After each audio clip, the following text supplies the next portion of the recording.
Hello, hello, hello. This is Meatballcraft, Dimensional Ascension. Hello there edition.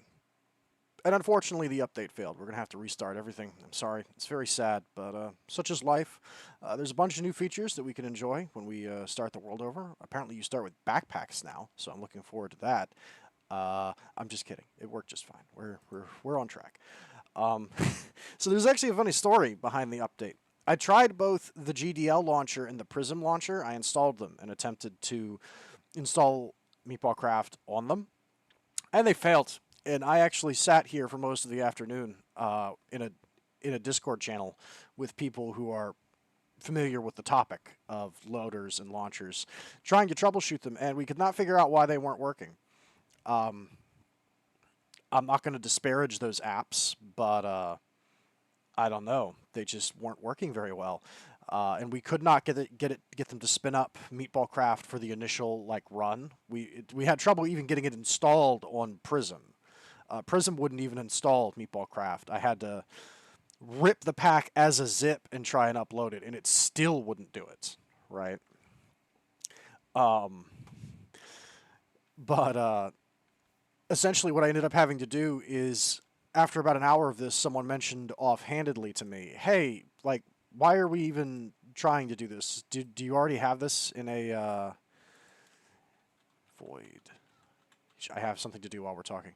Uh, don't you? Do you already have this installed?" And I was like, "Well, yeah." And they were like, "Well, why are you trying to install it again?" And I was like, "Oh, the only way to install it to update it on the AT launcher is manually. I'd have to manually replace files with other files to do it." And I don't know which ones to do, and I'm afraid to experiment because I don't want to corrupt my world. And that guy was like, "Dude, just go to your saves file and copy paste that over. Like everything else can be new. Just preserve out the saves file. That's all you need." And I was like, "Really? That's it?" They were like, "Yeah." I thought there was some huge problem. I didn't know why we were doing this. So apparently, the people who said it's hard to manually update. Where on earth is my box for gems? This is the problem with having everything all over the place. Here it is. Apparently, the people who were complaining about how stuff is really hard to update manually were just, I don't know, underachievers or something. Apparently, it's literally easier if you just do it yourself. So I installed an entirely new instance of Meatballcraft. I didn't delete the old version. I installed the new one clean, and then I just copy pasted my save file from one instance of Meatballcraft to the other, and it worked just fine. I did lose my journey map markers, which are the things that mark these, but then I went and copy pasted. There's a journey map folder as well in the files. If you copy paste that over and replace it, that'll give you all your stuff back there too. So honestly, I'm kind of confused. I'm not even sure now, having done this, why people even use apps to update their stuff. Like maybe it's more useful if you're running a server, which I know is quite a bit more complicated. But for solo worlds, man, I'm not even sure why anyone would use a would bother using an app when you can just manually update it. Who knows? I guess I'm just a strange person. But we got the update in. There's not a whole lot to go over. Not a whole lot has changed. I've mostly been focusing on crafting. I was forced to plant some stuff here because we needed a few substances. The primary means for today is callstones. The new version of Meatballcraft has added a crap ton of callstones, with more on the way. All these things at the bottom, well, not these, not the lava stone or the hang glider, and not these wires, but all these things are callstones that we can use, new ones. I've also finally assembled a full list of ingredients necessary to make the Omothol Warp Cleanser. Holy crap, that took a while. And we also have everything we need to finally wave goodbye to our Tinker's Armor, because we have what we need to create the Super Enchanted Bloodmaster armor set. The reason I have all of my accessories and other things now in this yellow alchemical bag is because apparently in this current version of Meatballcraft, the Britannia bauble case is bugged, and it can delete your items. And at first I was shocked at this because I've never heard of Botania, the bauble case being bugged. Botania is a very stable mod, which is one of the reasons why it's so popular. Let me see how much of these elements we have, because we need some elements to try and make this Void Siphon. It's a very popular mod, and it's very stable. Okay, so we need Fabrico, Paradito, Alienus. I know we have enough Alienus, and Vacuous Void. So I was shocked at that. However, I think I have a theory about what has caused it. By the way, I do have the fan on still because it is... The heat index is like 110 outside, and since I live in a swamp, the humidity is 100%. I'm sorry if you can hear the fan, but I'm not turning it off. I don't think you can, but if you can, I apologize. It's not changing. I'm not turning it off. It's way too hot. But my theory on it is there's a material. Not a material. Okay. So we're gonna need Paradito for sure. There's a bauble that's added by Extra Botany, and it's called All for One. I don't know if it's a My Hero Academia reference. Probably not, because I think Extra Botany is older than My Hero Academia, but I could be wrong on that. Who knows? But the general idea of it is what it does is it makes it so if you wear that ring, the ring will read your bauble case, and it will give you the effects of every bauble that you have in your bauble case simultaneously. It is extremely bugged, and it does not work at all. And my theory is, I think what they probably tried to do is I think they're attempting to fix it, but in the process, they may have accidentally okay, Alienus. So we need Fabrico is what we need. Okay. They may have accidentally made things slightly worse trying to fix the all for one thing. I'm not sure. That would be my guess anyway, is to what exactly has gone down. Okay, we're going to need Fabrico, which I think we can do. What has Fabrico? Fabrico. What's got it? What can we use that... Is there something we can summon or make cheaply that has a lot of it?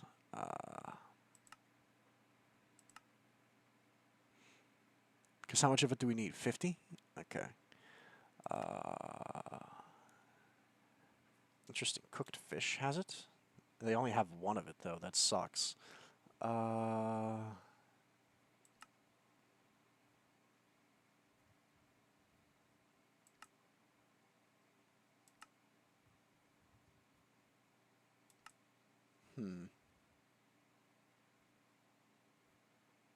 The Ender Porcupine has 3, but it has tons of others. It would be kind of messy to try and get it off of that. The Night Metal Ingot has 6.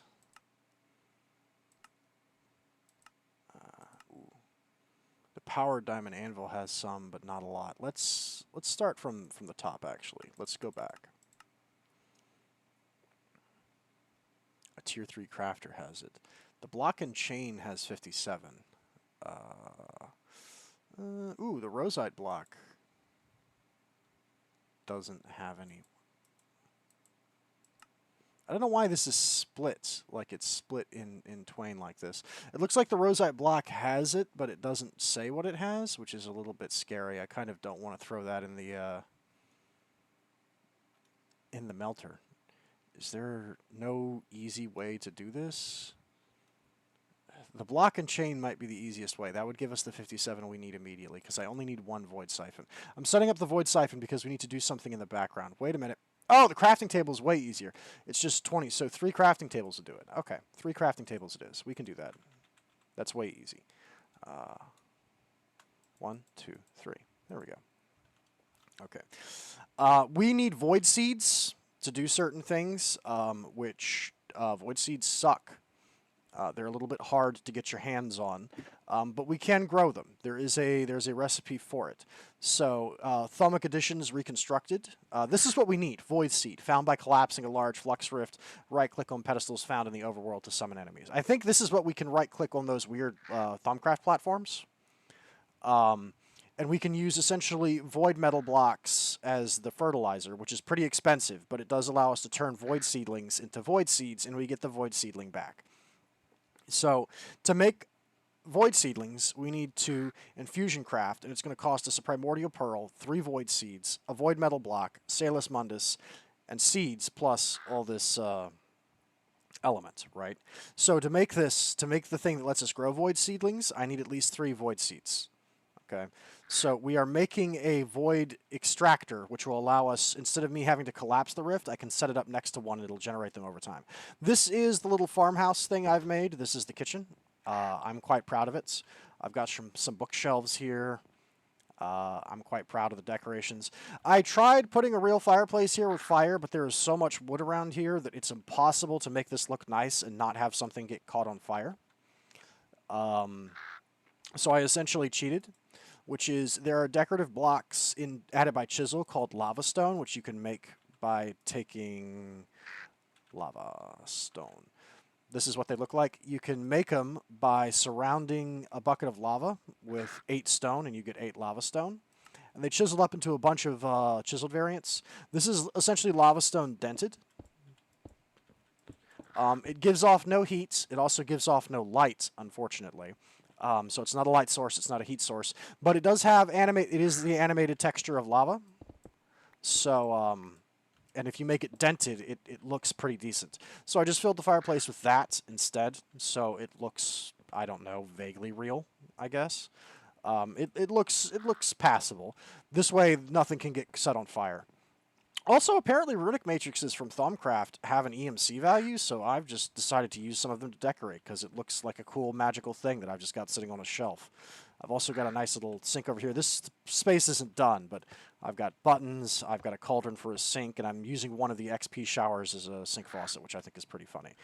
Eventually, there will be a rug in the middle of the floor, probably a purple one to match the portal to the void, so it sort of blends. This is what we've got so far. Anyway, and I've got another fireplace set up here as well, just so you see it when you come in. Let's go do the Thaumcraft thing real quick, and then we will start blowing through some callstones, I think. My goal for today is a lot more modest. I don't have a giant list of things I want to try and do. We're going to make some of the super enchants that we have materials for, and we're going to, just... We're going to try and get through the Twilight Forest if possible. I'd like to try and beat the castle if we can. So let's go ahead and... Okay. I think... Hang on, yeah. We're going to need the Alienist jar, but the Ordo jar, that... I was using this to mass produce the soap that we needed. This is called the Thaumatorium. Basically, the way this works is the Mithrilium smeltery cooks down things into their base elements. Then these filling Essentia transfusers will wirelessly push any Essentia they get into a jar that is within their sight. Within 16 blocks. So I was using that to autofill. And then you can also use an emptying Essentia transfuser to do the reverse. It can pull from jars that it sees, right? So I was using this to automate the production of sanitizing soap, right? Which I already have it in my inventory. There's a 64 plus 48 is the numbers. I'm pretty sure my math is right on that. Anyway, so we have Mithrilium, okay? Let's go ahead and get this out of the way. So we're going to need 100 Vacus for Void. We don't quite have enough. What do we need to make it? I just need something that has a little bit of it. It can be something petty. No. Interesting. Apparently all of the wands have it. Didn't realize that. No. I don't want to use anything that has, like, tons of other Essentia types, because it can get a little messy trying to clean up after that. No. You guys are way too... Ooh, the Klein bottle. No. Still too much. Man, are you guys serious? Some of these things are a little bit weird. I'm eventually going to try and grow every single type. But for now, we're still in the phase of melting stuff to make Essentia. a slightly larger chest. You know, chests might be the better point here. 4, 6. Yeah, chests actually might be the best. So we have how much Vacus? We've got 93. And chests are what?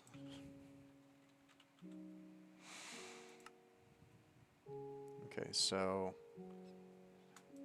2 chests. Okay. Yeah, and this works out because both of them are also herba, so we can just put it away into herba. That works. Okay, so let's start this, and while this is cooking, jar. Just do one of these. That should work, I think.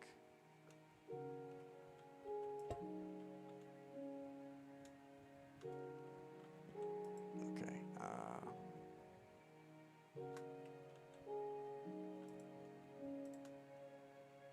And also using aluminium as your fuel gives you more. See, you can see it's starting to slowly fill. Right? It's putting that in. You see it? Isn't that cool? Anyway, we do need a ton of Perdito, or entropy. I'm not sure if we have anything easy that can do that, but we can check. Why do sandstone stairs have Perdito? Does sandstone have it? Sandstone has it. Interesting. Although the sandstone stairs are better. Okay. Sure. And how much did we need for this? 50?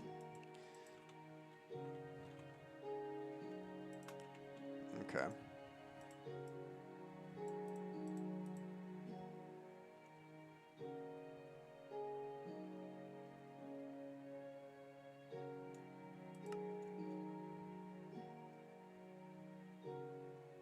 Or actually, it might just be better to do it the other way around. We'll just cook the whole stack of sandstone. That's what we'll do. And do we have a jar of I think that's earth is what that mountain is. Do we have a jar of that already? We have herba that we can put down. Terra. Yeah, we also have Terra. Okay.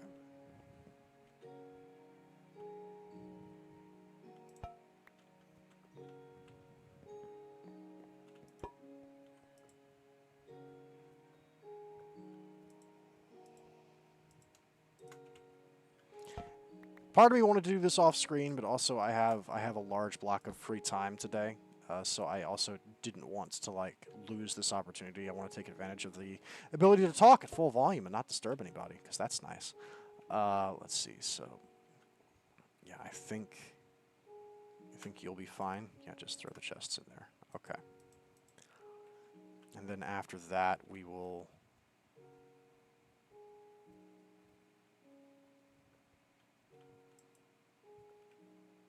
Or are we one short? We're one short. Oh, wait, no. We did it. Okay. And then we're going to need the Terra jar. Put this jar away.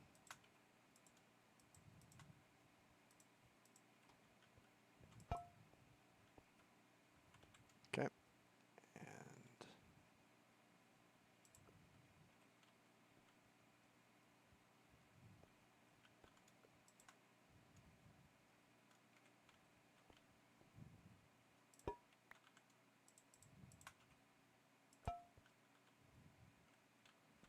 Okay, that's everything.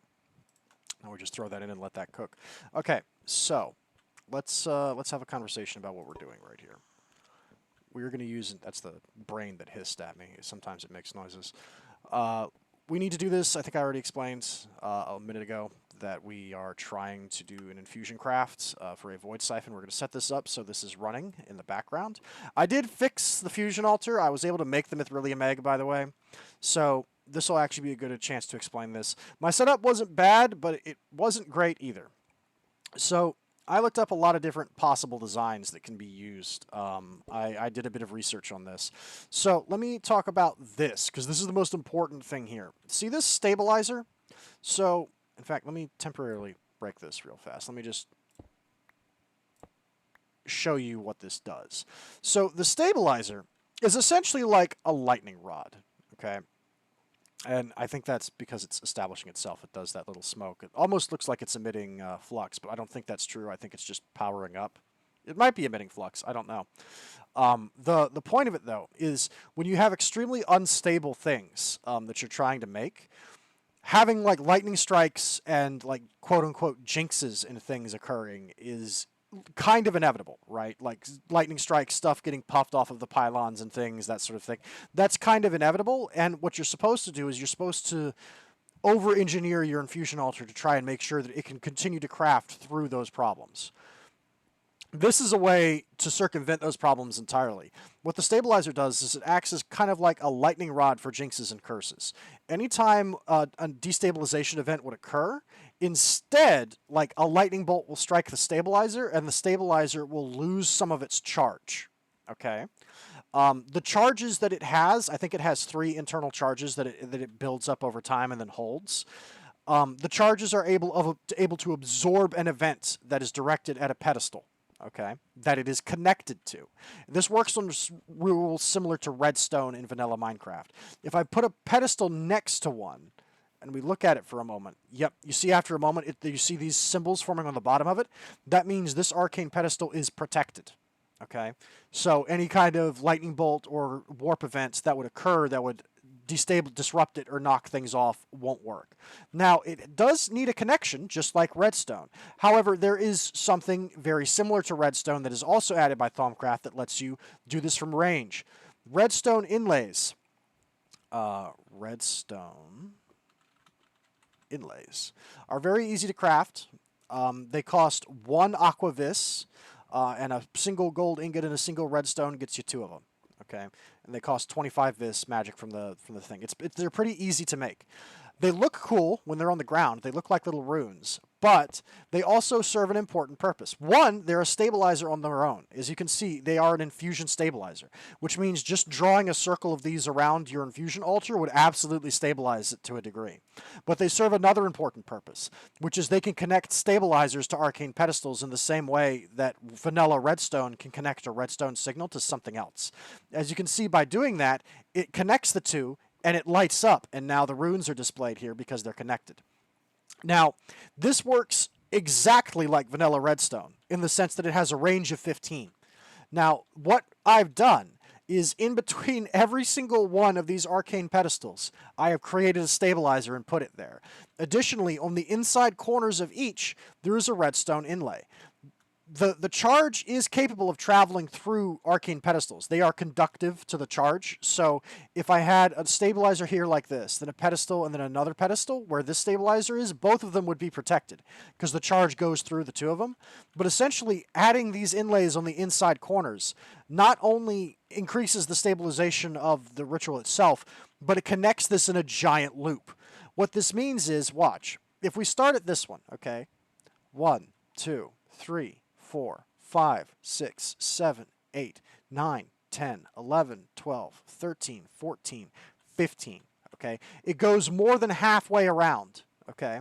And of course, it also goes 1, 2, 3, or it goes 1, 2, 3, 4, 5, 6. So essentially, one pedestal like this, one stabilizer, has enough range to basically cover the entire circle. By doing this, they are all overlapping their protections. So this is a build where I'm not necessarily trying to maximize stability. I'm maximizing protection using the stabilizers so that this thing can essentially endure apocalyptic level events occurring inside this circle, and it'll be just fine. Now, it is worth noting, these don't absorb that for free. They do have a cost, and the cost is they do, when they absorb an event and disperse it, they do release taint into the zone, into this area. They release taint into the chunk. So if you set one of these up, and I'm going to have to do it eventually because we're getting to the point where I'm going to be able to make them. But there are ways to start scrubbing taint automatically, slowly and passively out of areas. I'm going to have to set some of that up around this altar to get rid of it. But essentially, by doing this, I can craft almost anything that Thaumcraft has with no worries of it being disrupted, because there's so many overlapping stabilizers. There's no way the thing can cause enough events to throw me off. Like, there's no way. This is too much layered shielding for it to handle. There's no way it can break through. So let's go back to the lab. A lot of that should be done processing by now, I think. Okay, as I thought, we're maxed out on that is what we're doing. Okay. Let's do a new one, actually. We'll add a new warded jar just to store this. I thought that might happen. That is an awful lot of Terra. Let's see if we can pull some of it out. And as you can see, it does pretty rapidly fill. It's quite nice. We still haven't reached, because it's built in a pile. We haven't quite reached the... we'll actually take that sandstone out. We don't need more, I think. Let's go ahead and... We might need another one. We are going to need another one. Let me go ahead and take that and set that up. And I guess we'll take that as well.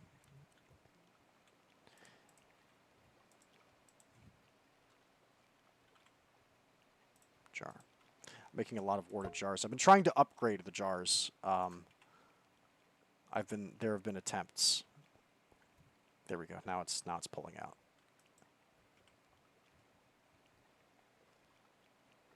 I'm going to go ahead and add another one, just to be sure, because I think that's an awful lot of Terra. Okay. Let me go put these down next to the thing and set the altar up, and hopefully by the time I've got everything set up on the altar to run this... by the way, the rain is fixed. Updating the world fixed the rain. So I can see clearly now the rain is back, which is not how that song goes, but that's okay. Okay, we're going to need the other one. Right, that's the one we're missing. Okay. So, to make this thing, we're going to need Nether Star. We're going to need 2 arcane stone. 1, 2.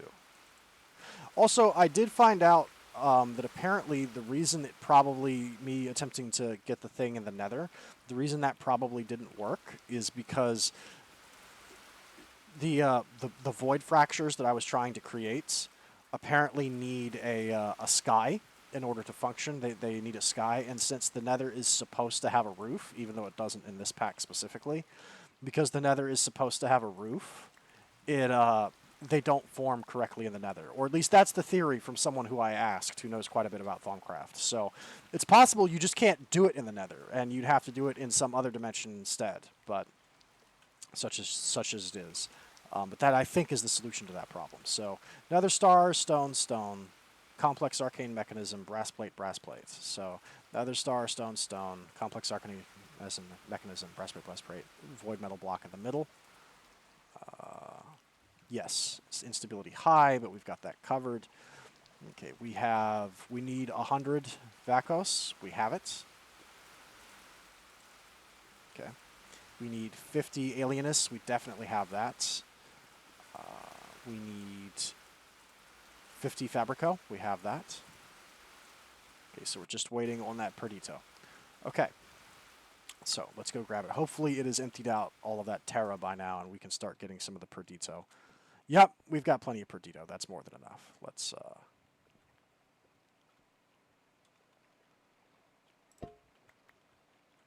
I'm knocking out walls because this is such a crazy high efficiency pickaxe.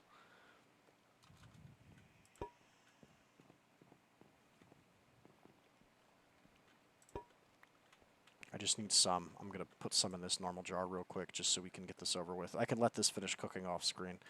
Okay, we needed 50. That's plenty.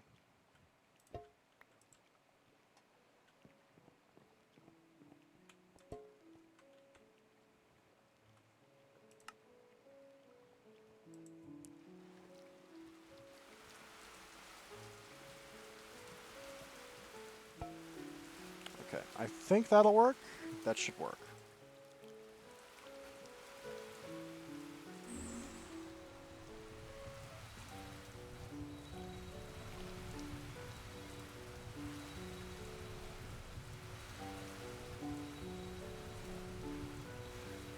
Man, it is hot. I actually put my drink mug in the freezer to freeze the metal. on the outside of it, and it's already defrosted. It is so hot. It's unreasonably hot.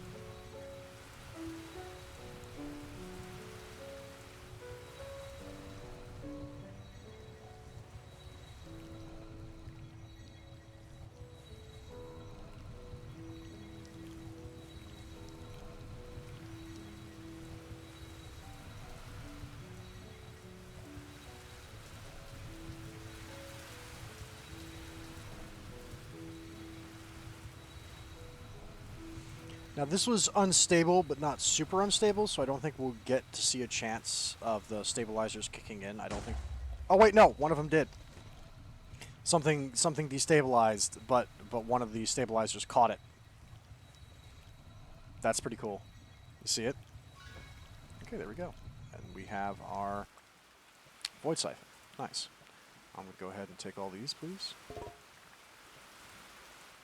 Put them back in the bag.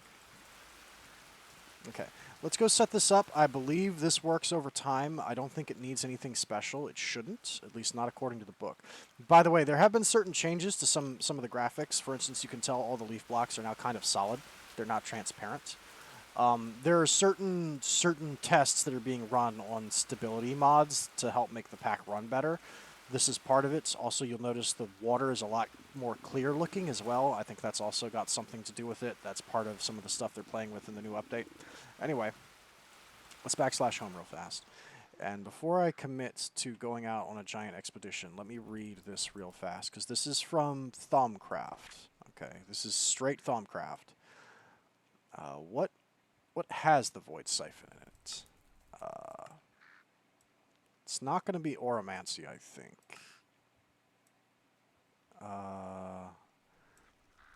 Improved Ascension Distillation. It's not going to be Alchemy. It's probably Artifice, if it's anything. Arcane Bore.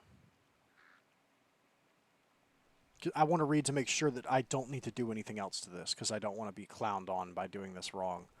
This power generator, Arcane Ear. No, it's not Artifice. This is Arcane Infusion?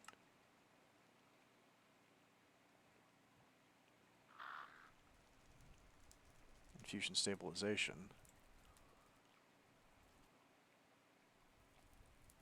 Runic Shielding, Infused Enchantments.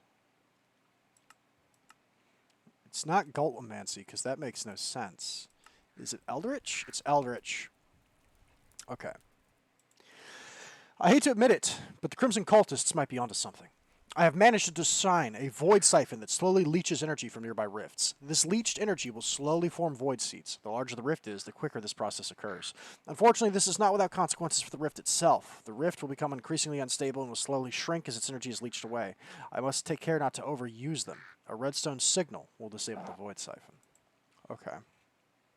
And Void Seeds. My hand shakes as I write this. The strange substance I have investigated has opened strange new vistas in my mind.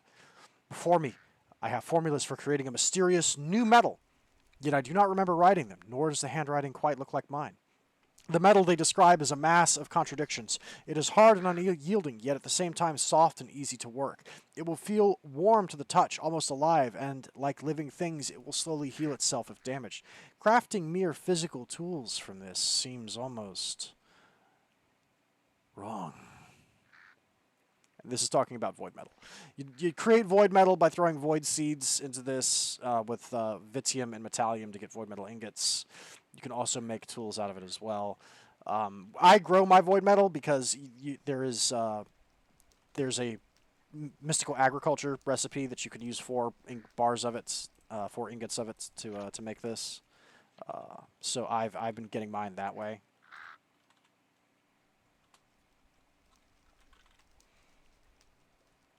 Here it is, void metal seeds. This is how I've been doing it. You need 4 metal ingots, which is very easy to get because the Crimson Cult buildings, the Citadel Towers in the overworld, have void metal blocks embedded in the walls for decoration. So you just need Supremium Essence and a Tier 4 crafting seeds. And you can make void metal seeds. Very easy to do, very cool. So that's how I've been getting mine. But we do actually need the void seeds themselves. So my thought is, Let's set this up in the Nether, next to that rift that I was trying to force open by dumping tons and tons of pollution in it, but it didn't work for whatever reason. Let's set this extractor next to that, and see if we can harvest some seeds out of it. I only need between 2 and 6, okay? Because I might want another set of those seeds, just to make 2 sets of it just to have, but I could get away with only having 3. If push comes to shove. So hopefully we can get at least 3 out of that. Let's go ahead and...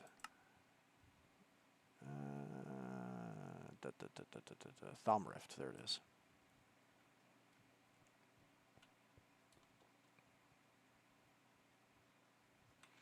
Greetings and salutations. Voidstone does have a thing, doesn't it? Hang on. There we go. Learned. I think there's something we need Voidstone for, but I don't remember what it is. But hang on. Voidstone. What do we use Voidstone for in Thaumcraft? It's used for some things. We need it to make certain modifiers. It's used to make the dimensional fracture glass. It's also used to make eldritch stone. Okay, which is itself used to make a lot of things as well. So, okay, taking that Voidstone and doing that was actually a good thing. Okay, so I think we just do that.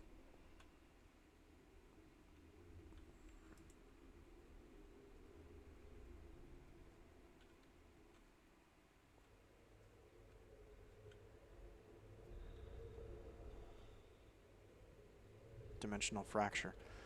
Now, I want to make sure. We did say to do it next to a dimensional fracture, right? The nearby rifts. See, it says rift. Is a dimensional fracture not a rift? It might not be. I'm not entirely sure about that. They might not be the same thing. This might be the thing that I have to interact with to open a portal to that Thaumcraft dimension. Hang on. Is there...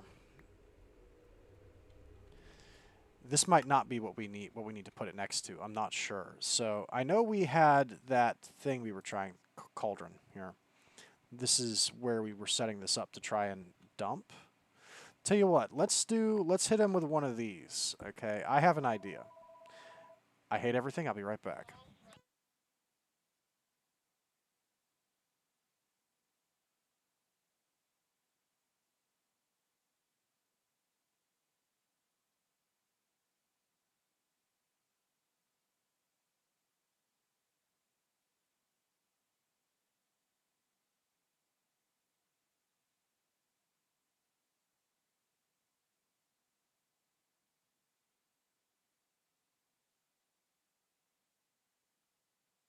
I knew there was something I forgot to do. The answer was you forgot to throw the phone in the other room.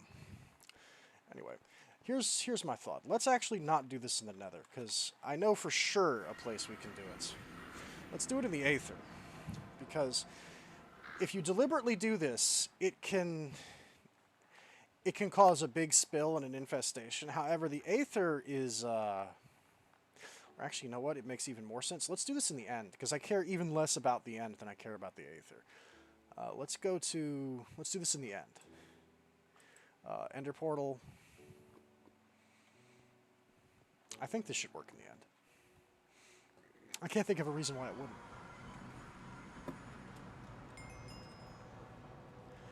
The reason those quests are completing is because the update doesn't think I've ever been to the end, since this is the first time I've been here. Okay, if we just go on like a diagonal in that direction, we'll hit a relatively small-sized island. You kind of want to do it in a sky dimension if you're going to do this, because it'll limit how far the taint can spread if it gets out of control. The worst it can do is essentially take over the whole island, and then it stops there because it can't go any further. It's physically prevented, if that makes any sense.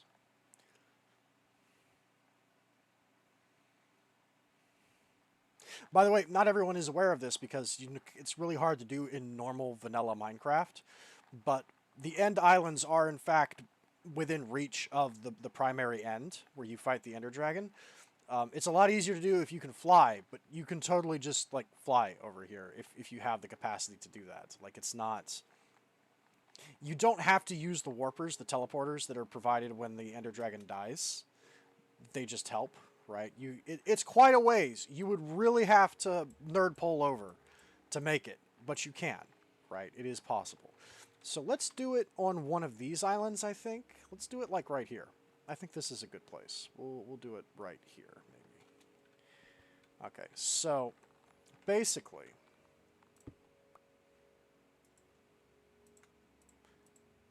we hit him with one of these. We hit him with one of these. Give me buck. There we go. And then give me red. There we go.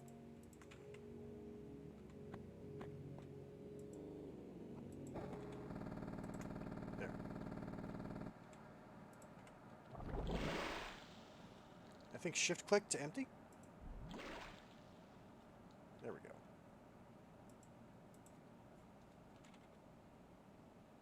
And what does that look like if we do that? Pretty awful.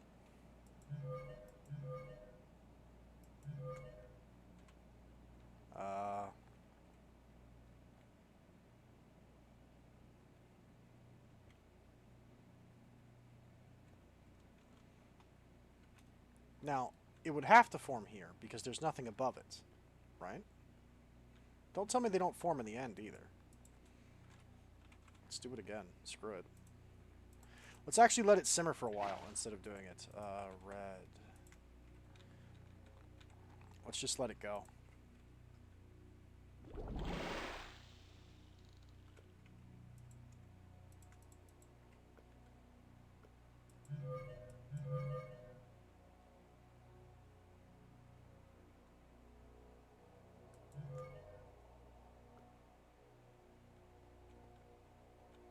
Because I get the feeling it has to be one of these that's generated like this, but I don't...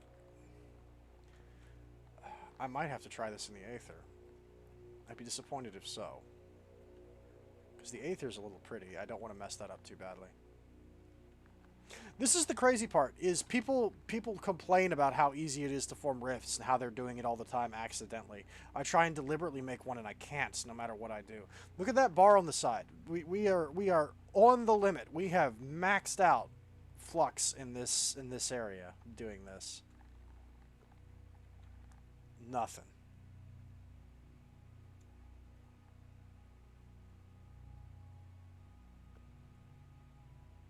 In a minute, I'm just going to abandon this, and I'll take care of the void seats off screen later. Let me try dumping this. And that should dump the rest of it into the chunk, right?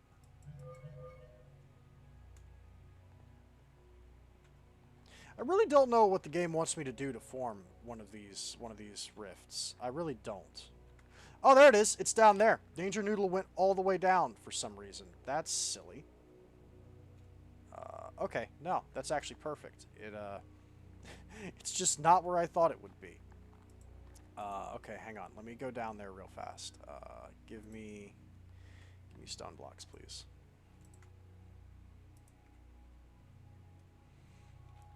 People said it would spawn, like, above. That's not above, people. That's below. Okay, but this works. That works just fine. So here's what we'll do. We'll do one of these. Maybe I should have picked a wider platform. Maybe that's the problem.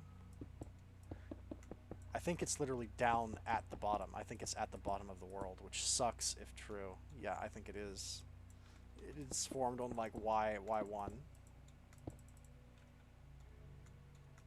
So that's a fully formed, what the community likes to call Danger Noodle. That's a Danger Noodle right there. It looks very pretty. It's very, very dangerous.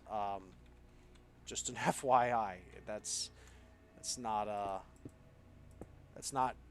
good news, what we're looking at. But I think this should be close enough. If I put the Void Siphon here.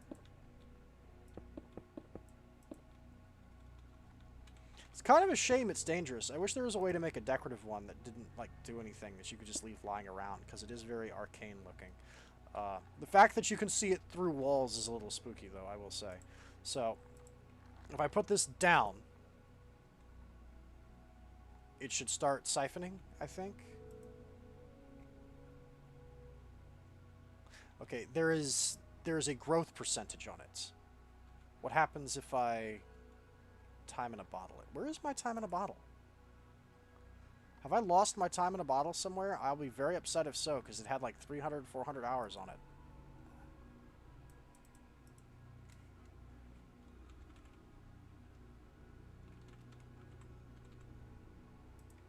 If I have to remake my time in a bottle, I might actually throw a hissy fit live on television on the internet. Are you kidding me? Where on earth would my time in a bottle have gone?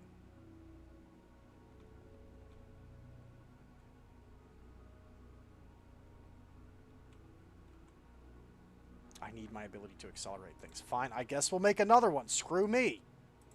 Jeez, everything breaks, everything gets lost. I don't know why these things happen. I really don't. I had my time in a bottle with me not too long ago. I can only hope it got put in a backpack somewhere. Like it's not in there. It's not in there. Are you in here?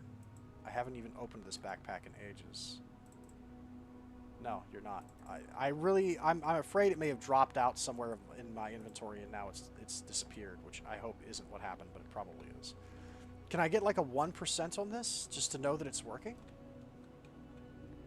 Is it still not close enough?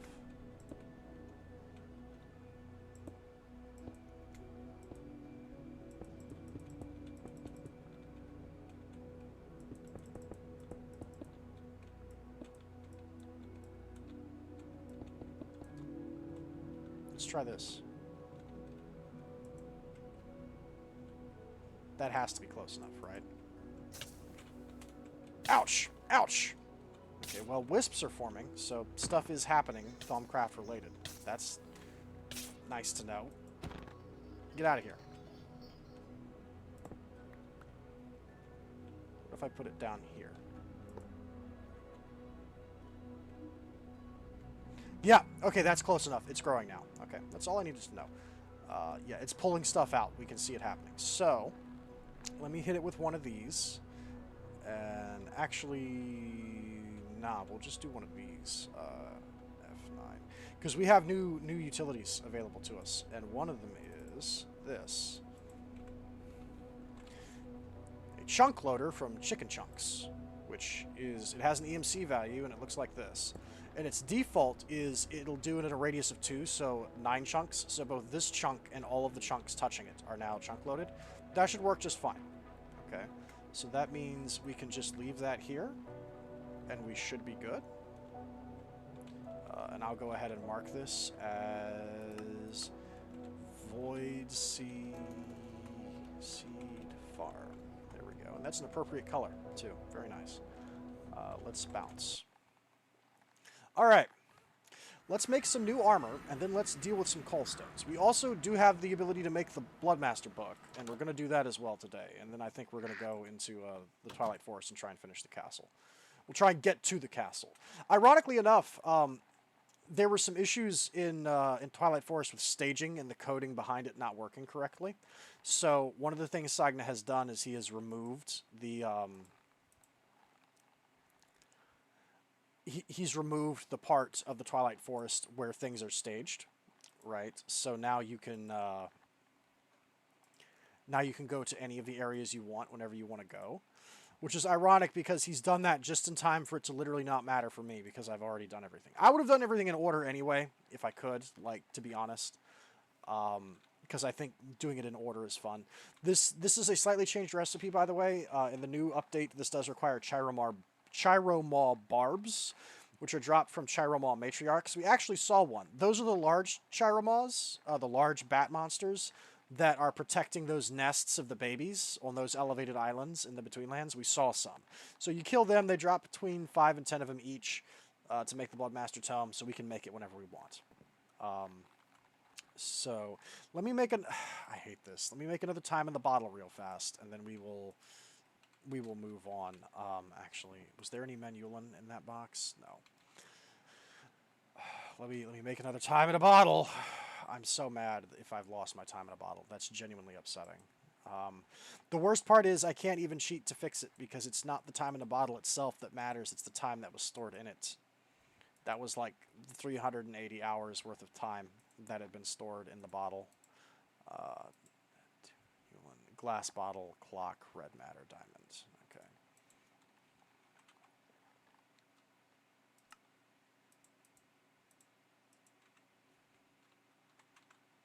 Clock.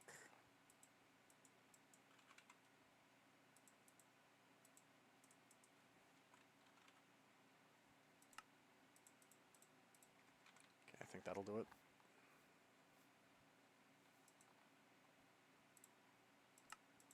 There we go. We now have our replacement time in a bottle that has no time on it at all because screw me. Okay. So let's do some of this real fast. Okay. Now then. Bloodmaster. Blood is not enough. It has to be master as well. There we go. Okay. To super enchant this, we need each of these parts, right? So helmet, chest piece, legs, like etc. A demon blood shard, an ethereal slate, which is the highest tier. It's a tier 6 slate, and then one of the crystal clusters. It needs a minimum of 10,000 will, and it drains 3,000 to do the process. So we have enough, but we're going to need, I think, to top that max Tartaric gem off with energy from another, which we should have on hand. Yeah, we do. Yeah, we can top that. Okay.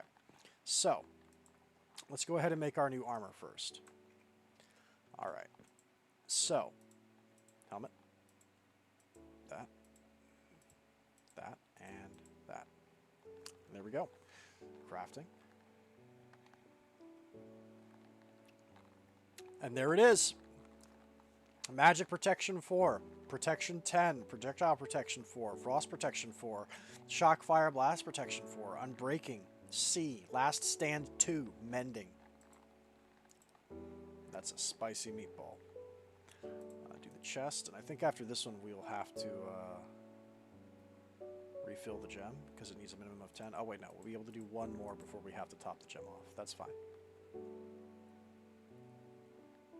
Boop. And if we tried to do it again, it wouldn't work because it needs a minimum of 10 to function, but that is okay because we can do one of these. There we go.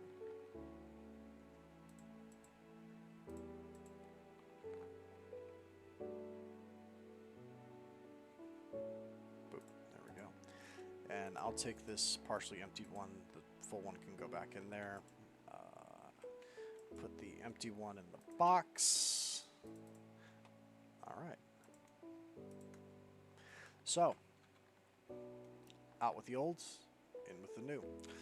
I actually do we have night vision?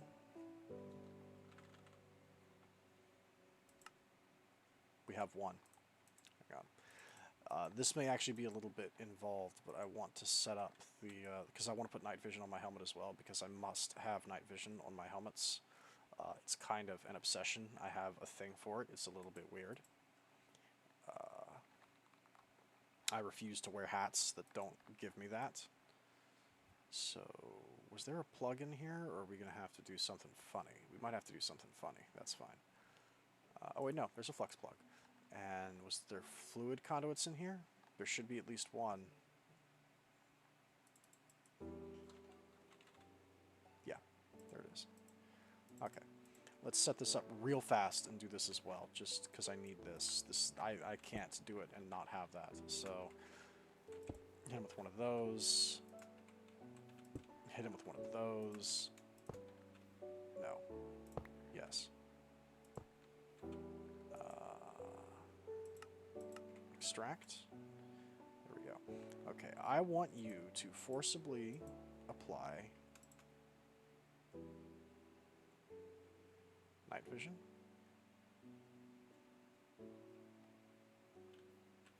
Is there a reason that's not working? Oh, you know, I think that may not be enough essence to apply. Hang on.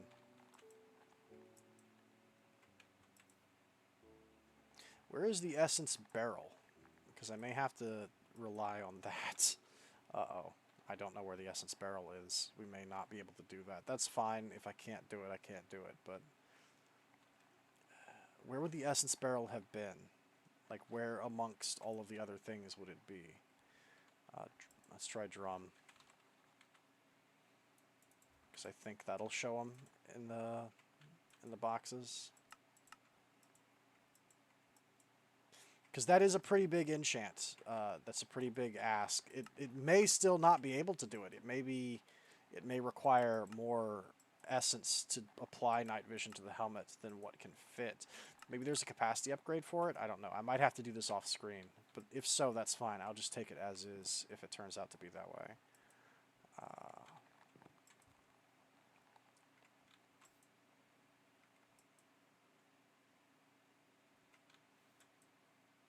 Where on earth is our essence?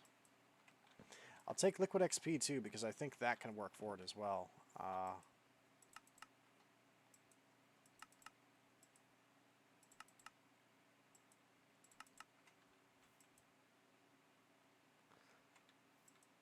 Come on now.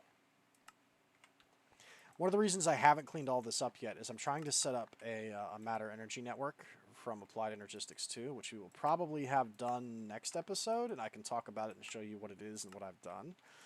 But basically the point is I don't want to sort this and put it away when I'm just going to have to pull it all out and sort it and put it away again, right? Because that's essentially what we would have to do. Is there no...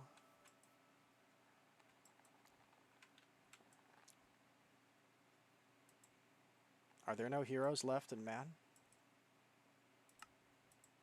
Have we truly done all that we can? Shoutouts to the Proto-Men. You probably don't know who they are. See, this doesn't even, it's not even registering reinforced large drum. It's not even highlighting them, so I could have literally looked at it and not seen it. We're going to do this later. We'll do that later. It's fine. It's fine. It's okay. It's not okay, but it's okay. Here's what we'll do. Is I'll take this armor stand. Okay.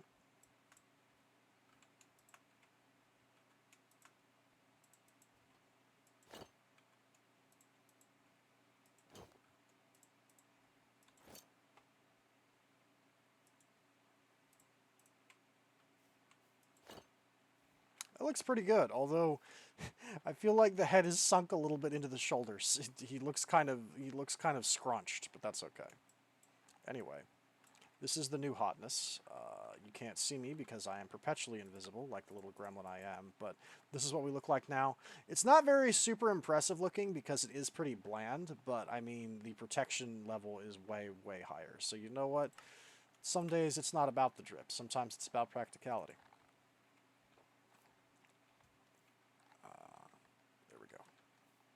Put the helmet away for now. I'm gonna do what I can to put night vision on that, so I can actually stomach using it. For now, we will just put that away, and we'll put the night vision book here as well.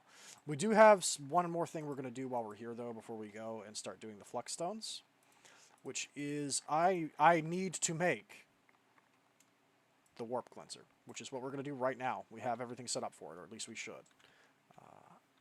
I gotta figure out where all my XP stuff was. Like, that was where the essence stuff would have been, I think. It might be over here, but I'm not gonna bother looking for it. I said I'm not going to, and I mean it. I don't want to waste too much time. We've got a lot of stuff I want to do, especially if we want to actually push through the Twilight Forest. This is the Arcane Auto Infuser, by the way. This is the multi-block that does what the Infusion Altar out there that I did all the stabilization stuff that I talked about. This is the automated version of that. This is also going to allow us to make master tier spells, which is another completely custom thing that sainagh has done. A master tier spell. These are modeled after each of the some of the elements in the pack, right? That in Thaumcraft. You'll notice they're all content tweaker. These are all things that are custom. He made these. Basically, I have no clue what they do, and you kind of don't. This is what I need the Void Seeds for, though. Is every master spell needs a master spell focus. Let this be a warning to you. You want to be really careful with these. This is your one and only warning. It uses 4,096 crystals, right? Which is 64 stacks of 64, which is the reason why I had to make these item inputs ludicrous sized, so they could fit all of the crystals needed to make the master spells. But like Master Spell Lux is going to take 4,096 Lux of this crystals. It's going to take the ancient remnants from the ancient creature, a spell focus, and Mythmanite fabric. The spell focus is made from magic beans from the Twilight Forest, a Terravis pod, 32 gold coins, magenta matter, and a Void Seer caster's gauntlet. Oh, hey, how do we make that? Well, to make that, we need Salus Mundus, enchanted fabric, void metal plates, and a Void Seer's pearl. Guess what the Void Seer's pearl needs? Void seeds. Right? Which is why we went to the trouble of getting the Void Seeds and setting that up so we can start making them. I actually need Void Seeds to be able to make these master spells. These spells work a lot like Callstones, except they don't summon structures and they're reusable. So once I have one of these, I can use it over and over again if I want. Okay? Some of them give you things. Some of them summon bosses. Some of them have varied effects. Sainagh has assured me that none of them summon structures, so they don't work exactly like Callstones do, but they're not the sort of thing you want to use in your base unless you know exactly what it is they do. So test them in a barren landscape somewhere to make sure. This is what I'll be trying to aim for next episode, is I'm going to see if I can make as many of these as possible, and we'll run through them on the glacier and try them out and see what they do. I have been told that some of them do some really important things, and apparently soul is necessary. We have to use soul to continue progressing the main quest eventually. Soul is progression. But anyway, this arcane auto infuser is also capable of... Or wait, no, it's not the thing that makes that, is it? It's the Omothol Warp Cleansers are made on the sterilized sacrificial altar. Okay, so that's over here. To make this... we're going to need to put... we need 4 Dreading Warp Cleansers. So that's... that.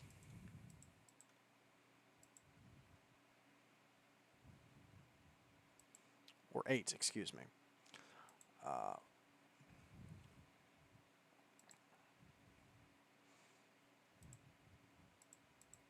This should work. I'm hoping it doesn't eat my stuff. And then we're going to need... 8 of these. So hang on. 6, 7, 8. 3, 2, 1. Okay. I think that should have made Dreading Warp Cleansers. Removes 20 permanent warp. Can be found in the Dreadlands. Now those are consumables. We don't want to use those. They are used, however, to make the Omothol Warp Cleanser. Okay. Infinite uses. Removes all warp. Thanks to Galacticraft Silver for the texture. Okay, and I think we also need... one thing I'm missing is the 12 Shards of Oblivion. I don't think I made those. Hang on. We might be able to do that right now. Can we do that right now? 9, 10, 11.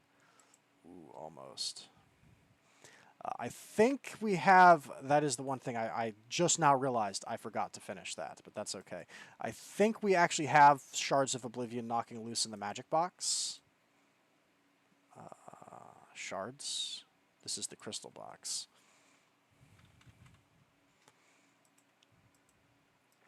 I will do this because this is too important to not do.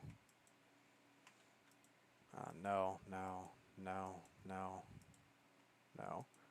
No, no, no, no, no. Maybe? It would have been in here. Is it in the bag and I'm just not seeing it? Am I blind? Did I actually prepare this ahead of time? No. Shards of Oblivion. It doesn't look like we have any on hand, but that's okay. We can make some real quick.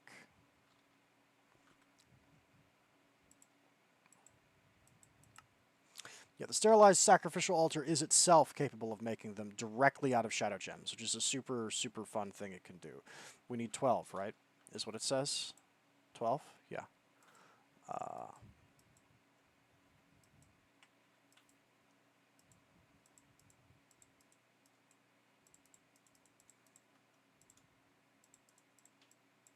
And let me double check that just to make sure I did the math right.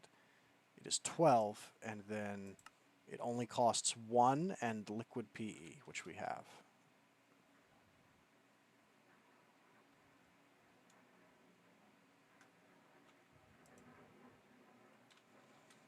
Okay, it should pull that through. 10, 9.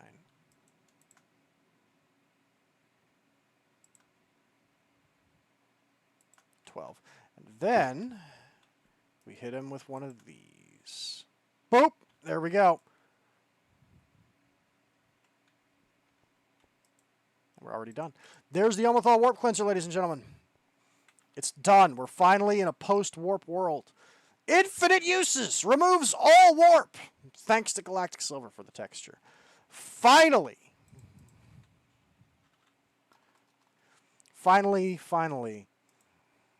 The paralysis demons will plague me no more. Where's the sanity meter? I actually want to see this go down in real time. Is the sanity meter not in my thing? It should have been here. I feel like I'm missing things, and I don't know why.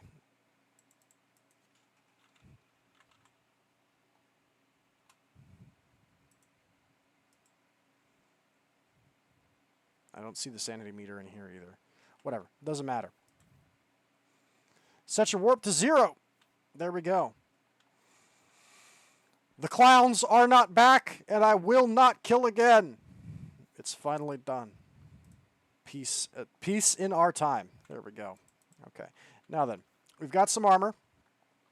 We are indeed ballin', although at what cost is yet to be determined. Let's go ahead and use some of these callstones, and then go to the Twilight Forest. Let's get this show on the road. Apparently, one of these callstones will summon bedrock, so we don't want to do it anywhere. Well, I guess I could do it here, but I would have to use creative mode to cheat and break it, which, I don't know. That feels a little cheaty. You are warned that it makes bedrock. Now, the real question is why they would make a callstone that makes bedrock. I mean, was that really necessary? Why did you do that? I don't know, but we're going to find out. It took quite a bit of work to make all these callstones. Some of them were more than a little bit complicated. Also, there's like 15 of them that are exclusively associated with the Betweenlands, and I don't quite know why. Seems like an awful lot of stones for just the Betweenlands, but I won't question it.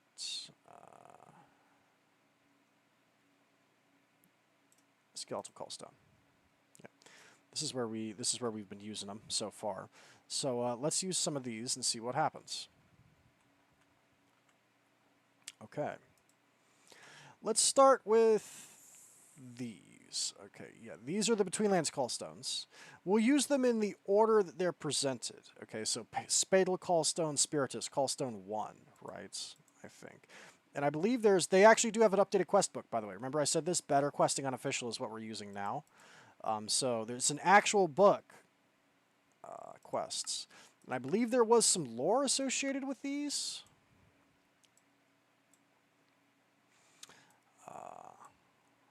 I think. I know there's some stuff I wanted to read. I did my best to clean up some of this. Not all of it, though. Like, I didn't go through every single thing and that I could have claimed that I've actually done and do it, but I did a fair few of them. I'll finish the rest of it out later. But there is some things I still need to claim. But, let's see. Evil trees. What on earth are you? Oh, it's the hunch making that sound.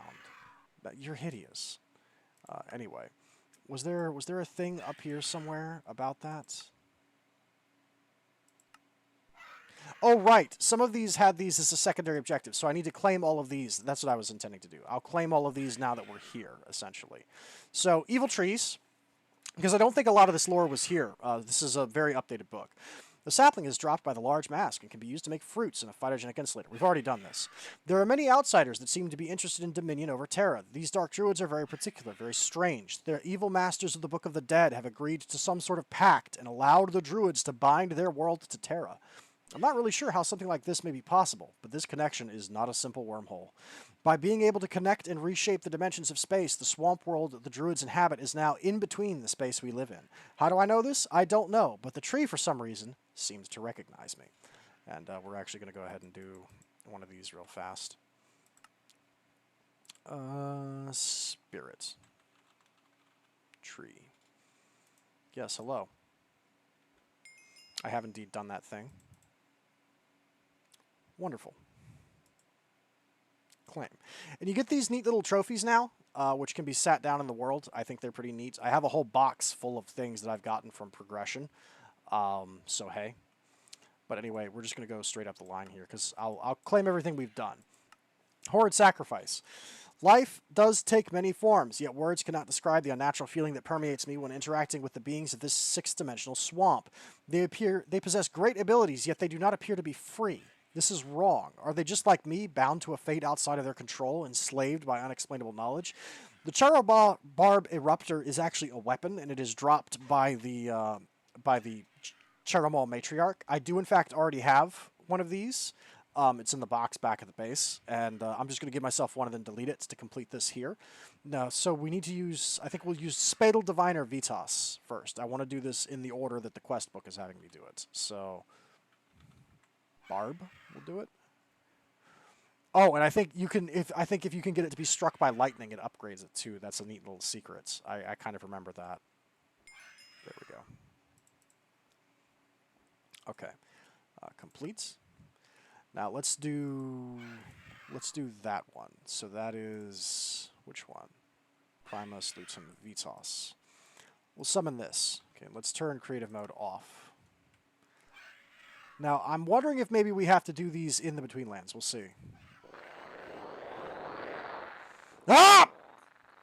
I regret everything!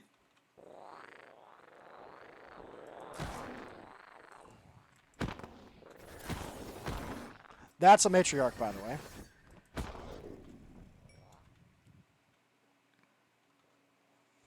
Okay. Horrifying.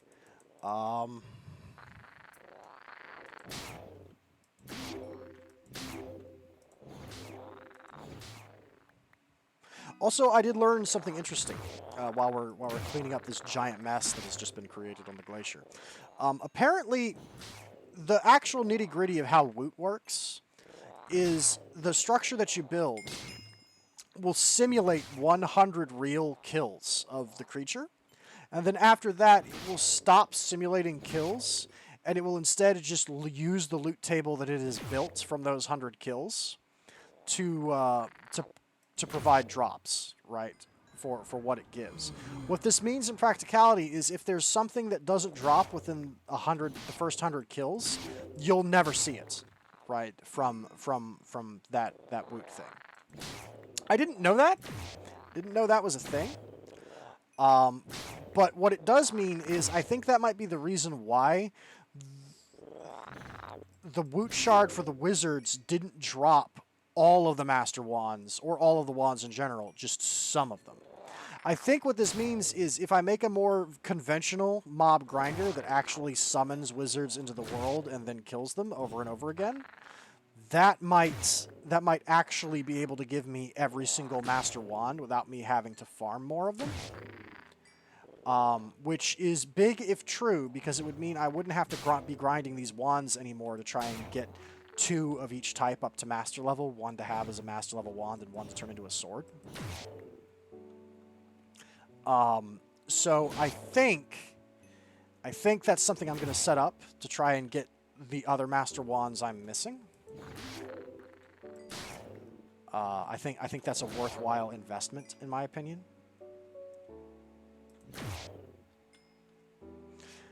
I didn't know that about Woot, but I do appreciate whoever it was who told me about it. Thank you. That's good to know.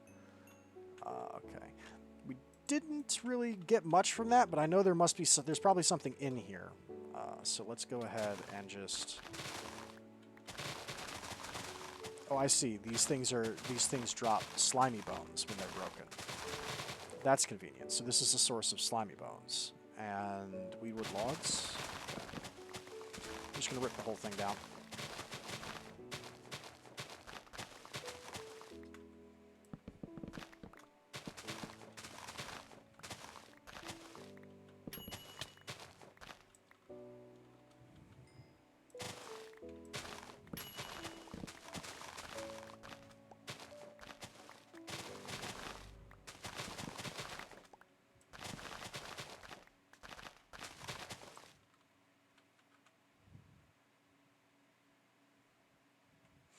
Oh, interesting. At some point during this, it has dropped... Oh, there was a weedwood chest embedded in there somewhere. Okay. It has given me weedwood... It's given me one of each sapling. Okay. A Chiromaw hatchling egg, which I could hatch to create a pet Chiromaw, and a lightning Chiromaw hatchling, which is like the better one that's lightning elemental. Okay, that's pretty cool.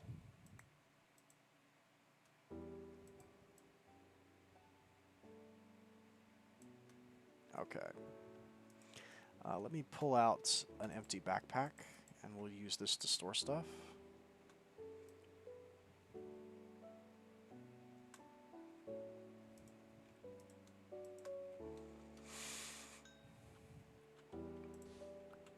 Also, I think filtered silt is important too. Filtered silt has a value in Betweenlands, but I don't remember what it is that it's used for, but it is used for something. So everything that this thing provided was essentially useful, and the bottom is also made of pitstone, which is further used to do things. Pitstone is an important substance for crafting things out of the Betweenlands. It's kind of like the Betweenlands version of oh, what is it called? I don't remember because I'm not used to playing the modern updates in Minecraft. It's the Deep Slate. It's essentially Betweenlands Deep Slate is what it is. Oh, you want some? We can play that game.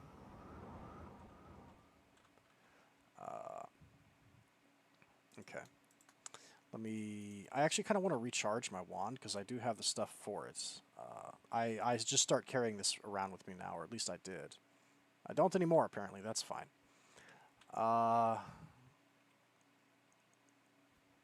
Because I'm anticipating some fighting happening. Because this will teleport all of the loot away, and I kind of don't want to do that, so we'll just do this is what we'll do. Okay. Let's try the next callstone. Okay. So, if we go up the list, I swear.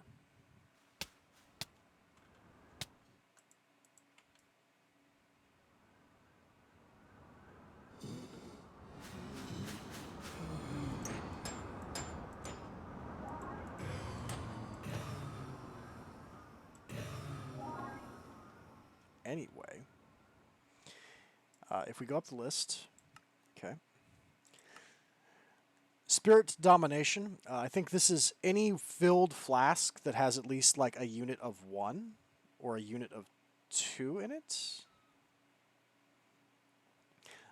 This is essentially explaining how what I did, what I explained, which is how to make these files. I'm not actually going to cheat this in because I don't think I have yet to legitimately obtain a flask that has 2 in it. But I think we can still use the diviner. I don't know if this will complete it or not. If I use it up and it disappears. I think it'll be fine, but we'll see. The druids are capable of manipulating the souls of beings around them and twisting the inhabitants of the swamp in between into their unknowing servants. Potion making has to do with this control, but the source appears to be the abyssal creatures that live in higher dimensions. So he's tying the Betweenlands to the Abyssal-craft stuff. I'm going to use the Spadal Diviner Alchemica. And we will see. Hopefully that doesn't disappear. That doesn't become unchecked. If it does, I'll just deal with it. But hopefully it doesn't. Umbrum Alchemica. Okay, let's see what this does. Oh, it summons a lodge full of dark druids who have... Oh, wow, this is kind of cool. Fascinating. I'm going to kill every single one of you and take all of your stuff. Oh no, there's a spawner here somewhere. Wait a minute, we got to stop this before this gets out of hand. Hold on, stop. Where is it? Where is it? Oh, are they just teleporting? Okay, they're not spawning in. They're teleporting. Okay. Okay, that's easier to deal with. I thought for a minute that they were spawning. They're not spawning. Now I've aggroed all of them, but that's okay. I'm just going to sit here and hold the shield for a while because the wand's out of charge. Sorry, that panicked me for a minute. I thought we were getting... I thought they were spawning in by the hundreds. I was like, wait a minute.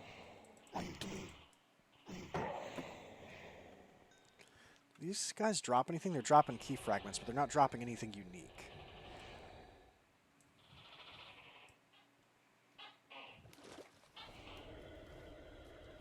I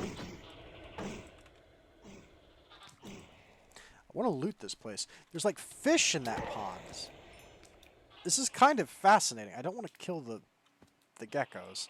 This appears to have everything you would need to get started in the alchemy if you hadn't like built anything up yourself, if you didn't know what you were doing. Which is kind of cool. Before the animals run too far, I'm gonna spirit chain some of these guys up and get them to safety.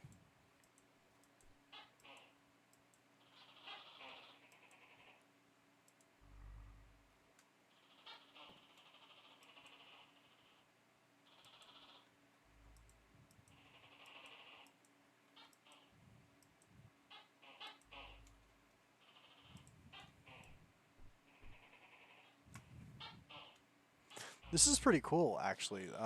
Good job, sainagh, or whoever it is you had working on this. Like, they did a pretty good job. Okay, let me get these geckos as well. I don't think we'll need the geckos, but I want them. If I ever intend to fill out the herb lore book, this will be a necessary thing to have, because I'm going to need to run experiments to figure out what elements are what. Give me that.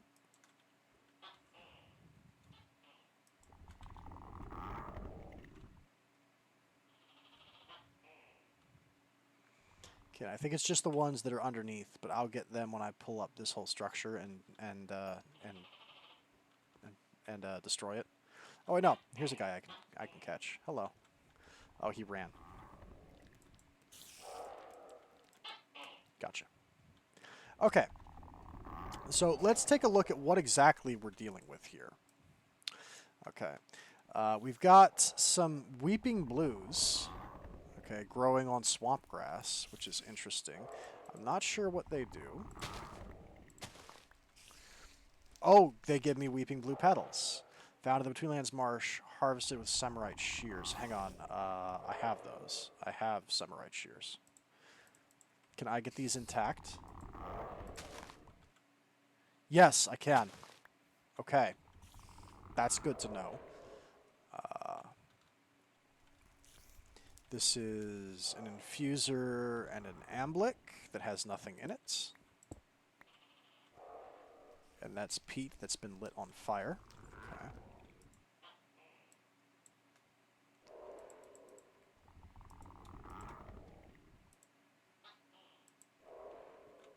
What's in these chests? Alchemy ingredients is what's in these chests. Soft rush leaves, marsh hibiscus, lichen clumps. Okay, this is literally everything you would need. Literally, like, one of everything, or 64 of everything. Wow. Very convenient. Super nice to have that. They've got the gecko cages, which are used to put the geckos in to run tests on them. They've got pedestals, nets, forbidden figs. I haven't eaten one of those yet. The forbidden fig, like, curses you when you eat it, but it's also used to craft some important things, too. I'm going to eat one because I need to do that to get the thing for it, but I'm pretty sure this has a curse associated with it. What is it you do? Right. You inflict night vision. You inflict weakness and blindness. Okay, which I can counteract with one of these. Like, get wrecked. I'm used to being driven mad by eldritch forces. Your thing doesn't do anything to me. What's in here? Okay, this is everything you need to do the crab pots with silt, bubbler crabs, silt crabs, and crab pot filters. So the crabs can essentially filter things out of silt for you. They're like living animals. It's almost like something from Ark Survival Evolved, right? You put them in the pot, and the animal like does the thing, right? It runs the machine almost, if that makes any sense. It's like something from Conan Exiles or Ark is how that works. We've got some smoking racks. We've got swamp water, dendrocysts, and fallen leaves. This is literally Betweenlands starter pack. This is everything you could possibly need to do something in the Betweenlands to get started. This is actually super, super, super convenient. And what's in these tanks? What substance is in them? Swamp water. So it just gives you swamp water? Okay. That's convenient. And what size tanks are these? They're tier 2s? Okay. That's from Blood Alchemy. I'm going to need another bag at this rate. There's nothing in that double chest, which is a little bit strange. I'm not sure why. What's in here? Okay, life crystals and a pestle. And this has sludge balls and Nadia remains, which I don't even know what those do, but that's okay. Put that away. Put the pestle and the mortar away. Let's go ahead and put all that away. We're going to need another backpack in a second here. I'm going to rip this whole place down.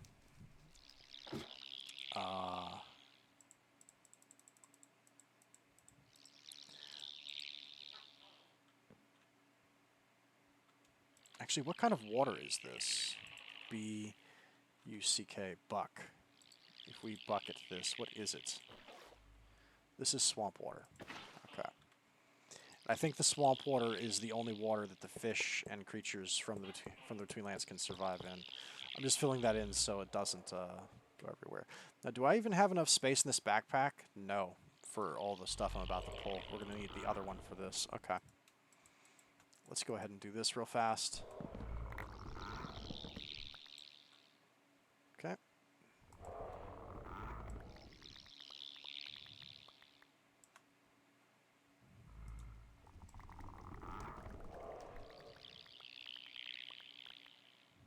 Crazy, unbelievable amount of ingredients. They literally just give you everything. It's wild. Actually, just nuts. Okay.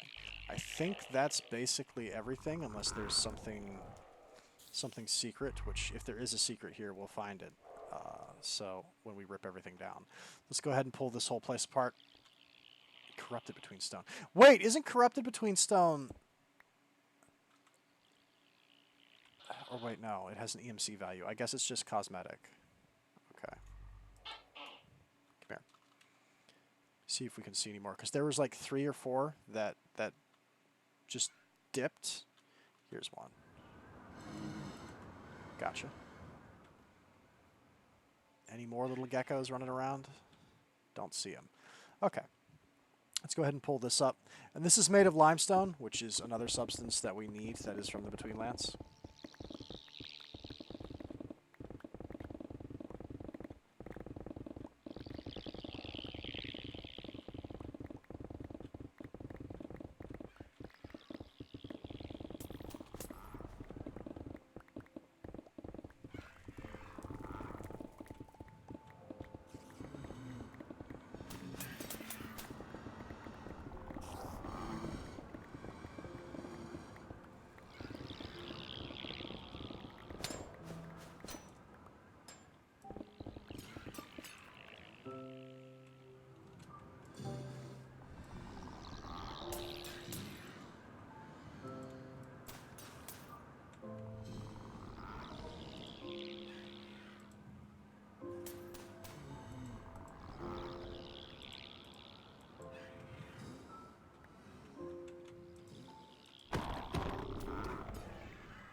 Get out of here, you nerds. You're taking up space.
Imagine being a druid that makes bargains with Lovecraftian entities, and you strike some kind of deal to create a chosen one that's supposed to be under your control.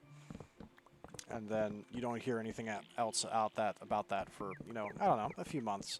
And then your entire base of operations, along with you and all of your friends and everything you were working on, just gets picked up and spontaneously teleported to another dimension where an invisible hobo just murders you and everything. Takes everything, and it just, like, strangles you to death. These are indeed real wizard hours. That's just how the wizard life be. If you're not ready for it, don't pick up a wand. Sometimes life comes at you fast.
Okay, that's the next one down.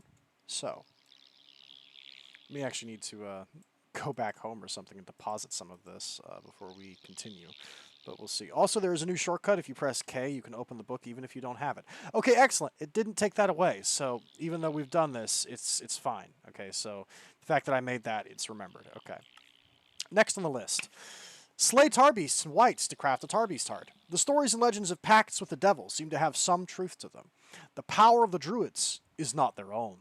It comes from the abyssal beings who gave them the power to be like them. The devil of folklore always gave a great price, and so did the abyssal ones. The druids were able to ascend to higher dimensions of space, but they had to pay for their freedom. They are now just slaves that use their powers to capture more and more beings to the cause of the abyssal ones. I would like to know what the swamp looked like before this pact. Okay. So we have indeed killed a tar beast. You've seen we've killed several. And we've made a tar beast heart because I made the animated tar beast heart. So we're going to go ahead and swiggity do one of these. Gimme. There we go. Tormented souls. Okay. And what was that callstone that we're using next? I'm guessing this probably summons a tar pit. $10 says it summons a tar pit. It's even called the Umbrum Stone. What do you guys think? You think this is going to summon a tar pit? I bet it will. Spiritus, Nihil, Mortem, Famen, Umbrum. This is a callstone. One of them has the warning. Hang on, where is it? Lutum. This spawns bedrock. Do not use in your base. Okay. Okay. Well, it summoned whites. Interesting. Let's go ahead and make all of them angry. Die! Die! Die! Die! Die! Die! Die!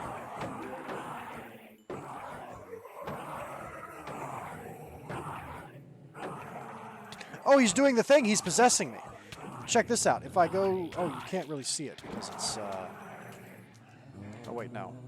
Is he doing it? Okay. Sometimes when they get low health, they'll do that. Okay, there's a white spawner in here I'm going to have to break because they're spawning in. Okay. Is there an entrance or do I need to break in? Looks like I might need to break in. Okay.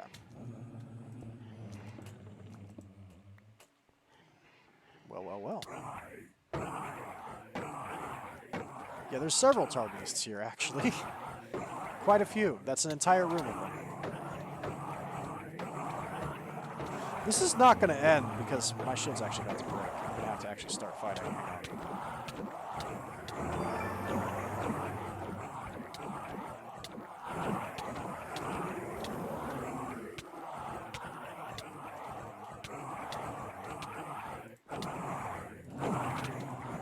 They're starting to possess me at this point, which is becoming a hassle.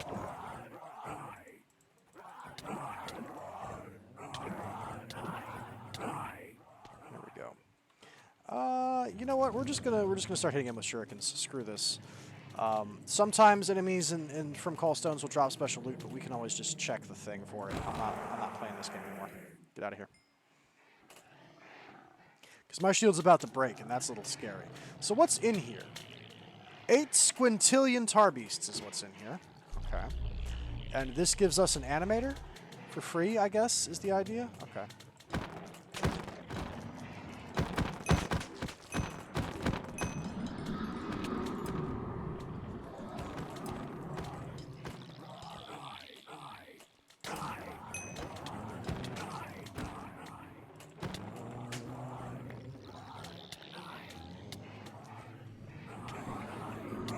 What on earth is throwing me around? Is there a dark druid in here? Or am I just getting...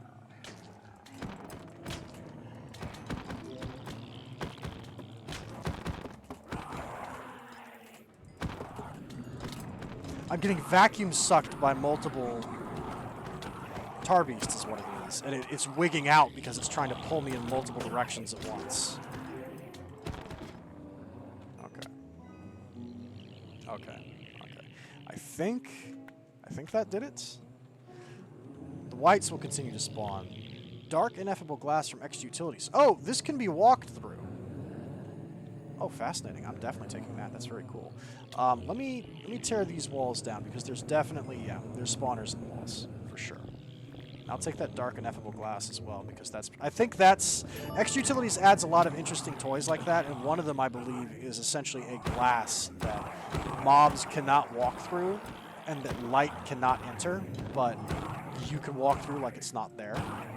So it lets you make a dark room essentially that can hold mobs. That's basically what it does.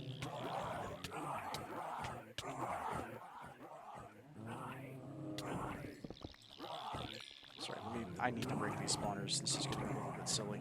Okay, I think that's all the spawners. I think that's it.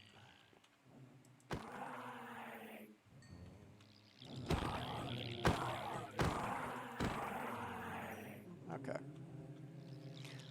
Is the animator our primary reward for this? It might be, because the animator can be a little bit rough to get. But we will tear down everything anyway, just to be sure.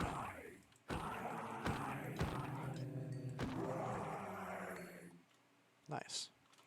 We'll start from the top, I guess. This looks like there could be another room up here.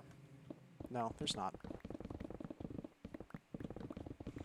Just tear this whole thing down.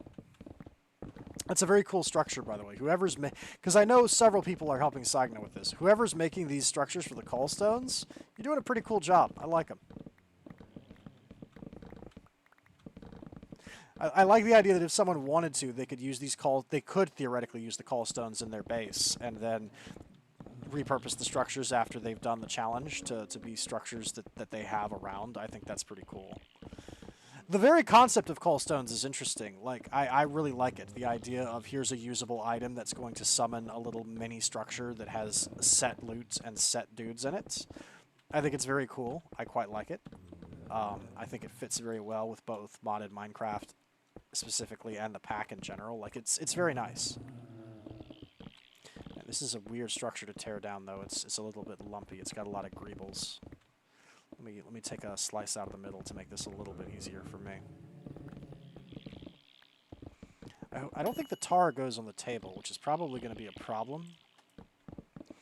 I don't know if tar is actually used for anything. If it's not, I might throw it out. So I might just trash it. I don't think it has an EMC value. I'd be surprised if it did.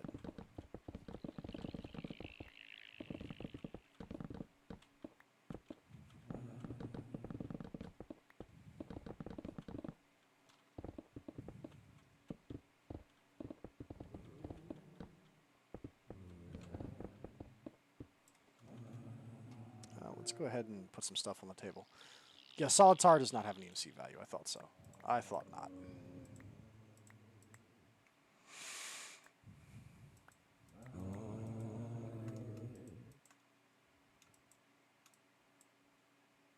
Dark ineffable glass.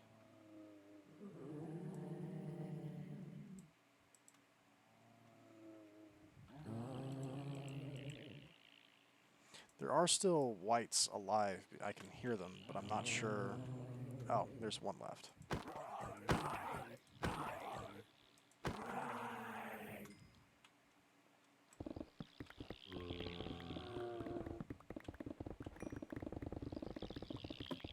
Genuinely don't know what we're going to do with all this tar. Before I use the next callstone, I'll check and see what tar is used for, if I can remember to. I'm not sure it's actually used for anything.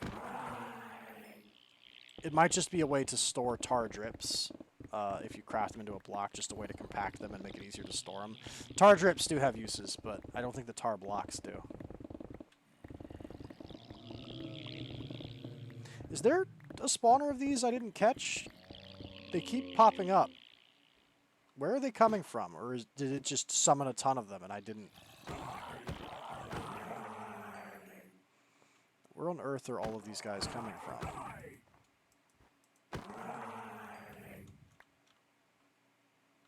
I don't know where they're coming from.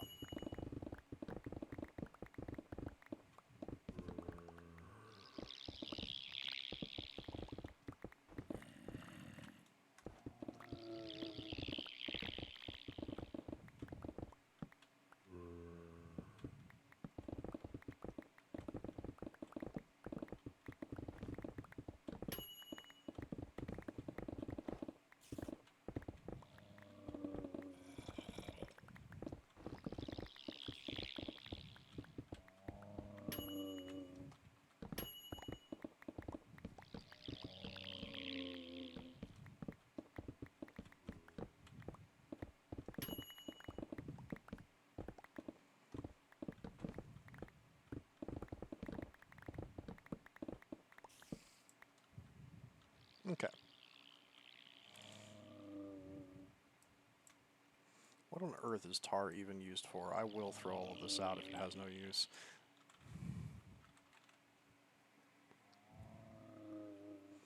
Rather solid tar. It's used to make tar structures. And it doesn't... Is it even craftable? I don't even think it's craftable. None of these things appear to have any use. Okay. Here's what we're going to do. Let's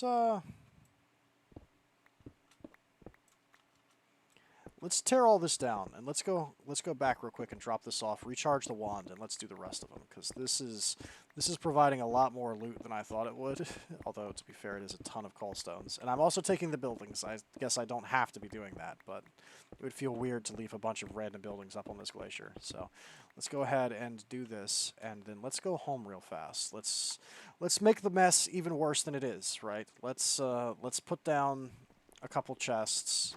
Let's empty our backpacks into those chests, and then we will continue on our escapades. Great. 3 ought to be enough. We'll go ahead and put them down, I don't know, right here, because I love making messes. It's what I do best. That's not symmetrical, though. That'll bother me. There we go. Yeah, dump it all, actually. Unironically, just dump it. Okay. And perfect. Perfect. Okay.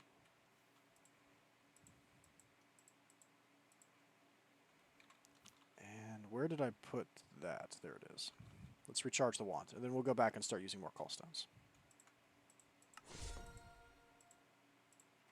Okay.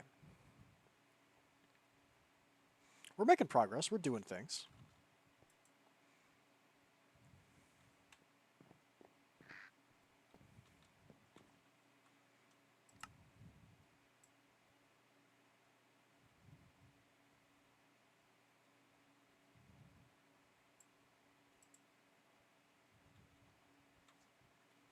Okay. Okay. We'll claim that. Put the Tar Slayer trophy in the backpack. Okay, what's next? All right. Hunger. Rock snots can be placed in water. They will eat mobs around them and eventually eject pearls if enough are consumed. They were all swindled. The inhabitants of the swamp in between are all part of a larger plan, and it has to do with Terra. I also seem to be part of this plan, and yet I can oppose these invaders. Why? Why am I different? What is the price for my immortality? Is my immortality itself the price? I do not know if I will ever be able to find answers, but I can at least use my power to put these slaves out of their misery. Rocksnot farmer. Okay. So I am aware of this. We have actually found rocksnot pearls. You can find blocks of rocksnot pearls, pearl blocks in certain ruins in the Betweenlands as decoration. I have, in fact, found these. So I'm going to go ahead and give myself a pearl, because I do, in fact, have them.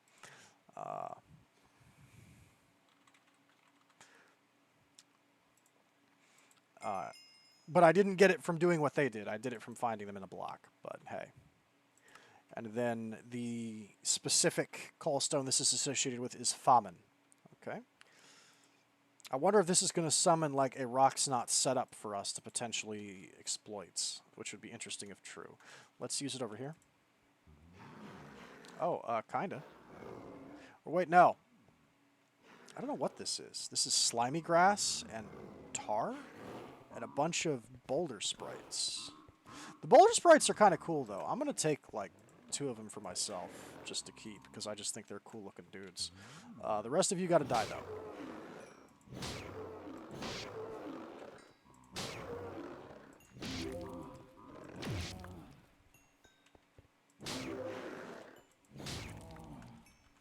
What are they dropping? Oh, they're dropping ores. Fascinating. And these Pyrrhids are like, they're like magical, like, fairy critters. They kind of disguise themselves as bark, but if you were to agitate them, they will make themselves, it becomes much more obvious what they are. However, magic does a crap ton of damage to them, so they're just dying in one shot to this. I'm not even giving them a chance to defend themselves. Get out of here.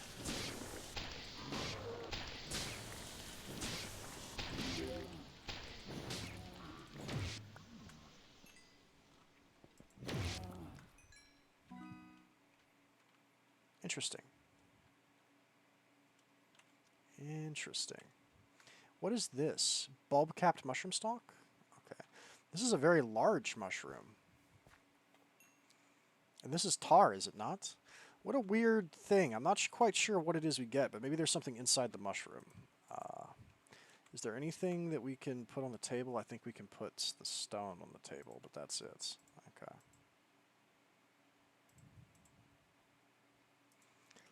Put that away real fast. Or actually, no. We'll put this away is what we'll do.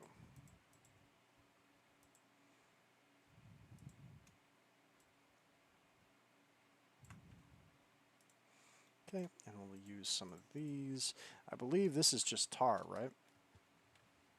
Yeah, that's just tar.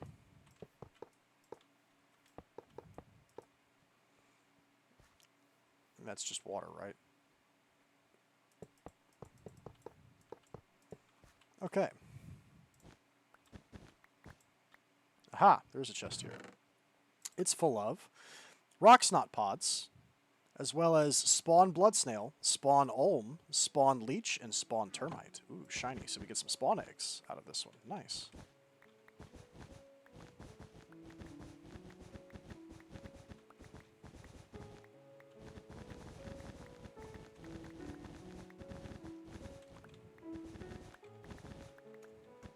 I'm guessing those are the critters that you could efficiently feed to the rocksnots, I suppose.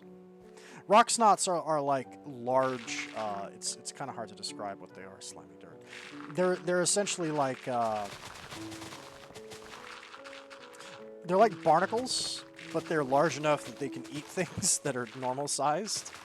Is essentially what they are. If that makes any sense. A barnacle's so big it no longer has to be a filter feeder. It's a person-sized barnacle, essentially. They'll go after you too if you get too close to them. You can find them in the deep waters biome of the Betweenlands, where the water gets really deep. You can find rocksnots out there. Go. Learn the slimy grass. Not sure what I'll ever need it for, but go ahead and learn it. The rest can go in there. I think those rocksnot pods are used to actually make rot snots. I'm not sure how that works, but whatever. Moving on. Claim. And then put the farmer thing up. The forbidden task. Yes, we did in fact do this. Drop mummy bait in the Betweenlands marsh or sludge plains biome. You can obtain the biomarker from the callstone. And by the way, in case I didn't explain this adequately, the reason I'm doing this on screen is because there's a lot more lore now, and I'm reading the story to you. I could have done all this off screen and completed it, but it just seemed like a waste when I could do it here and also do these in order, right? It seems a little silly. But some answers, and even more questions. I should not have been able to open the wormhole that led me to Terra, and yet I was able to do it. The physics make sense, but something was missing. That something is magic. It seems like I also entered a pact with an abyssal being or someone with powers like theirs. My ability to do magic is what I gained, but the price was my death. I can now touch Vis and open wormholes, but I have to endure the pain of reincarnation. The mummy appeared to have a moment of clarity before its death. It spoke. We are both alike. We are both enslaved. The power we gained will be our undoing. So I guess this is what the Dreadful Peat Mummy says when you kill him, right? So we need a Shimmerstone, Mummy Bait, and the Dreadful Bone. We've already gotten all of that. You've seen it. So let's go ahead and do that real quick. And just to make sure, what was that again? Shimmerstone, Dreadful Bone, Mummy Bait. Okay.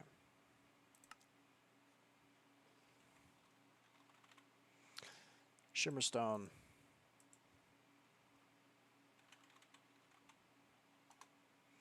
Dreadful Bone.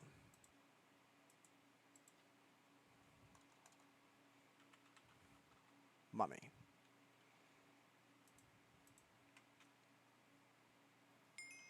There we go. Do. Always scares me a little bit when I do something like that, because I don't I don't want to accidentally throw like one of my backpacks in there and delete it and everything in it, because that is absolutely a thing that can happen. Okay, Mortem. Okay, I'm guessing this probably summons something death-related. Holy crap! What? I hate everything about this. This is the worst thing you could have done. What's a stalker? I don't even know what that is. Oh, it's horrifying. Oh, it's horrifying. What are you? Oh, you're new and I don't know what you are and I don't like it. I don't like it. It's breaking blocks. That's horrific.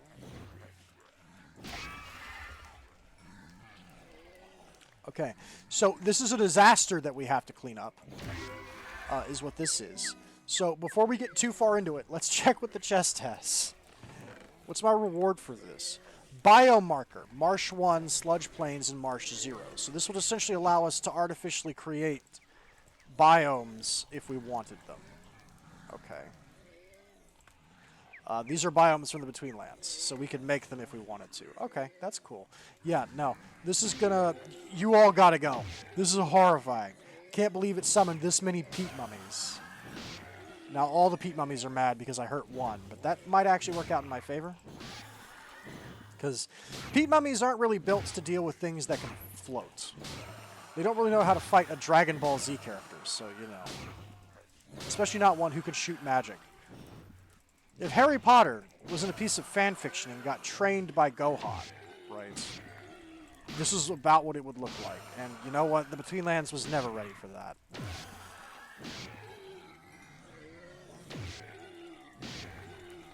I've never seen a stalker before. That's new Betweenlands content, and it's horrifying. I hate everything about it. Don't like it. Do not like that. At least this gives us a lot of peat, though.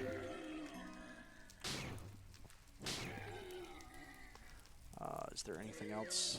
Yeah, there's a ton left, actually. Holy crap. Some of these callstones are a little bit scary. I'm not looking forward to what the master spells do. The callstones don't even come with warnings. The master spells come with warnings. I don't even want to know what they think, you know, warrants a, this is your only warning, these are dangerous levels of warning. That's a little scary. But that's problems for future me to deal with. Is there anything left? Yeah, there's some swamp packs left. We good? I think we're good. I think we did it. Okay. I don't really care about the shimmer stones. I'm going to be blunt. I can always grind them. I have a woot shard of a peat mummy if I really want them, so I'm just going to throw those in the trash. Yeah, okay.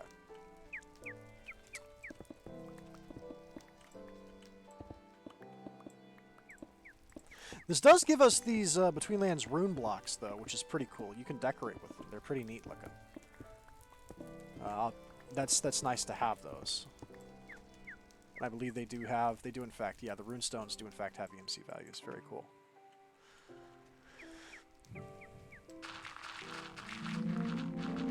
Hopefully none of the swamp or none of the peat mummies buried into the peats. I don't think they did, but they can. Yeah, some of them did. We're going to have to fight these guys in a minute. I'm just going to dig it all up first. The mummies have been disturbed. Where is Brendan Fraser when you need him? Answer, he's in divorce court. He's having a rough time. Okay. Pray for our boy. That man stole the Declaration of Independence. And then his wife stole the kids.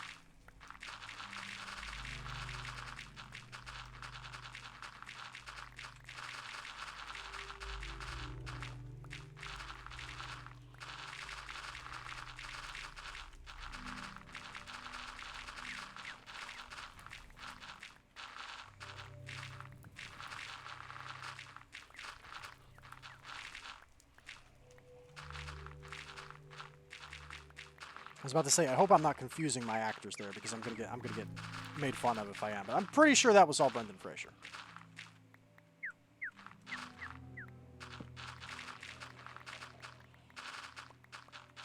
I'm not really an actor / celebrity guy, so I wouldn't know.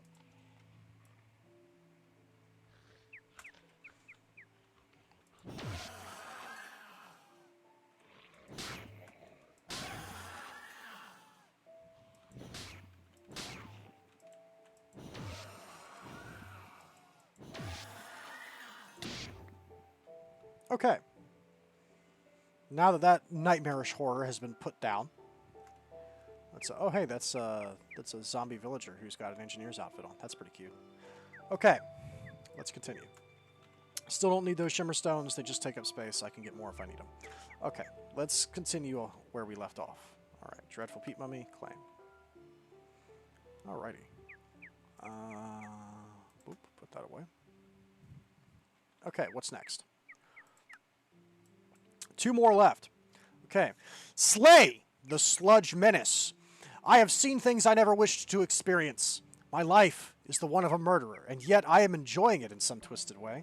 Do I wish this fate had fallen on someone else? Yes, I do, and yet I am learning so many incredible things. Magic can be extremely powerful, and there are levels to it. The sludge creature I fought is powerful to the point that it can perennially exist in its fortress, and yet the druids were able to subjugate it into service for the abyssal ones. Was this also part of a pact, or is there something else to it? I am also part of some sort of pact, but I cannot remember what I did. Was it when I opened the wormhole, or did it happen long before? Now, we do in fact have menacing sludge. You saw me obtain it, so we're just going to go ahead and give ourselves one of those.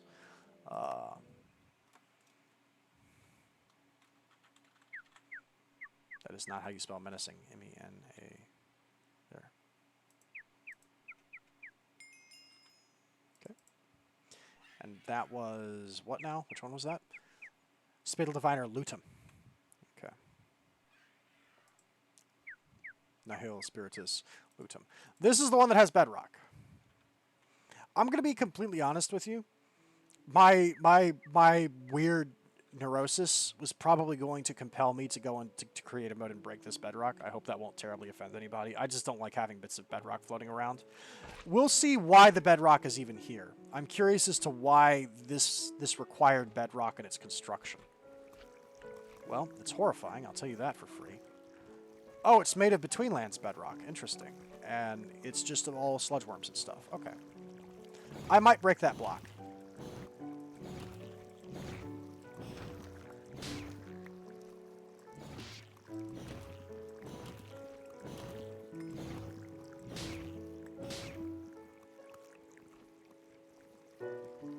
Oh, wait, I'm still in creative mode. I'm so sorry.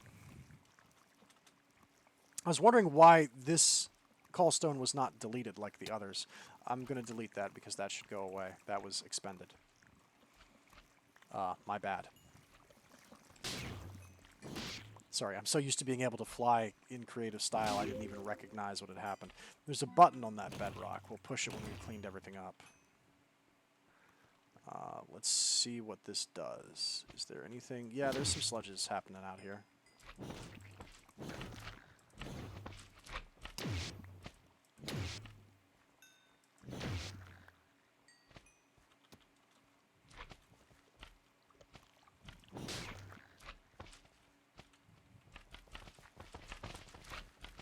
Mist bridge? What on earth? Okay, we're gonna have to pull out the shuriken for this one.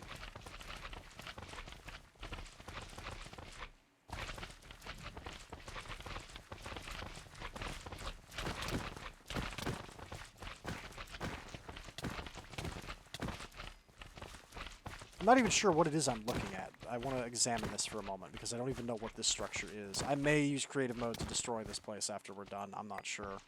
I'll have to think about it, but...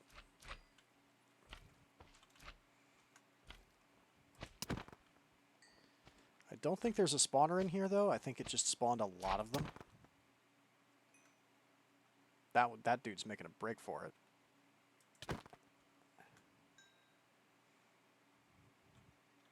Oh, that's a Fish's Undead Rising. For a second, I thought that was a white that escaped, but that's not. That's from Fish's Undead. That's what that is. Okay, so this place is made of limestone, sludgy worm pillars. Like these are blocks I didn't even know the mod had. So I guess first of all, well, gotta fly over the mud because it's very sticky. Let's. What is this mist bridge? What is the chest? Pestilence. Right-click to summon a loyal little sludge. Okay, that's from Fish's Undead Rising. Okay, interesting. Alright. That's a cute little reward. That's not Betweenlands related, but I will definitely take it. That's very nice.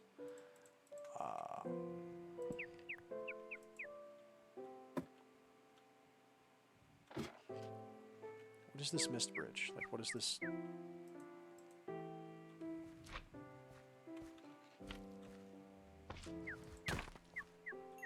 I'm not sure if that's a way up, but I don't want to break it in case I do something I'm not supposed to. So let me come up here. And that's...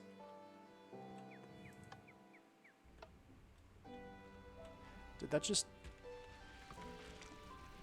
summon the thing? What?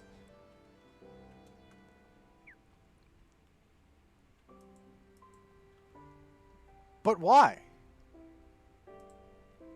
Okay. I think this maybe is a thing... Yeah, I might break this. I'm going to keep it a buck with you. I think this is essentially, like, you can push the button to refight the Sludge Menace whenever you want, maybe, is the idea here.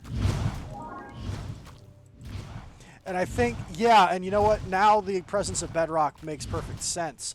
Because I bet you anything, he's got a special command block inside of it.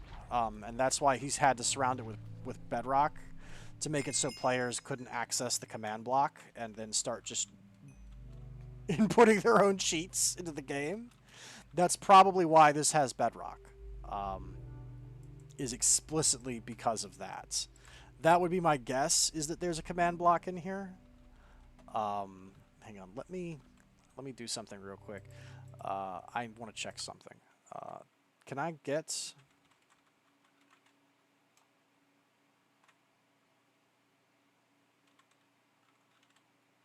I can get Betweenlands Bedrock. I'm sorry, I need to know if you don't want to witness this, avert your gaze, but I have to know. This is important to me. I want to angle it so I don't accidentally break something. Is this...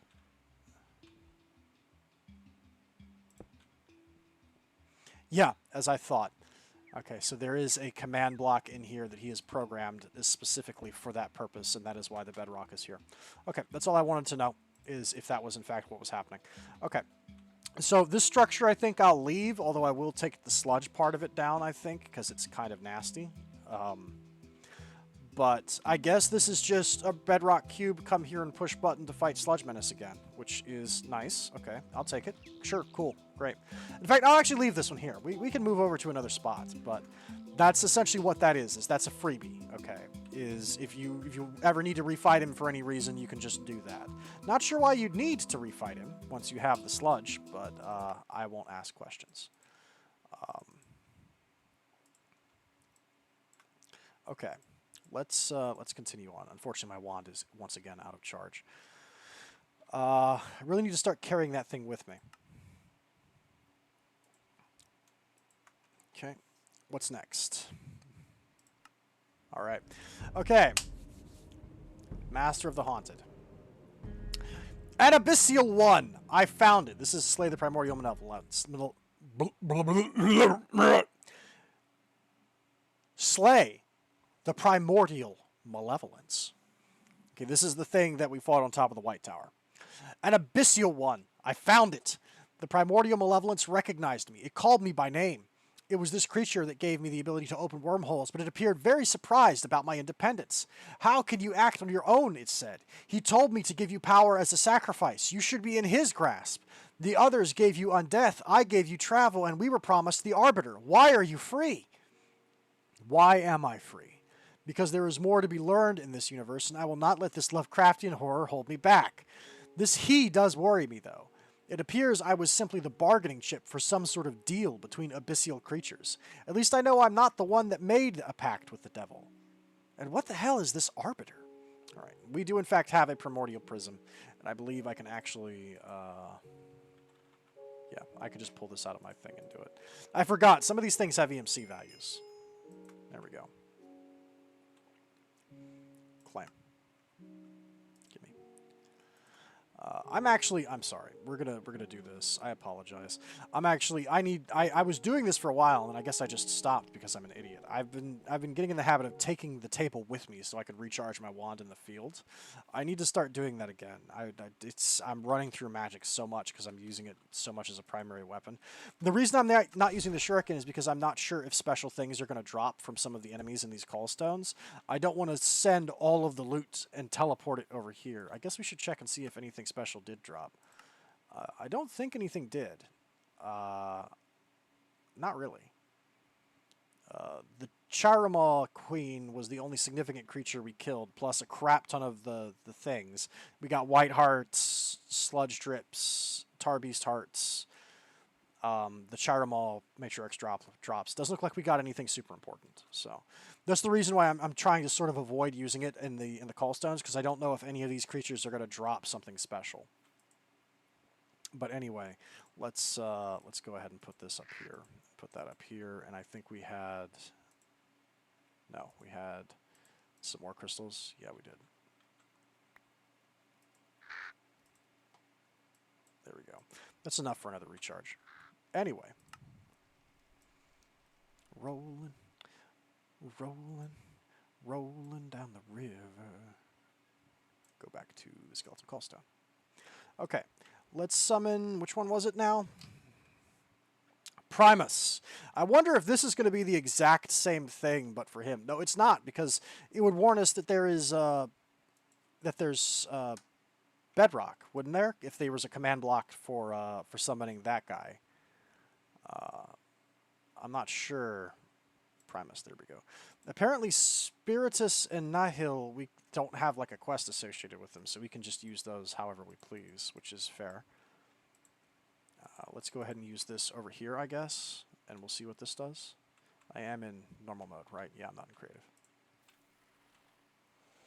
Oh, this summons a bootleg White Tower. Fascinating. Is there a thing at the top?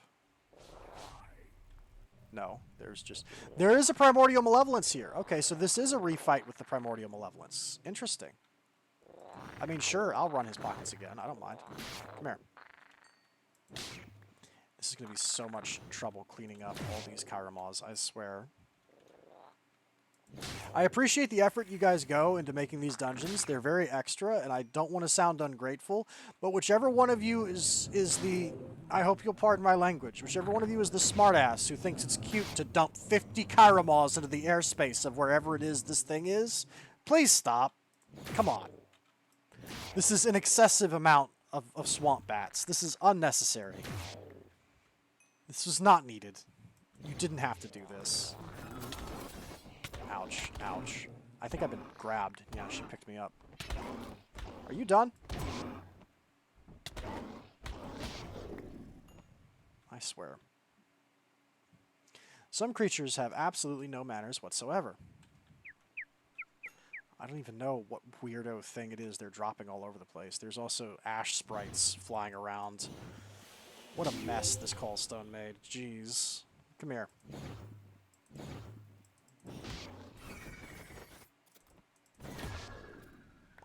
Yeah, that's right. Sit down.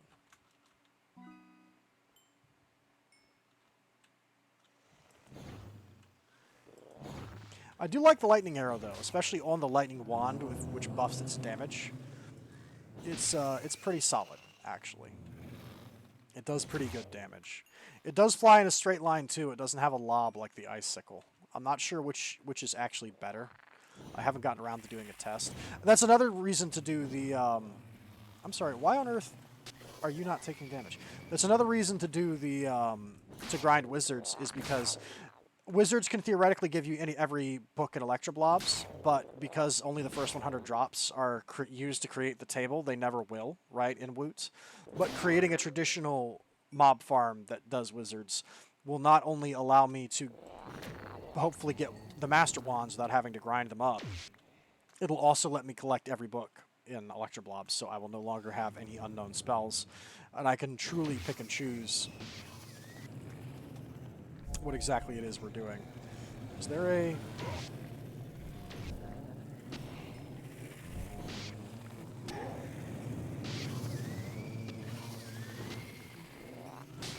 Interesting. This place is protected. I apparently can't... Why are some of you not taking damage? Is it because your hitboxes are weird?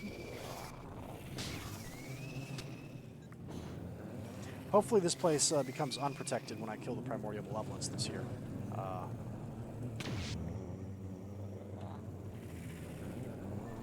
Man, this place is filthy. It is just lousy with stuff. Jeez. Oh, there's a Barashi in here! Oh man, I kind of wish I brought some loot shards. I almost don't want to kill him, because... I want to wound shard him. It's fine. It's fine. It doesn't matter. Oh,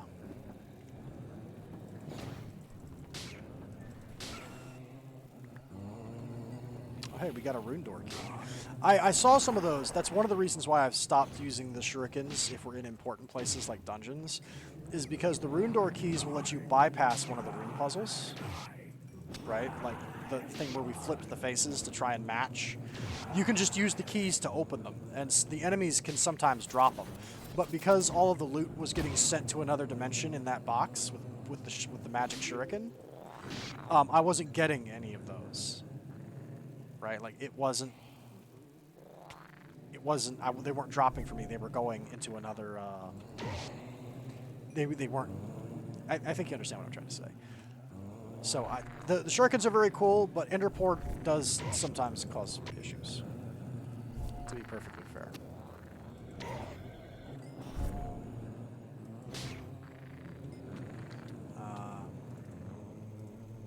Let's see. Why are they all moving like as one? What is this? That's kind of creepy. I'm going to go ahead and throw down enemies real fast.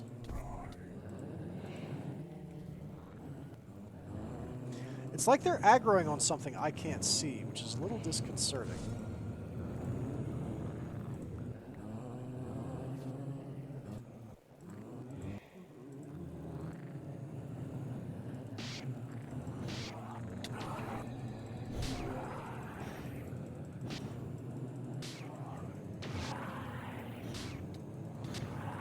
Don't mind me.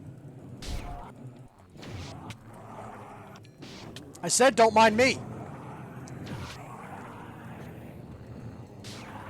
Gentlemen, please.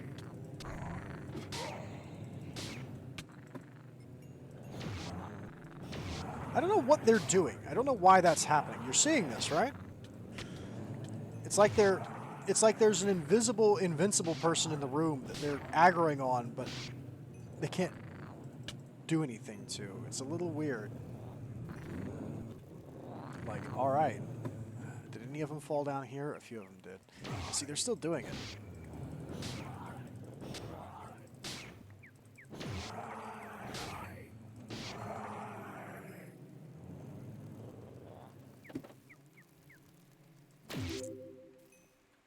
That's an infestation swarm. You want to kill those. That little cloud of bugs. The problem is they'll get on you and they'll start like doing damage to you and debuffing you, and it's kind of hard to get them off. You can set yourself on fire to get rid of them, but that's a bit of a hassle to do sometimes. See, they're doing it again.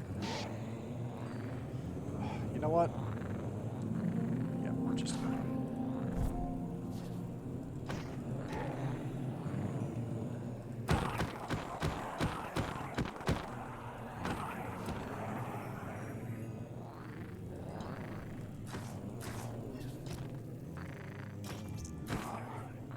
Oh, I have Grandmastered my shirt. That's nice.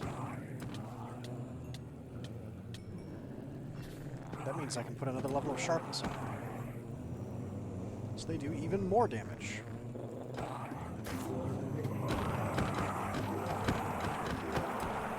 What a shame you guys can't physically lift your arms above your heads, or else you could have gotten me that time. What a shame.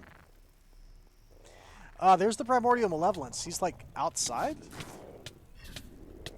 Kind of weird, but okay.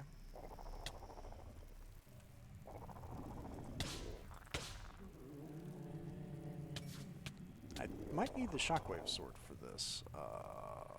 Do I have the Shockwave Sword? I ought to. I do. I have a Shockwave Sword.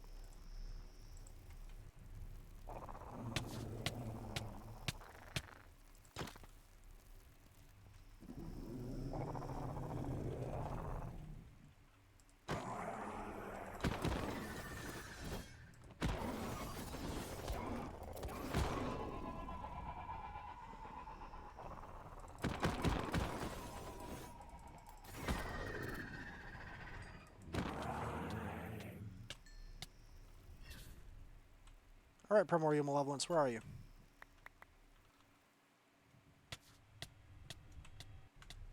There you are. Hi! I feel like this guy's broken. Like, I don't think he's working as intended. This doesn't feel quite right. Unfortunately, I'm not quite knowledgeable enough in Minecraft to know how to just kill him with a command, so I don't know how to solve this problem. There might just be a Primordial Malevolence on the glacier now. I'm not entirely sure. You want to do the thing with the whites?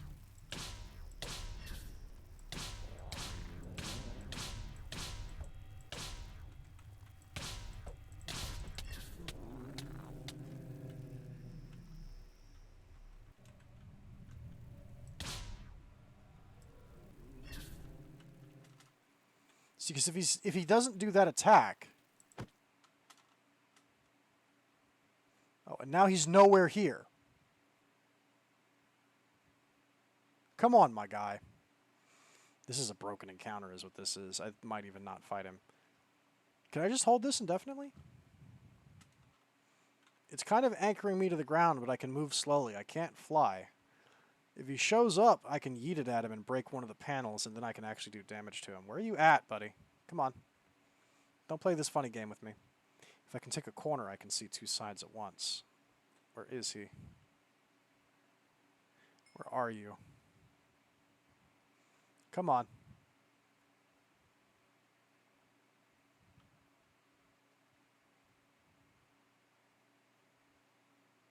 I don't see him.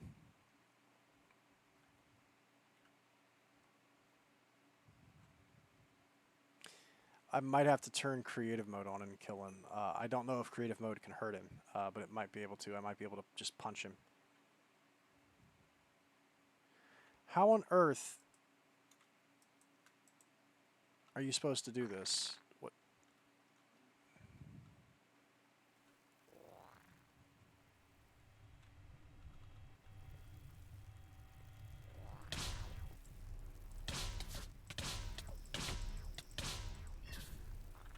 This is a very... This is a bit of a broken callstone, sainagh. I'm not going to lie. You might want to rethink this one. It's a little bit...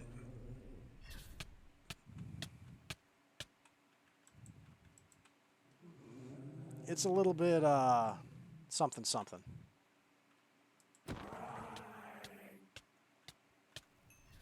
The worst part is, like, the clear problem is that I think this level is it's one level too high, right? It's too high up. I could fix this if I broke this, which I might, that might be the thing to do, is I might go into creative mode and break this top level of the tower. That might be the fix, is to use creative mode to break the top part of the tower off so there's actually room for the fight where he's not clipping through walls and being confused. That might be the solution. Let me see if I can hit him with this one. Let me take corner and see if I can see him before I start engaging in my own aggressive solutions. Let me see if I can solve this sort of the way it's meant to be solved. Man, you are so slow like this. Is there any way I can move faster? No, screw you. Come on, Primordial Malevolence, where are you? Nah, we're not doing this. Creative mode. I almost threw my dire pick into my inventory, into the void. That would have sucked. So here's what we're gonna do. I'm just gonna break this tier. So this way, I think we'll actually be able to have a fight with him. I think that's the problem, is the tower is too tall. That's my theory. That's my working theory, is that the tower is too tall. So let me see if I can fix that on my own. If not, I think maybe if I just walk away from this fight, he'll despawn. That's the other fix. Will the dire pick go through these faster? No, everything breaks exactly the same speed when you're in creative mode. Okay. Ironic that I can actually break blocks faster outside of creative mode than in it. Let's go ahead and swipe the sides to give ourselves a flat playing field. This is where I'll put it. It's this level right here. I don't know what the rewards are for this one, but hopefully me breaking the top half of this tower off doesn't ruin whatever the surprise was supposed to be. I apologize. I'm just trying to troubleshoot this live. Let's see if this will solve the problem. In fact, just knocking the walls out might be enough. I might not have to take out the top part. We'll try it with this. Give me just a second. This might be enough.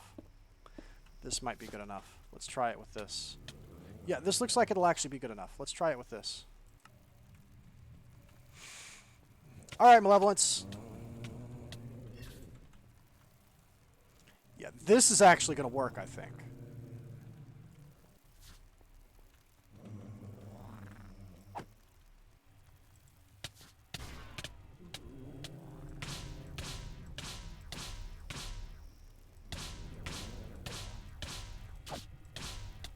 Yeah, that did it. Now he's got a hole, which means I win. Which means I win.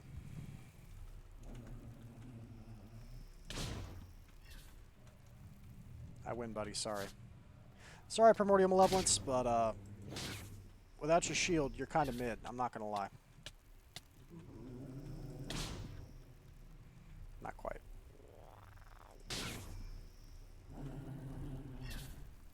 Show me your toes!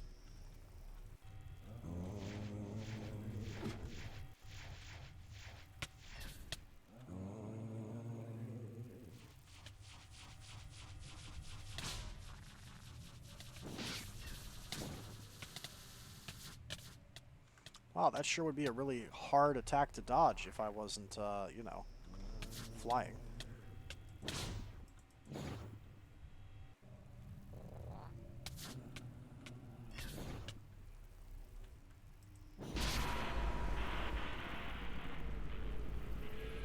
Yeah, knocking out the walls did it. Possible suggestion, sainagh? Maybe don't have walls on this level. That might actually just be the ticket, to be completely honest. Not sure what the reward is supposed to be for this. I guess it's just a refight with the Primordial Malevolence if you need to. Again, not entirely sure why you would do this, because I think you need to have fought the Primordial Malevolence once to have made this callstone, I think. But such is life. These apparently still can't be broken. Oh wait, no. Now everything can be broken. Everything is breakable now. I'll clean this up later. That's a big job. I know we're starting to run on time. I'd like to push through. I won't clean up this building, but I will clean up that later. Not now. Let's see. Okay. Now, we've got 2 more callstones to do, and then we have one other thing we need to do as well. So, we did that.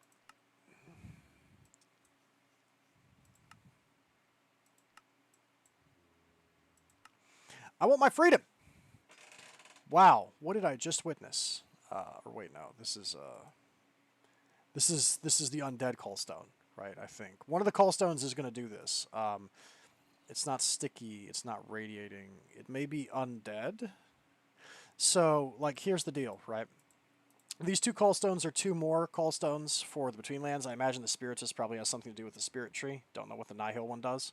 These 4 are unrelated to the Betweenlands. There's the Undead, the Radiating, the Sticky, and the Umberstone.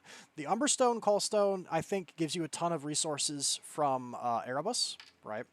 The Sticky callstone, I'm not sure what it does. S-T-I-C-K-Y. If we look up what it's crafted from, it's made from dimensional ingots, 2 forgotten slimes, a primordial prism, and 2 record fragments from Avritas, which are only obtainable from these lucky eggs, from the plastic eggs made in the machine that recycles eggs for you from hatchery. So I'm not entirely sure what the Sticky Callstone is going to come and summon, but we have one. The Forgotten Slime is made by putting balls of coagulated blood around Forgotten Will. And Forgotten Will is made by using a Dread Shard, which is found in the Mausoleum in the Overworld. We used the Gravemaster's Key to get in. Remember, they had the horrifying giant spiders, all the stuff that looked like it was from the Wrath of the Lich King expansion for World of Warcraft. Take a Dread Shard, and 2 million LP will convert it into Forgotten Will, which is reusable.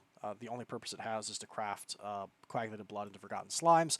And Forgotten Slimes are used for a variety of things. Most notably, it's used to make a ton of mana dust, but... So the Radiating Callstone, it was also hard to make. I had to make special bees for that. T-I-N-G, radiating. This one was a little rough to make. I needed to breed up arid bees to make barren comb, which was an expedition unto itself. It wasn't too bad, but it still sucked. Bee breeding is a little bit obtuse in this pack. There is a mod that I have been told will be added eventually. It's in the plans for the near future. And essentially what it is it's made to plug in with forestry-style bees and make breeding them easier. Normally, the only way to breed bees here would be to figure out what bee you need and then work backwards from the top, right? Saying, okay, well, what do we need to get a frugal bee? Frugal bees are made from modest and sinister or modest and fiendish. Okay, well, how do we make a modest bee and how do we make a sinister bee? Modest bee is made by... that's like a normal type of bee, right? Okay, so we can get that anywhere. So how do we make a sinister, right? And you go and check it. It's made by breeding a cultivated and a modest to make a sinister. Okay, so we need several modists. How do we get a cultivated? It's made from a common and a forest. Like, you have to start at the top of the pyramid and work your way down, and it's really obtuse.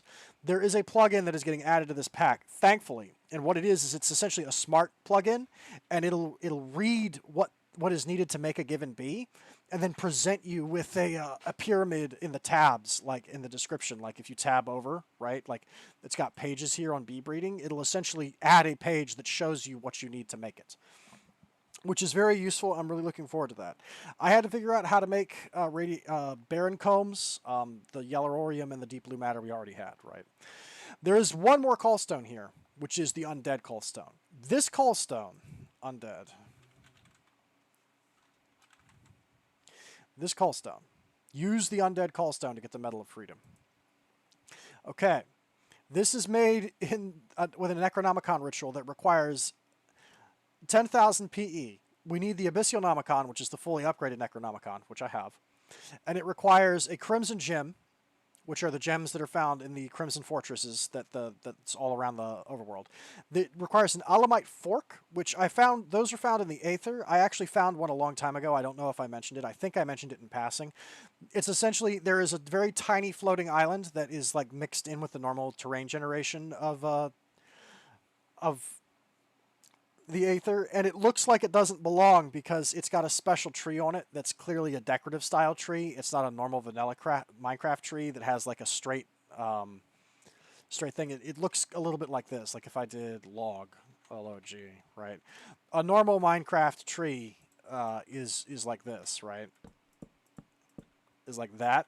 There's a tiny floating island. It's only like 5 or 6 blocks, but it's got a tree on it that looks like this, right? Right, like it's got something that's very clearly not vanilla Minecraft, right? Buried underneath that tree is a chest that has the Alamite fork in it. Okay, that is. I noticed the tree and I was like, that's not normal. That's definitely not natural terrain gen. That's some kind of little tiny thing he's added. So that's where I found the Alamite fork. So you need the Alamite fork. Undying embers drop from those emberling, the little salamander lizard dudes, the lizard people from the Betweenlands. If you're having trouble finding them, a guaranteed way to find them is on top of the Sludgian. If you light all 4 of the braziers of a Sludgian, 4 of the shamans will spawn there, and they can drop it. I've also woot sharded one of them, so I can just make them whatever I want. But that's a guaranteed way to get the Undying Embers if you can't find them. You need a Demonic Mana Stone, which is found in the prison in the Deep Dark. You need a Strange Brownie, which is crafted from industrial hemp fiber, cocoa beans, and flour. You need pasta algio olio peperoncino, right? Which is, I didn't make this, but we are given some as quest rewards. So I just had some in the box that's full of my quest rewards because this is part of an update that now adds a lot of quest rewards. So you get things for completing quests. There was some of this in my box of quest rewards. And then the intense meatball pasta is made by continually doing recipes where you take pasta and meatballs and then you add chilies to them to make spicy, then to make fiery, and then to make intense, right? And the intense is both a food, but it's also used to make some things, including the undead callstone. You need a sentient meatball for it, which is what those dudes in the Aether were dropping. And you need a bento extra, extra, extra large. This is a content tweaker thing. It is a food he's created and added to this pack. It's not normal. You won't find this anywhere else. It's only in Meatballcraft.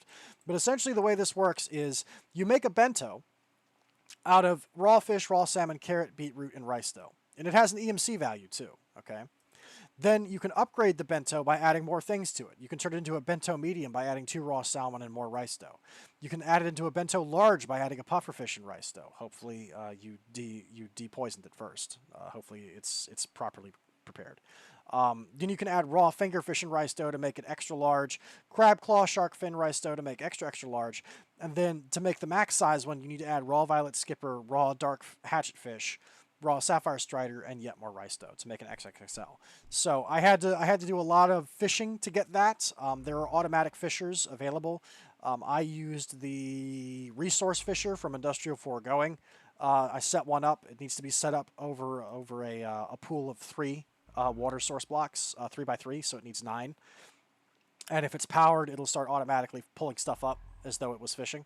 So that's how I got the stuff needed to make the bento. This makes the undead callstone. What is the undead callstone? Why am I talking about it? Why am I explaining all this?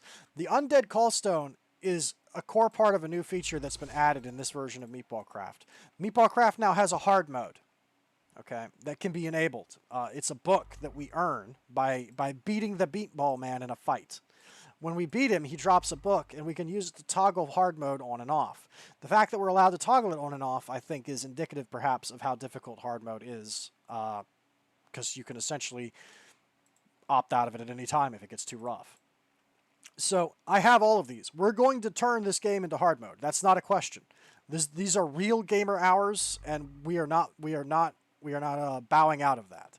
So let's do the other callstones real quick, and then let's do the undead one that summons the Meatball Man, and let's see exactly what that is and what it does. So let's start with the last 2 Betweenland stones. We have the Nihil one. I don't know what this does, but we're going to find out. Interesting. Betweenlands callstone ores. Okay, interesting. So this place down structure for ores. So this creates substances. There's dug swamp grass that's fermenting things. Okay. And then this has tons of ores in it. Okay. Interesting. Scabacyst, Valenite, Simorite, Sulfur, Slimy, Octine. Okay. Cool. I'm actually going to leave that alone right now. I'll dig that up later. I think that's just resources. I think that's just a callstone that gives resources. I'm fine with that.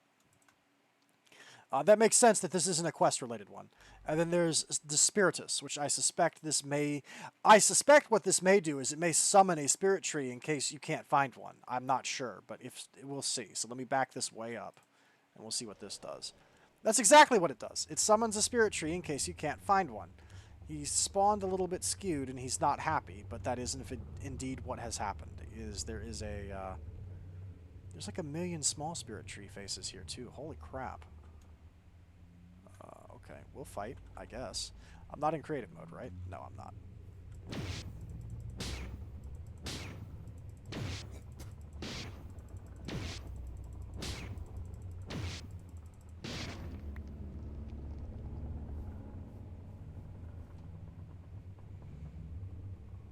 What? Is that it? I think that might be it.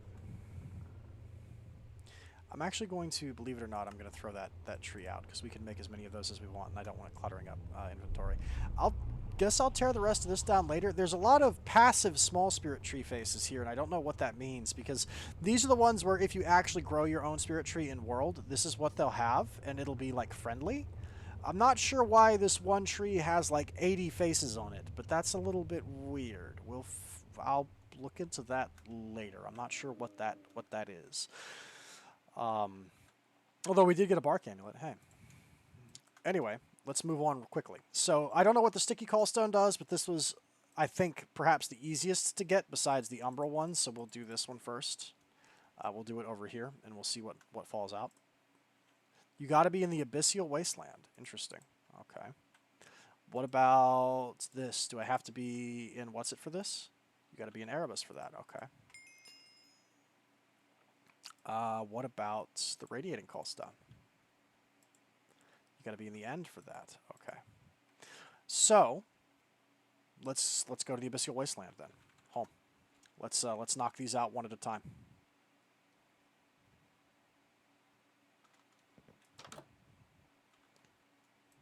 I also have the Warper now, so I don't even fear the Abyssal Wastelands anymore. I have the Warp Cleanser. Man, that feels good. Okay, it did say Abyssal Wasteland, so let's do that. Omothol, Dark Realm, the Dreadlands. No. Where's the Abyssal Wasteland? There.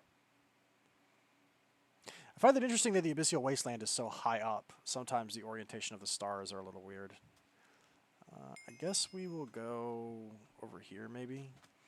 On top of this hill. Seems like a decent place to do it. Let me switch off of my rings so I can actually get some movement here.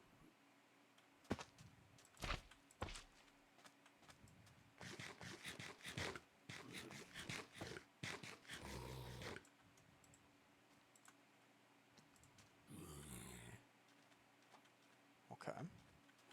Congealed slime. Holy cow! What? Lord have mercy on us all. What have you done? That is a slime. That is a kaiju. You have summoned a kaiju.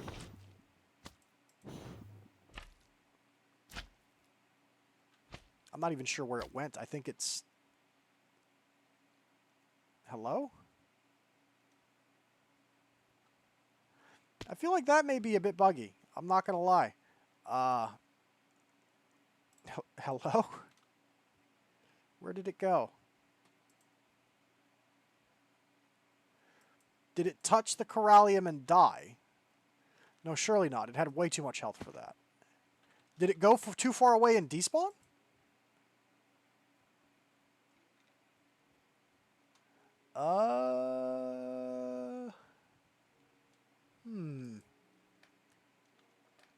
Okay, so here's what we're going to do. We're going to break all this. And then I'm going to actually... I'm going to give myself another callstone in creative and try that again, because I feel like that's definitely not supposed to happen. Like, I get that it's clearly a boss summon, right? But I don't know. It clearly despawned. Like, I don't know. That seems a little buggy. I get the feeling it's so big it tried to jump and it jumped out of spawn range. That's a little wild. I don't know how to kill it fast enough for it to stop that, but we'll try. We'll see what we can do. But I'm gonna cheat in another one and we'll see what we can do, because that's a little weird. I feel like some of these definitely need a bit of work. They're cool. I love the concept, but some of these definitely need a bit of work.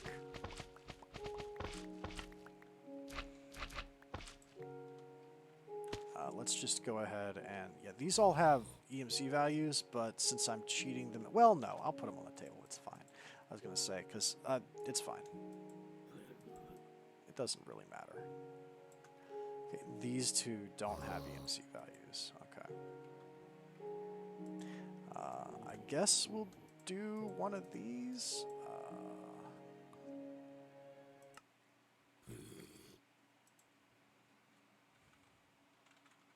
Sticky. Okay, I apologize for the hacks, but I'm genuinely not sure what to do here. I think we will use the shuriken for this, and I'll just go check the box afterwards is how we'll play this. Yeah. Big bouncy castle. Object successfully summoned. Kill it. I'm trying.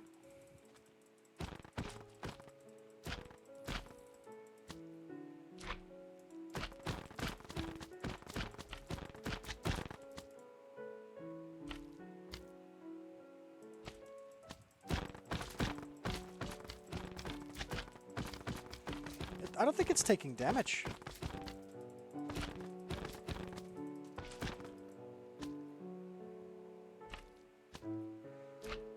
It is healing extremely quickly, and it seems like it's invincible.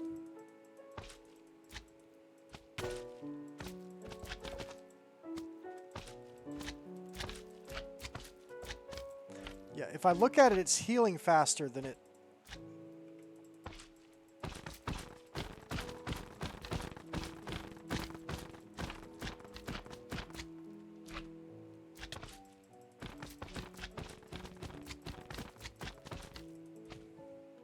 Not entirely sure what you want from me here, to be honest. I think it's literally jumping out of draw range. I think that might mean there's the other one is still here. It's just gone off somewhere.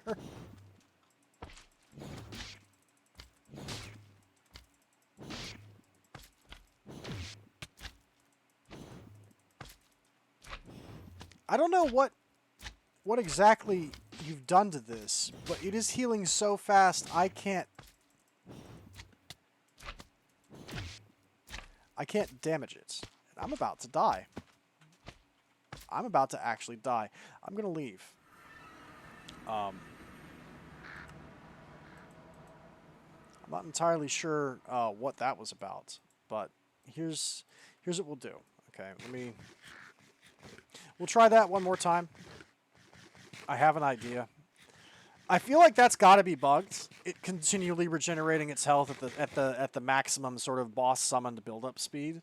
That can't be intended. That's got to be broken. So what I'm gonna do is I'm gonna put better. It also broke my my helmet, my night vision helmet. So what I'm gonna do is I'm gonna get a wand with a stronger spell. In fact, I might even have one on me. And then we will try that one more time, I think. Yeah. We have Solar Beam.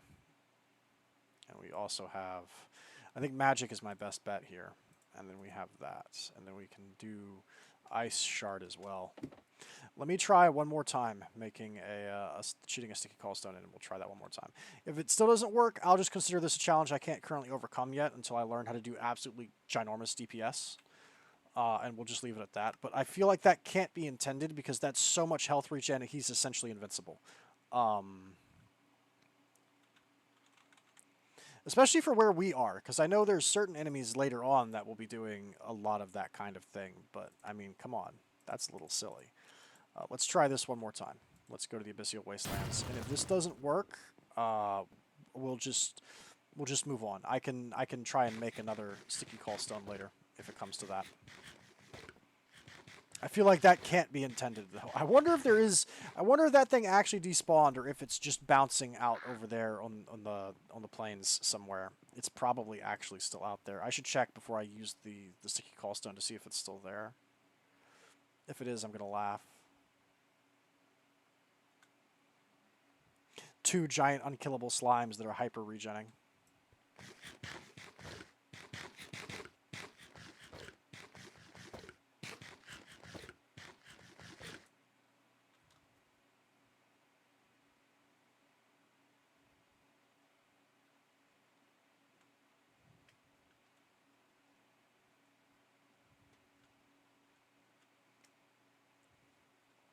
I wonder if it would be worth it, as crazy as it sounds. I wonder if it would be worth it to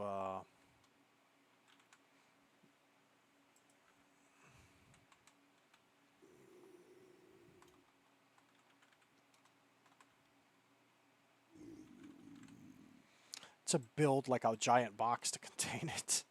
If that would be a worthwhile thing to do. It sounds a little silly, but maybe that would be the play, is to just build like a ring or something. Like, not even a box, because you could just build like a ring, right, at the appropriate height, so it can't get past it, to just sort of lock it in place. That might be the strat. I don't know. We'll try this one more time. I get the feeling we're not going to get to go to the Twilight Forest today, but that's okay. I guess that's fine. This could just be the Callstone day, I guess.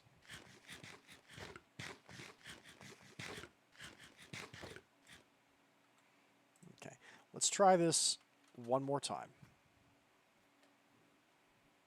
and see what falls out.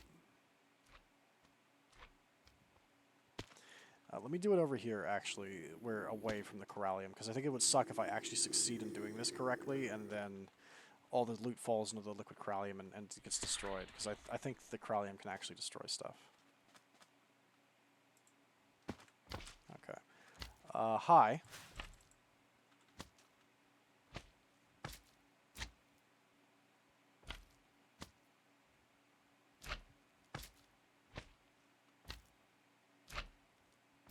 Okay, so it is just running. It's literally exiting draw distance. So that means the original one might still be here. Funny if true. Ouch.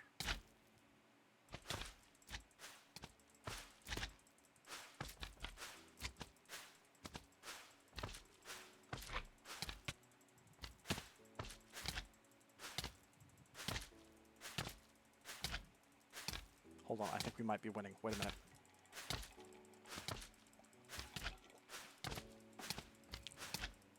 We are slowly damaging it faster than it can heal.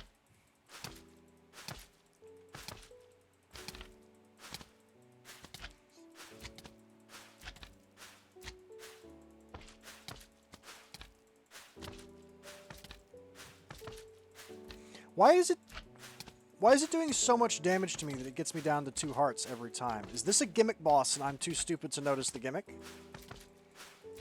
This might be a gimmick boss. I'm not sure.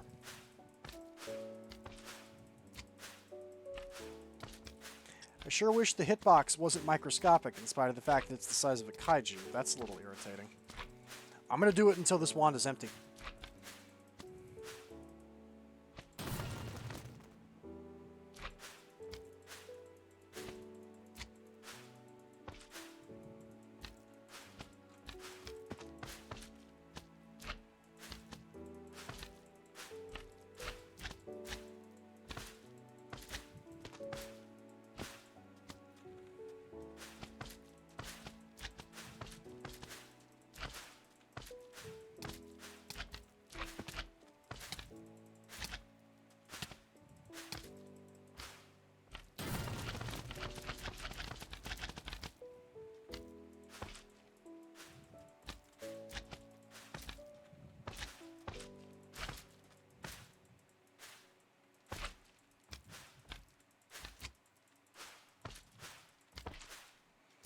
I do not know how you're supposed to kill this thing. What is this supposed to? Is this like a meme? Is this a joke? Like this, you're supposed to come back later when you have something that can hit for 8 trillion damage or something?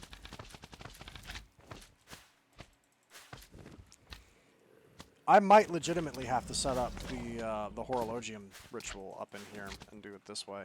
That dragon's gonna kill me if I don't knock it out, because it's actually gonna chase me.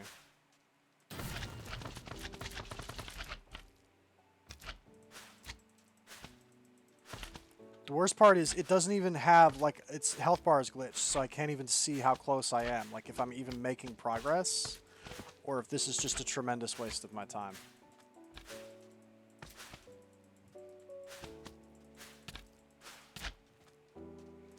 How much health do you have?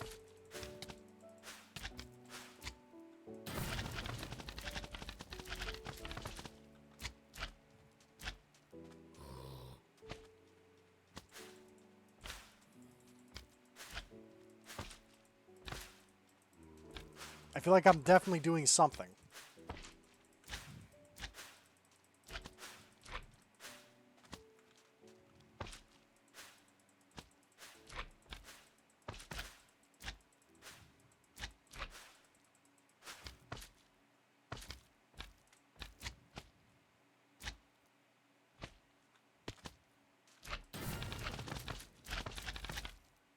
Holy crap, we got him. Oh no! Oh no!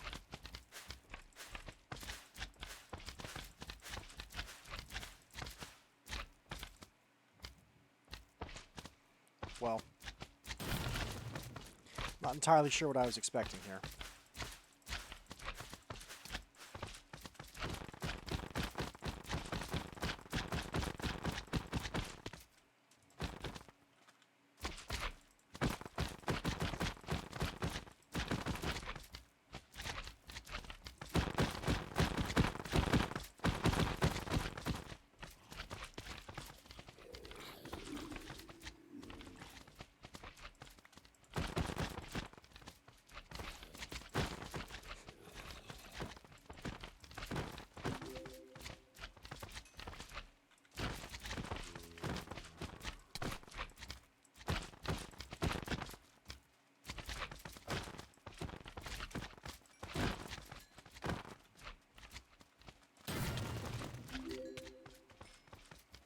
Is this just a meme boss? I feel like this is just a meme boss. I feel like this is pure memes. I feel like this serves no value as something to spend your time doing. I don't see anything unique dropping from them. No, nothing is dropping from them except the things that always drop from slimes. Sainagh, you having a laugh. The worst part is tons of them have split off and run away. So, like, they're just out there now. And you would definitely have to build some kind of gigantic arena for this. This is so silly. This is so dumb. This isn't even a callstone. This is just me volunteering to be a janitor to clean up somebody's joke. This is just for the memes. You just did this for the memes.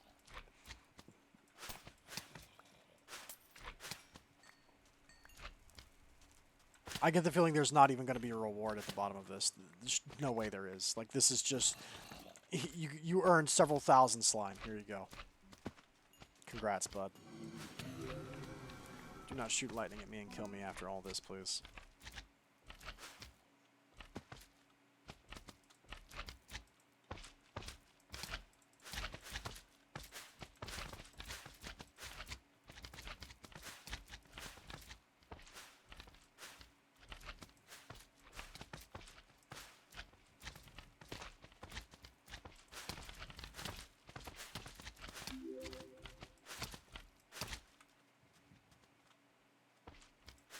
Purely for the memes.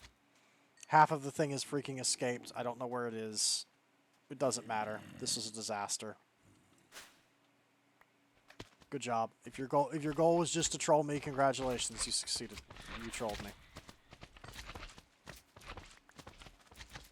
I kind of felt slightly bad that I had to cheat in extra callstones to try and figure out how on earth you were even supposed to do this. I no longer feel bad about it.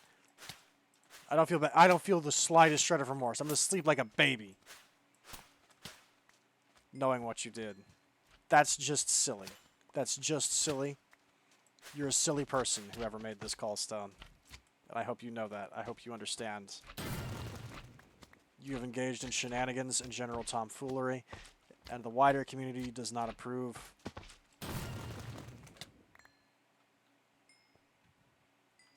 There we go. I'm not chasing after the others. I don't know where they are. I'm not going to bother even trying. It's literally not worth it.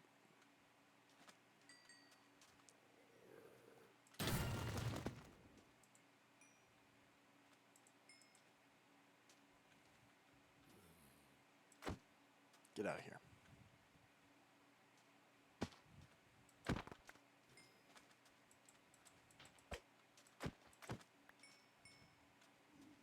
I feel like the only viable way to do this would definitely be you got to build some kind of box, right? You have to, right? You essentially have to build some kind of giant box that's big enough to hold them all so you can adequately finish them off.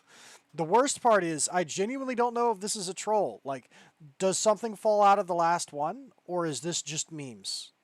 I don't know. I guess we'll find out later, maybe, or I'll find somebody and ask them, "Hey, is the slimy callstone just a joke?" Because it feels like you're just having a laugh at my expense. This is like the worst dimension for this too. Like legitimately, I don't know why they would even do this in this dimension of all places. It's very silly. Okay. That's kind of ridiculous.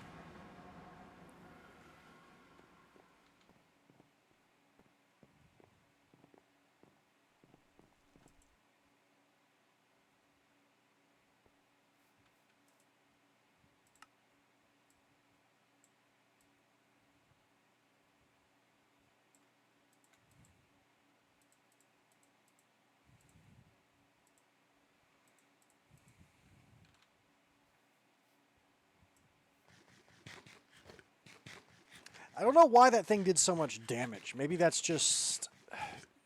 I'm not sure if that it just does a monstrous amount of damage or if that's literally the gimmick. I'm not even sure anymore. Like, I don't even know if it just wrecks, if that's the point, or if there's some kind of... if there's a gimmick there I'm not seeing, right? And I'm just not clever enough to figure out how you're supposed to actually fight that boss.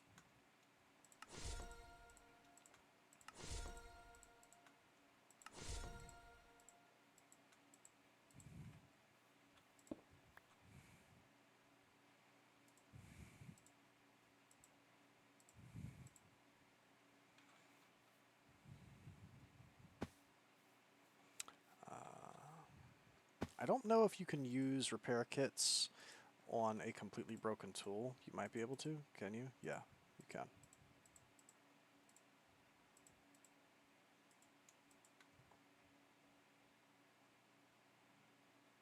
Okay, so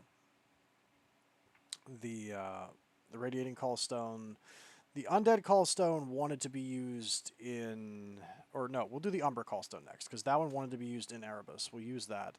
I suspect that's just going to be a bunch of resources, kind of like the callstone with the Betweenlands. I suspect it will be. That's my working theory, anyway. So let's go to Erebus real fast and use that. And then we will go to... it wanted the end, I think, for the radiating callstone. One of them wanted the end. And we haven't used the undead one, but I assume since that one's like a special challenge fight, it'll probably work anywhere. I believe that summons the Meatball Man to fight, and then essentially he drops a book, and that's the book, is the hard mode book. So... let's teleport to, I don't know, the ulterior outback is a pretty wide open place.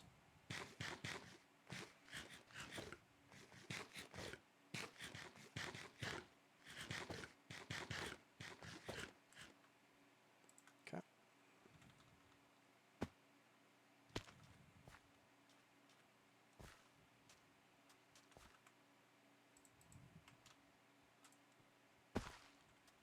Okay. Erebus roof structure. Oh yeah, nice. This just appears to give us access to a ton of Erebus materials. Okay. Jade, Gniss, petrified wood, temple ore? What is temple ore? I don't even know what that is.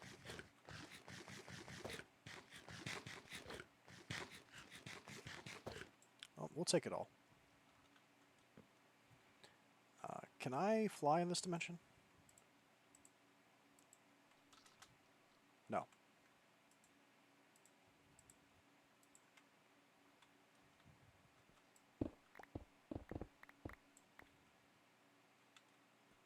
Or actually, this is the wrong thing to be doing, because I think... Yeah, we need to be using the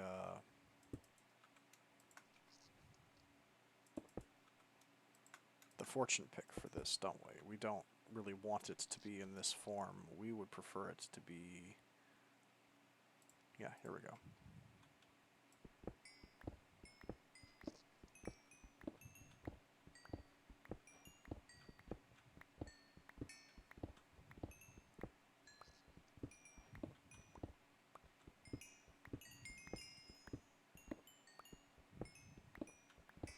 Completing tons of resources quests because, again, a lot of the pack was updated and a lot of all knowledge of my previous stuff was lost, so I had to walk my way back through all of this stuff.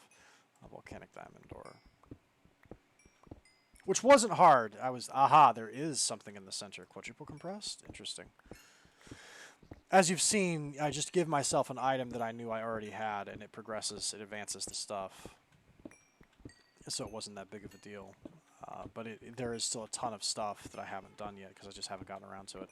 What is temple ore? I don't know much about Erebus, to be completely honest with you. I'm not sure what temple ore even is.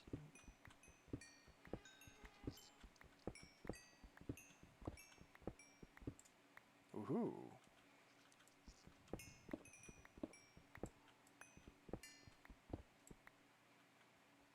There's bits of super compressed cobblestone in here.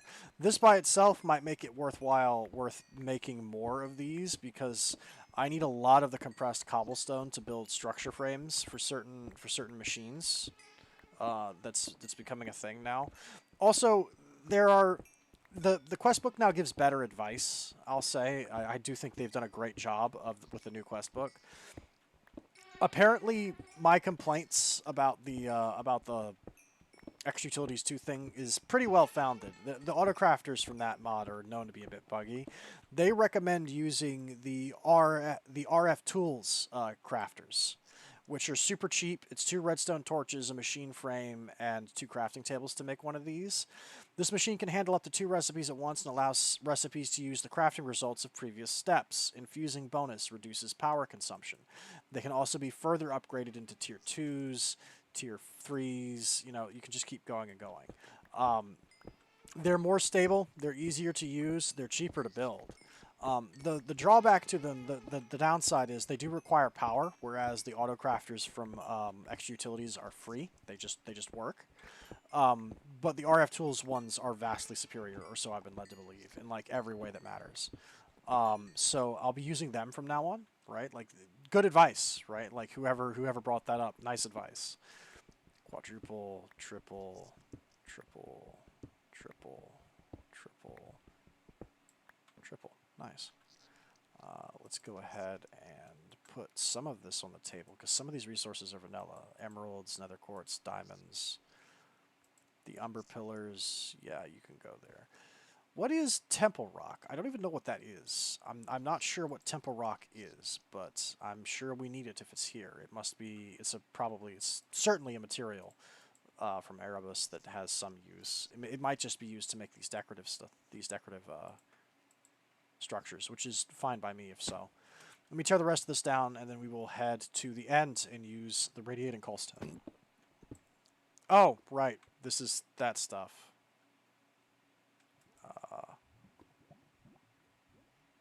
Whoops. You know what? We're just gonna... Because this is 1 deep, so there's nothing special in it. We're just gonna walk away from this.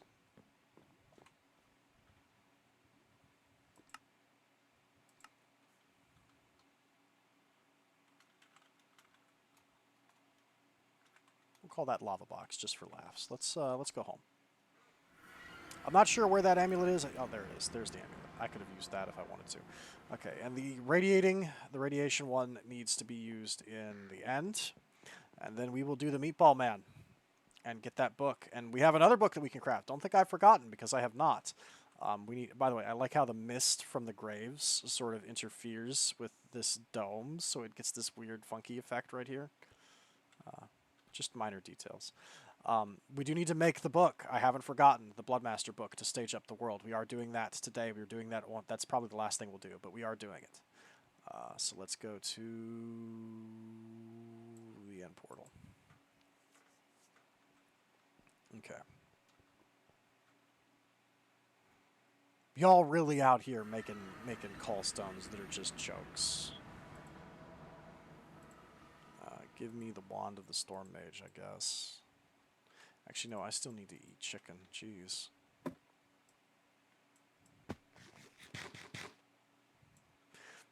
Let's check in on the Void Seeds.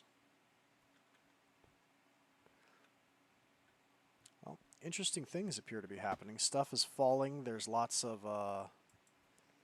things. We got 26 of them. It looks like the rift is like moving. It's shifting around, which is interesting.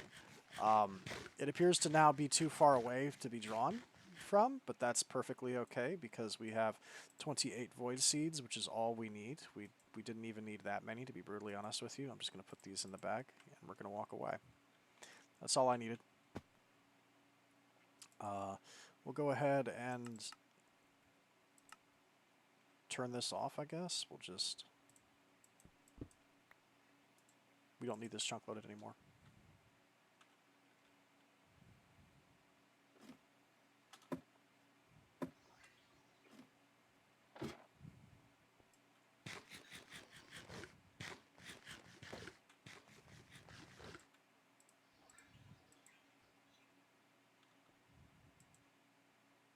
Oh, also, I don't know if we'll have time, but there are some battle towers here.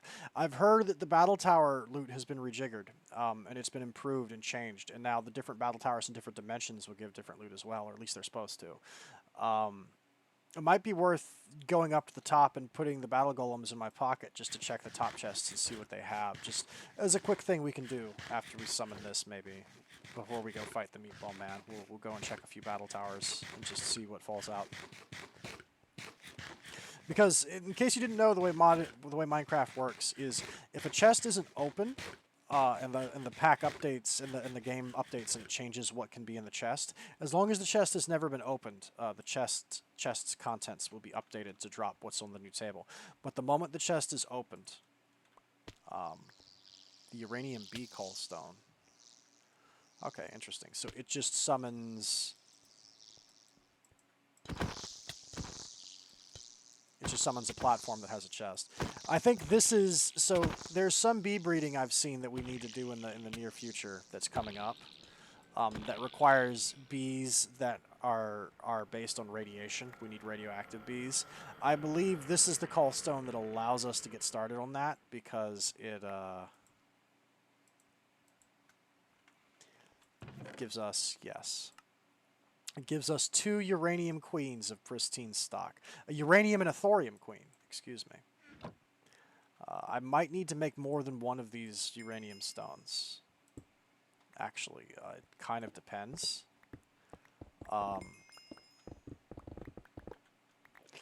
Just to get more of those queens to run, but those essentially, those both allow you to have bees that produce honeycomb that can be processed into uranium and thorium, but they are also needed, those bees are needed to breed certain specific things. Go ahead and throw the hemp seeds out. I do not want them. I do want the bees, though. Thank you very much. Those are quite valuable to me. And we'll go ahead and give me a chisel. Chisel. There we go. Chisel those into endstone. Chisel that into blocks of electrum, which I can't put on my table because that's an alloy. And chisel that into purpur, please. Okay. May not have gotten purpur yet. I hadn't. That's nice. So put the electrum away. Put the chisel back. Let's go to the top of the battle tower and see what's there.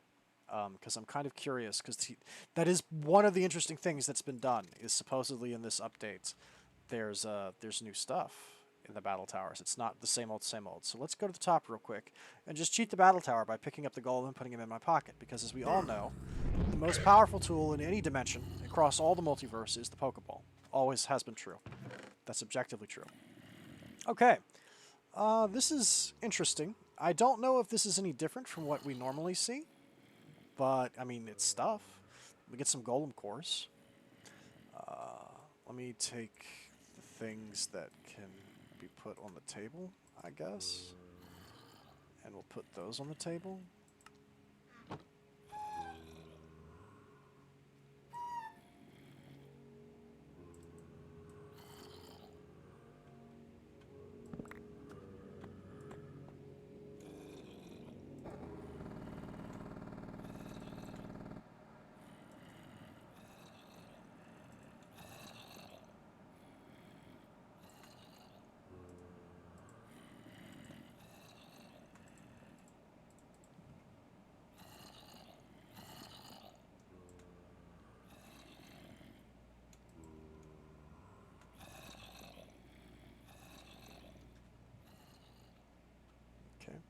Let me check some of the lower ones real quick. Let's see what they've got.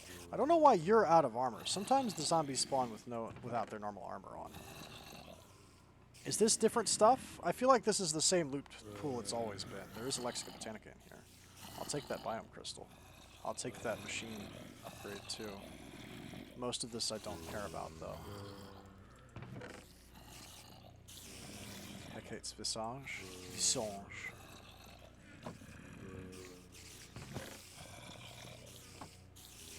I'll tell you what, let's go in a straight line. Let's go out in this direction because this is new territory where nothing is spawned.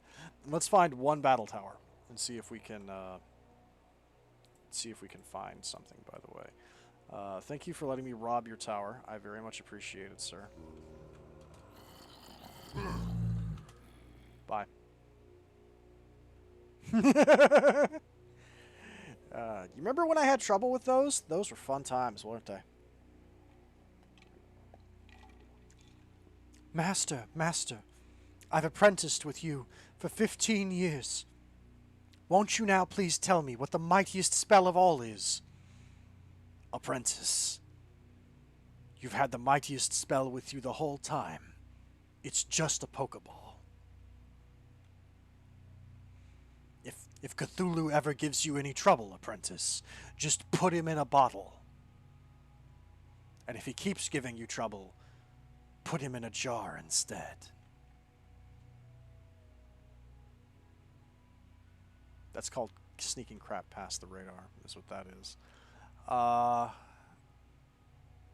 don't see another battle tower, naturally. Now that I'm looking for one, I don't find one.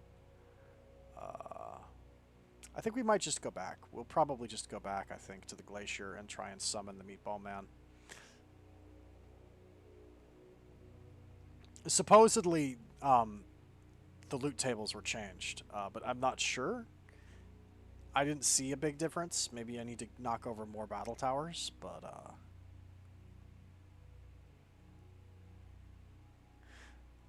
we'll see about that, I guess. Yeah, let's call it quits. Let's head on back real fast. We have one more callstone to go through, which is the undead callstone. This is the important one. Put that away, put that away, put that away, put that away. Put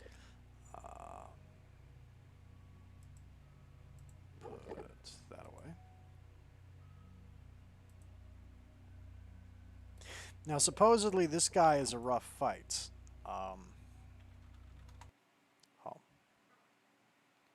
Theoretically. Let's read what the book has to say about it.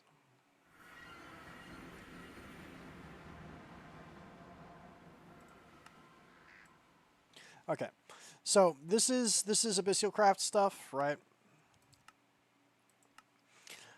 Eye of the Abyss. I don't think there's anything new up to a point with this, but some of it was new. Hang on, let me try and find it. Asaraz stuff is the same.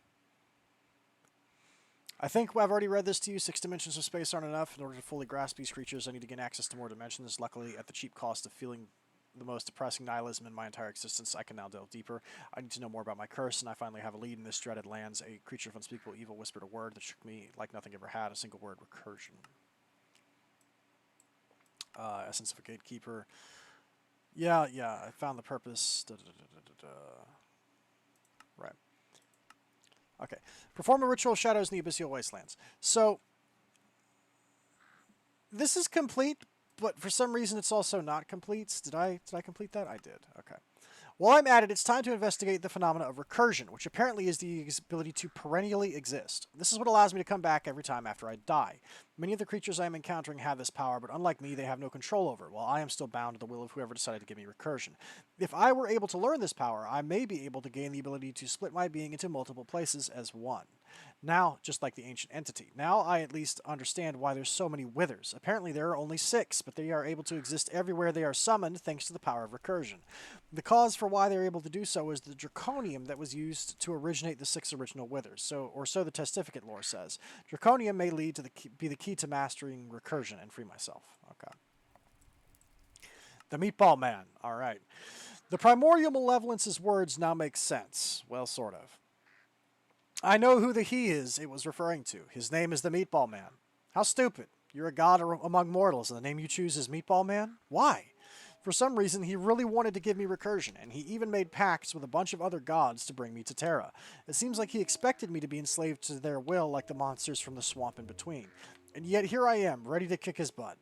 Those puny abyssal ones were not enough to hold me back. If you wanted to escape with your head on your shoulders, you should not have asked all your Cthulhu friends to make me immortal. I am free, and I'm coming for you. Okay, so we get to fight him. Let's take this to someplace far away. Oh, I don't know. Far radioactive return sounds pretty far. I like how for 1/4 of a second you could see there was a dragon under a giant-sized dragon under the ground. Did you see that?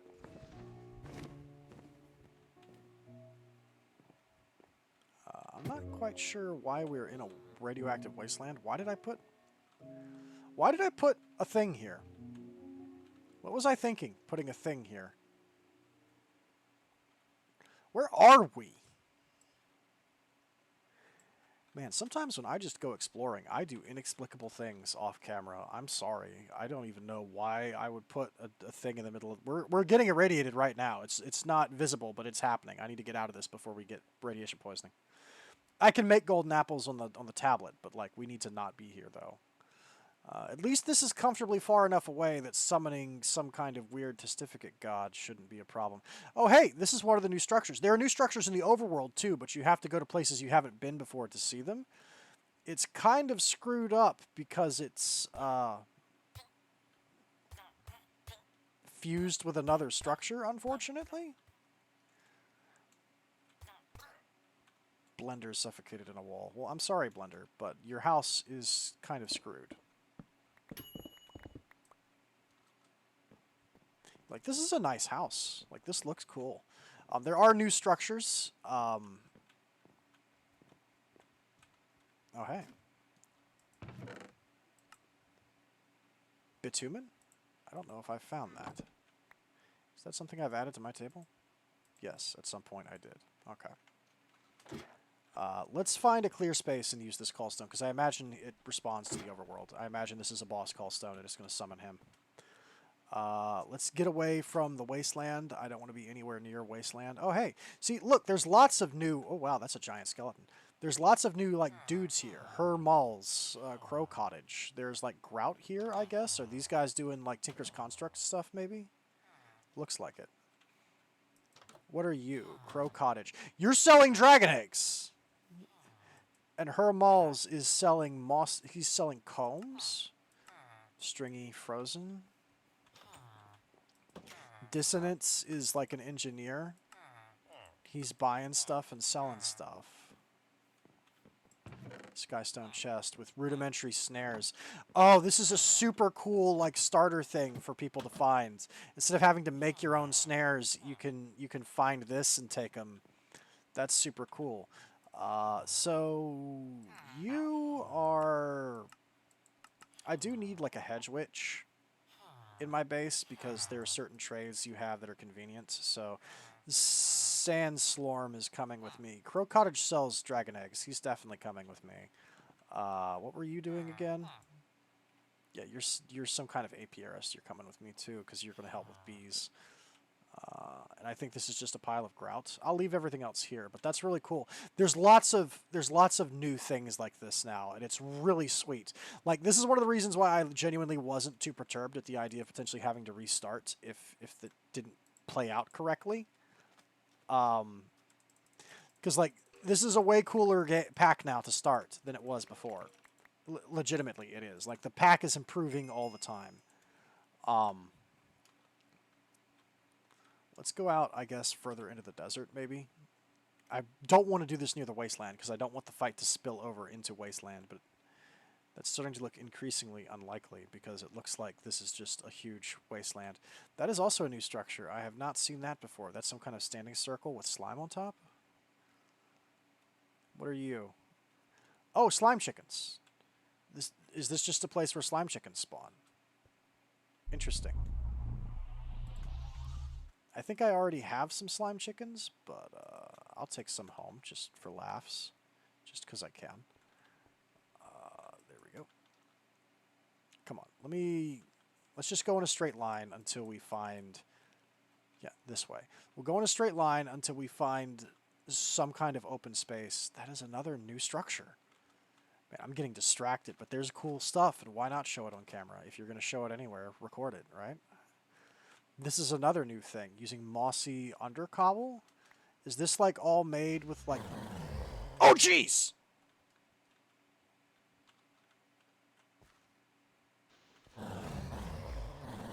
Oh, zombies are rising up, but because it's daytime, they're dying. That's pretty funny. Punji sticks, there's poppet shelves. I love building inverted pillars.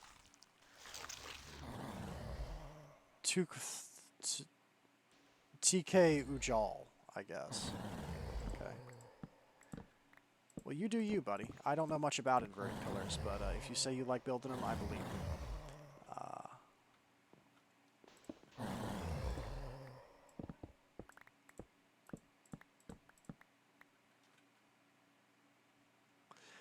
Man, this is like a nasty place. It's like got dark gray life lamp. We're just gonna keep going. We're gonna get out of here. Yep, nasty metallic taste develops in your mouth. I got radiation poisoning. That's fine. That's perfectly fine. We'll just eat some apples and get rid of it real quick. That's fine. It's okay. I was expecting this, kinda. I'm sorry, is this just a coincidence, or is this like a sphinx? That's just a coincidence. For a second I thought there was a giant sphinx sitting out in this desert. I was like, man, you guys are really going extra with these. That is a really big death worm.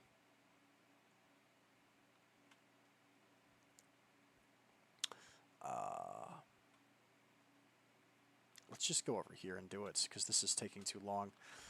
I'm getting distracted because there's cool things, because this is actually cool world gen. They did do a good job on all of this. Let me go ahead and put some of this away real fast. Put all that away. Anything that can be put on the table, I'll do later. Let me go ahead and make some apples. This probably works out because I should probably be eating these for the fight anyway because of the buffs they give.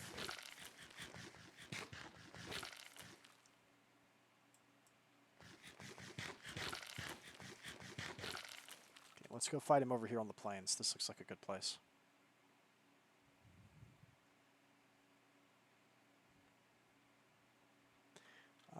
Yeah, we'll do it right here. This looks good.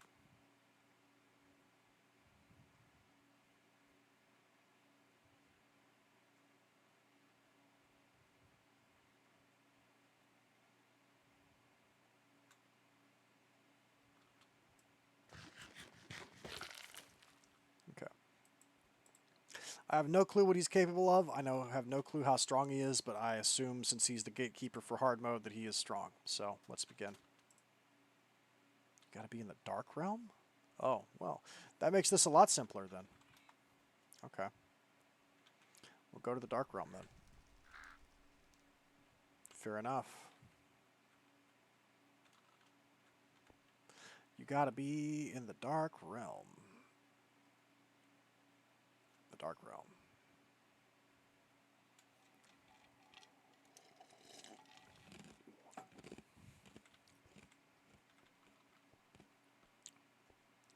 Well, at least there's no question of where to pick a flat place. We're spoiled for choice out here. Sludge Lords. Oh, Wendigos! There's Ithaqua.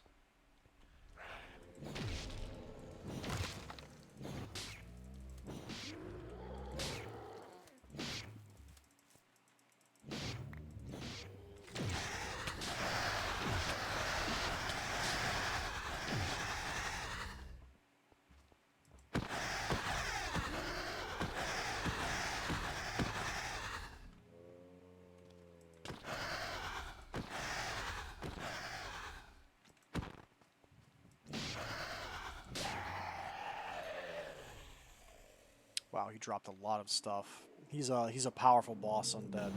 Those are added by Undead Rising, but they're rare. You have to spend time in cold forest biomes, and oh, it's got a giant button on the floor. Gee, I wonder how we summon it. And essentially, they have a rare chance of spawning at night. However, they don't appear to know how to climb very well, so, you know, I mean, it's give and take. Everything in life is, right? Hello, Sludge Lord. I remember you.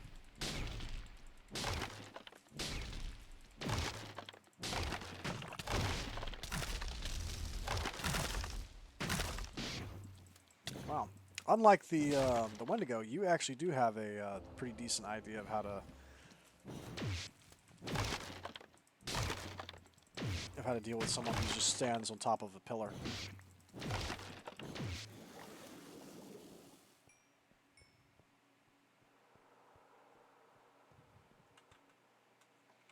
Oh yeah, we're gonna have to put some of this in the bag.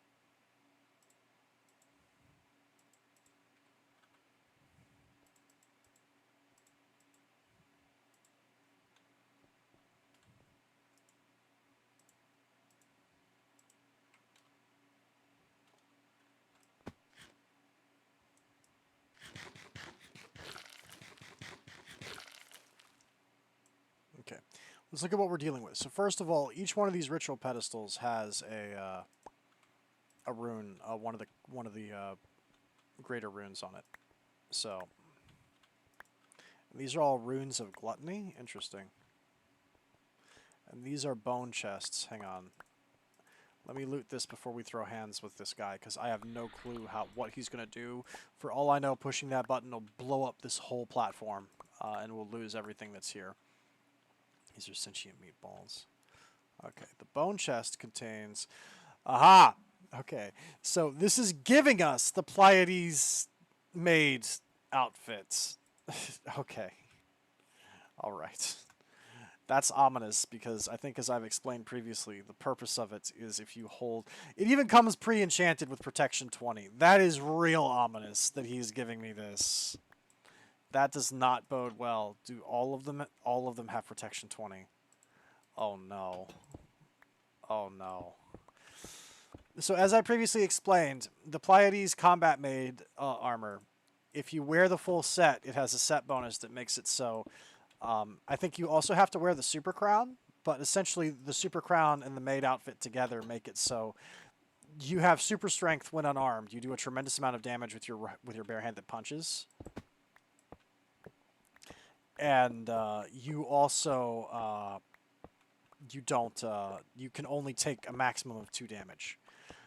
That does not bode well that they gave me a full suite of that is also, each part is enchanted with Protection 20. That's what we like to call in the business a warning, kids. That's that's like finding a room in Doom that's full of ammo. That's not great. That's not great at all, actually. Oh boy. Oh boy. We'll put this away. I guess I know I said I will never ever wear the dumb meme femboy armor. Y'all can get wrecked. I do mean what I say, but I guess we'll see what happens. Worst case scenario, I will move the setup for the horologium thing down here, and we'll fight him with that. But let's see what happens. I'm very certain this is going to summon him. No, it didn't. Hello? Excuse me? What is a king of gluttony? Excuse me.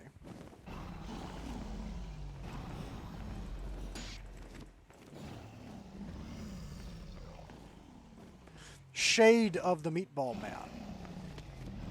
Lord of Gluttony was slain by King of Gluttony? What is going on? This is just a melee. This isn't even real. This is fake.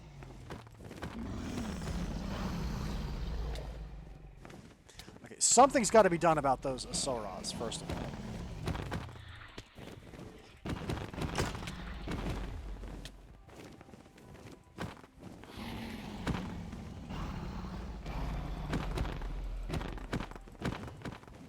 Oh, excuse me. Wings of Blood. Pardon me. Does this stop if... I have no idea what these guys might be dropping because of the shurikens, but I don't care anymore because this is just a disaster. This has turned into extreme violence. This is not the right music to be playing for this right now. We should be playing the Doom music. We should be playing BFG Division for this. Imagine BFG Division playing in your heads.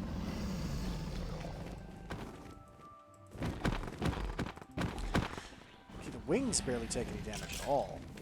I saw a shade of the Meatball Man around here somewhere, but he's just been lost in the scrum, I guess. I don't know where he went.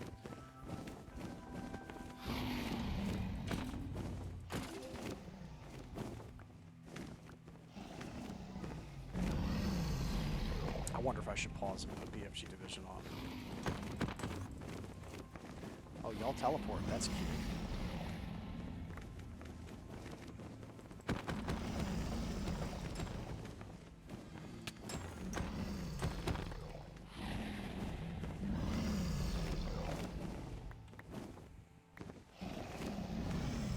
They are just scattering all over the place. I might. You know what? I don't know if y'all can hear this if I do this, but if you can, let me see if,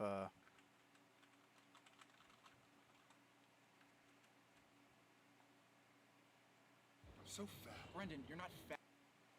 Shut up, YouTube advertisements. No one cares.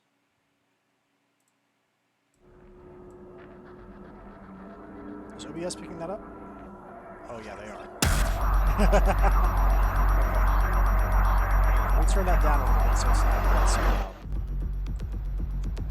There we go. That's a little bit better. Show me the OBS stats on that. I like that. I like that. That's okay. Let me turn that down a little bit more because it looks like the desktop audio is actually really loud on that.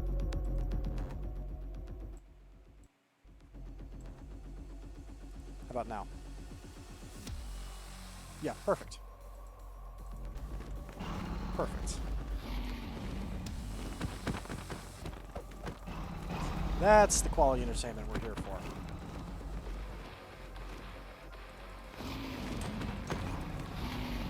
Stop teleporting, you coward.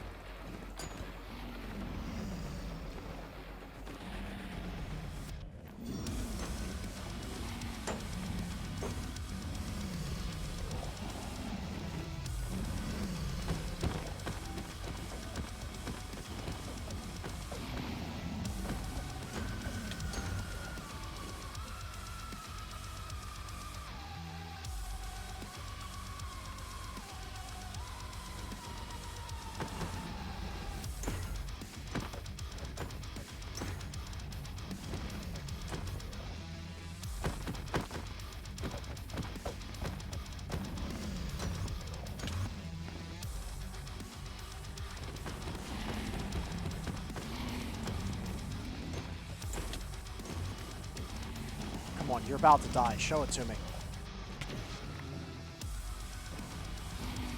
Holy cow. Oh, so they're literally just Twilight Liches. Okay. I know that's what they look like, but apparently that's what their drops are too. Fair enough.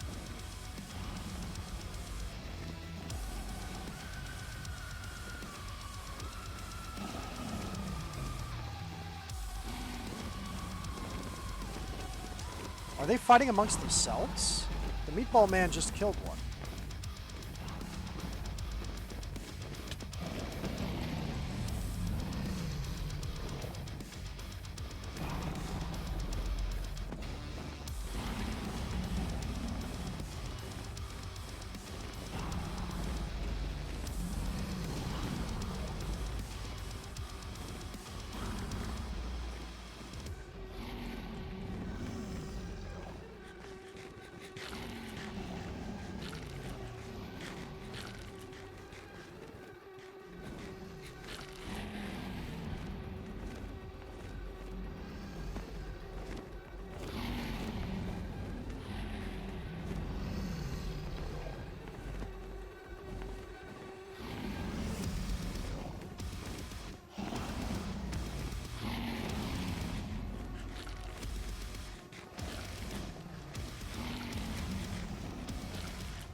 Where on earth do you go? These Wings of Gluttony have so much health. That's crazy. He's stuck, though.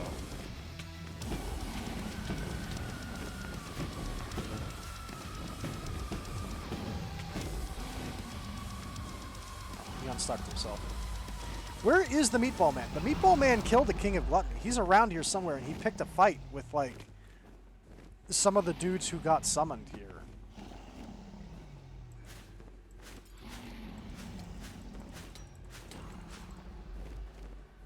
Okay, he teleported. Where's the Meatball Man, though? I don't want to have to resummon everything just to kill him.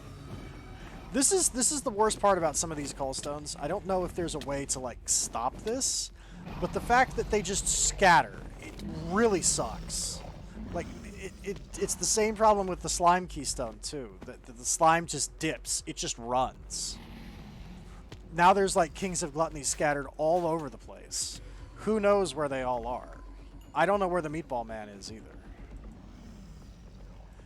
I feel like almost, if possible, there should be like a box or something that gets summoned in with some of these, right? Like there should be an arena that can keep them in, or that they'll always try to return to, if possible.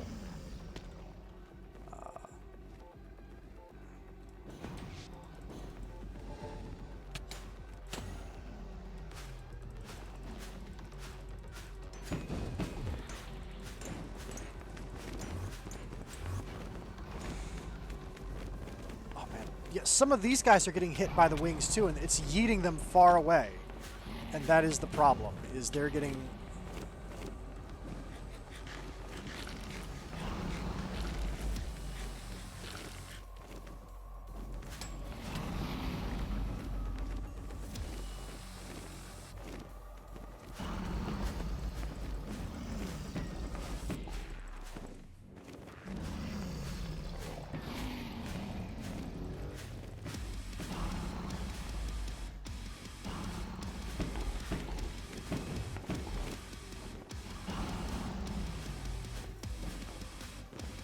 Meatball Man, where are you?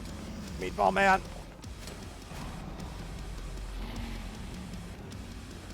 I'm gonna have to go looking for him. He looks like one of those other guys. He looks like the one of the shades of Gluttony.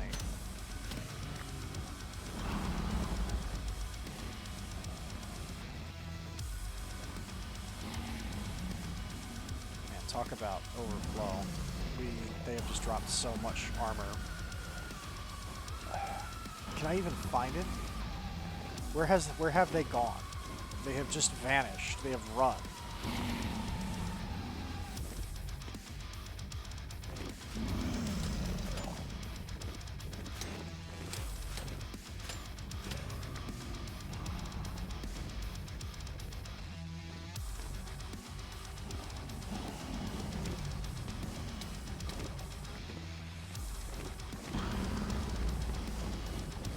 about to start deleting some of this armor just because I think it's taking up too much space.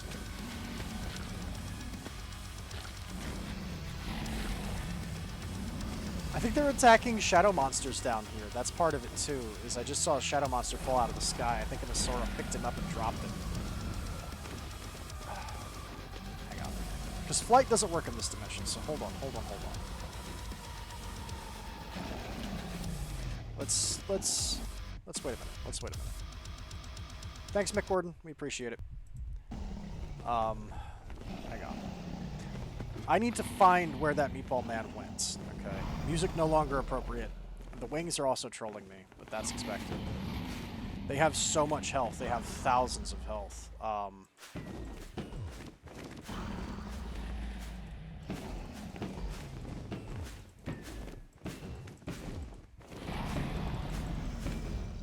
Actually, you know what? I'm going about this the wrong way. I'm a wizard, and they need to respect the fact that I'm a wizard.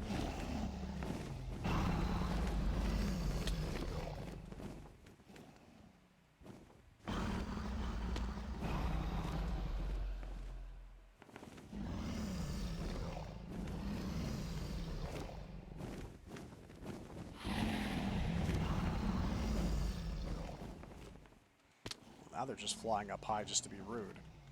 Okay. Let me pull out... Do we even need all this crap? What even is this? Soulbound protection, fire protection, flim flam, repellent protection. Like, we don't need all this. I'm gonna keep it a buck with you. We don't. I don't even think I have a spare backpack that's got... Oh, wait, no. This one has some space in it. We'll try this, because this is the one... This is my leftover that I never quite fixed. We'll just put stuff in here for now. Let me see if we can find the Meatball Man. He's got to be around here somewhere. I can't imagine he despawns. Although it'd suck if he did, because I don't want to have to do that fight again. Where are you?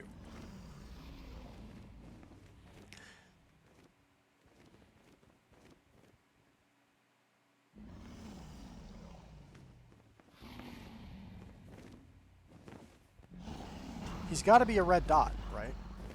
Like, for sure he is. So... Where did he run off to?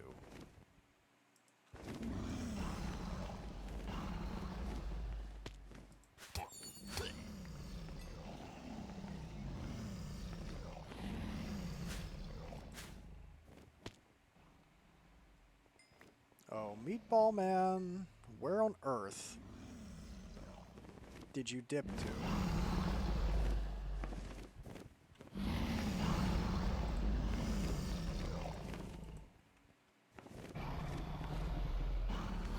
I really am going to have to build an arena for some of these, and it kind of frustrates me. I feel like there should be a tooltip for that. By the way, this is going to summon 50 boss-level enemies that will scatter to the winds and also quarrel amongst themselves. Maybe build a box. Where on earth did he go? Has he just run off, like, in a straight line somewhere, and just now nobody knows? Because it kind of feels that way. I don't see him anywhere. I only see the Asura the Fallens. Okay, so here's what we're going to do. I'm going to do my best to catch those Asuras and put them in bottles, and then I think we'll probably just delete them. And then we're going to have to do this fight again, but I'm going to cheese it by putting everything in a bottle except for him.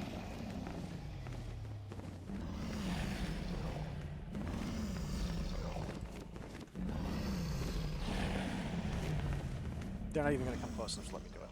Let me try / homing and see if they just go. Do they just leave if I leave? If the game doesn't think about them anymore, do they despawn? Maybe.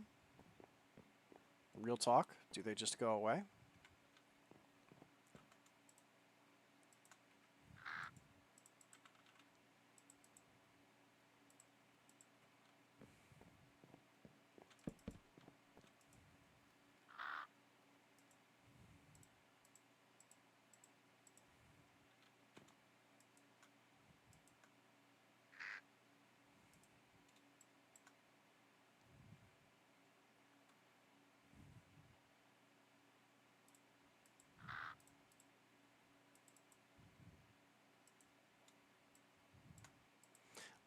let's see if that just makes them go away. Let's go back real fast and see if they're still there. Because I think what we'll do is I'm just going to use the Chisel of Phantom Chains. I'm just going to use the Pokeball to solve this problem. I'm going to Pokeball everything except for him. I think that's the solution here. No, they're still here. Okay, here's what we're going to do. Here's what we're going to do. Here's what we're going to do.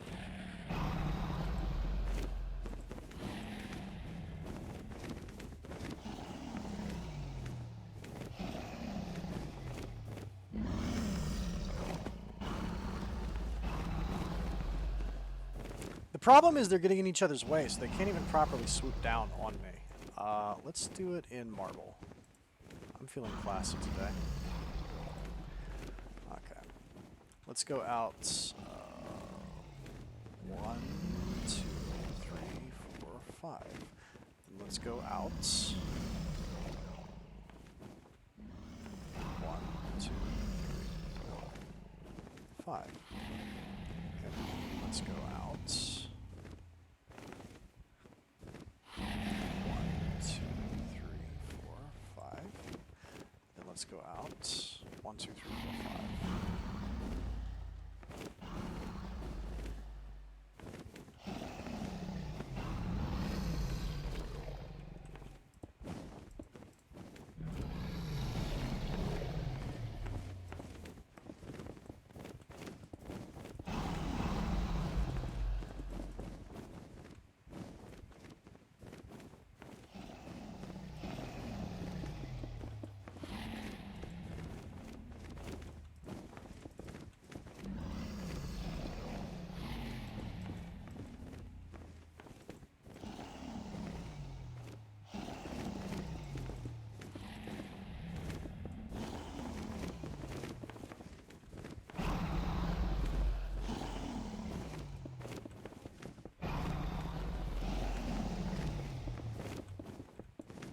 Almost feel like the Asuras are just there as a distraction.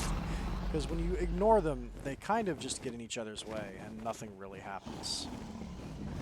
I get the feeling they're going to be there forever, though, so that's, I don't know. That's somebody else's problem, it's not mine. Get through that. I'm trying to wall some of this in real quick. Once I get a wall set up, I can use the building wand to extend its height.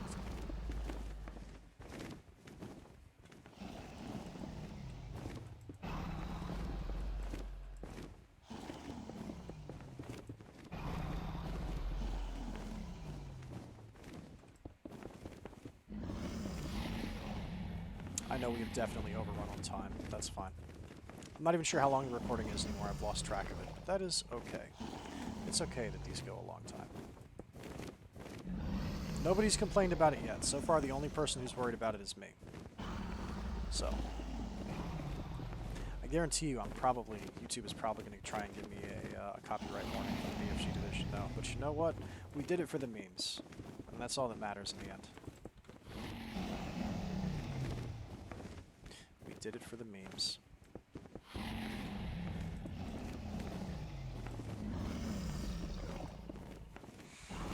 I'm gonna laugh if while I'm building this, the Meatball Man just shows up. If he just reappears, it would be very fitting.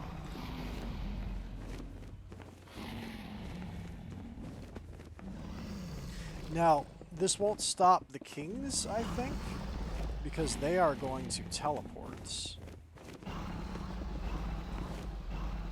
But I think everything else will be fine.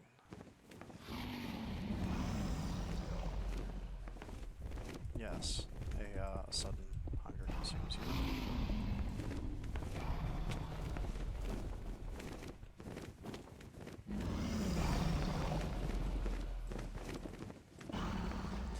The problem is the Asuras probably dropped something really good. I just don't even know what it is, and I probably never will either.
That should do something to help alleviate this problem. Doesn't do anything about that problem, but I don't think there's anything I can do about that. Okay, let's do some quick maintenance real fast. Put the wand away. Do one of these. Do one of these.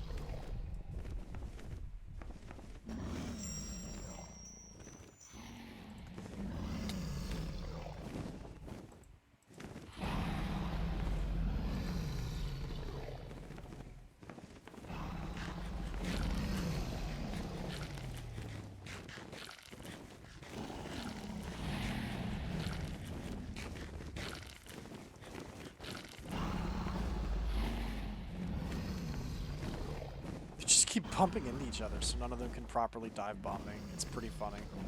Occasionally one of them gets through, but... Alright, let's try this one more time.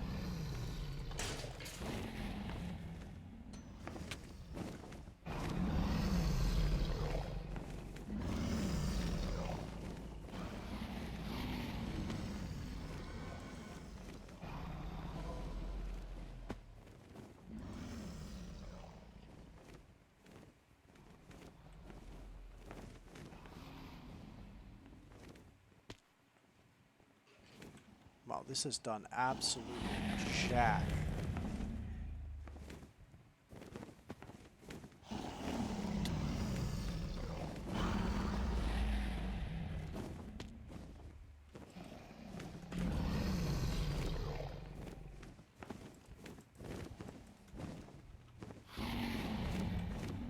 Before we get too far in, where is the Meatball Man?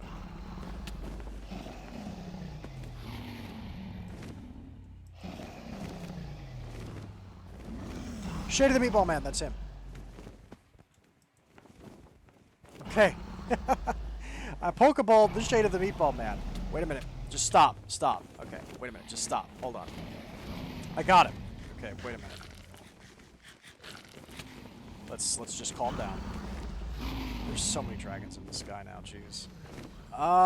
You know what? I kind of feel like this just isn't my problem anymore. I feel like I Mick Gordon to this. I feel like this is not my problem anymore. So here's what we're going to do. We're going to do the real OG wizard move, which is this, slash home. Here's what we're going to do. So Shade of the Meatball Man. You're going to get held. King of Gluttony, Lord of Gluttony. Yeah, okay. Gentlemen, goodbye. Instead, we're gonna do one of these. We're gonna do one of these. I think this is fair. This is more appropriate. I'm cool with this. Y'all cool with this? I'm cool with this. I think this is fine. We're using wizardry to solve problems, okay? And this was a problem. All right, Shade of the Meatball Man. What's crack-a-lackin'? Holy cow, you hit hard.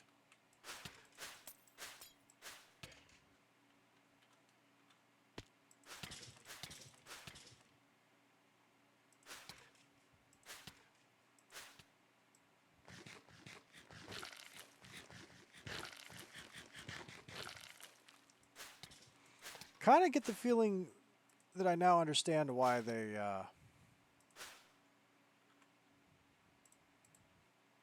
You know what? We actually really are going to solve this with wizard issues, is what we're going to do. I know exactly what we're going to do with you, buddy. Don't mind me.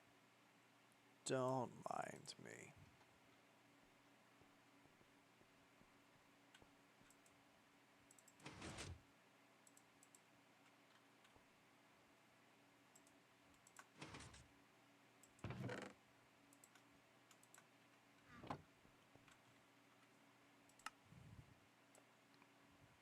You hit very, very hard, my friend. It's extremely impressive. You're very cool. However, counter argument. Zawado!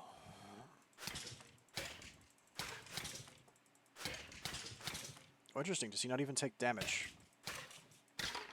Oh no, he's taking damage.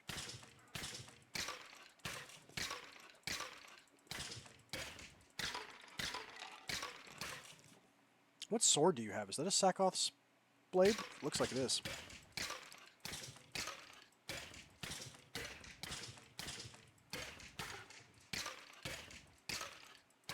This is fair. This is fair and completely normal. This is how wizards fight. If you don't like it, you can drop out of Hogwarts anytime you want. Boy, this dude has a lot of health. But Rain, you say? Are you really just going to pick up every problem you run into that's slightly too powerful for you to deal with and then bring it back to the Gaia Guardian Arena and time stop it?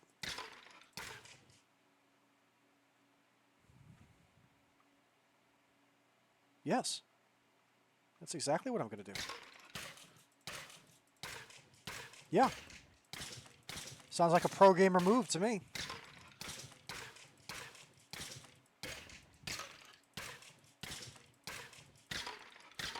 Boy, you have a lot of health.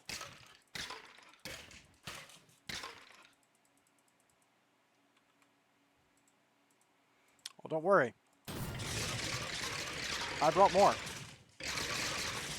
Wow, Solar Beam is really strong when you only have when you have a captive audience. That's really good. Let me hit you with some looting, because I don't know what you drop, but we're going to find out. I wonder if I should Woot Shard you. Nah.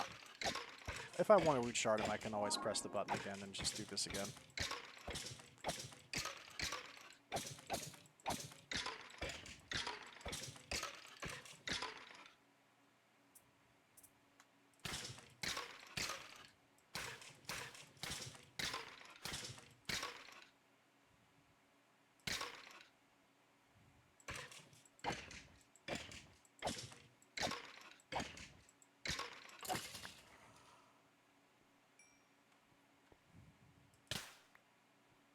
And I killed your soul too.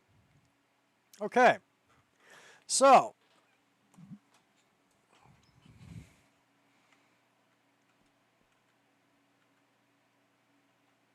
Is that it?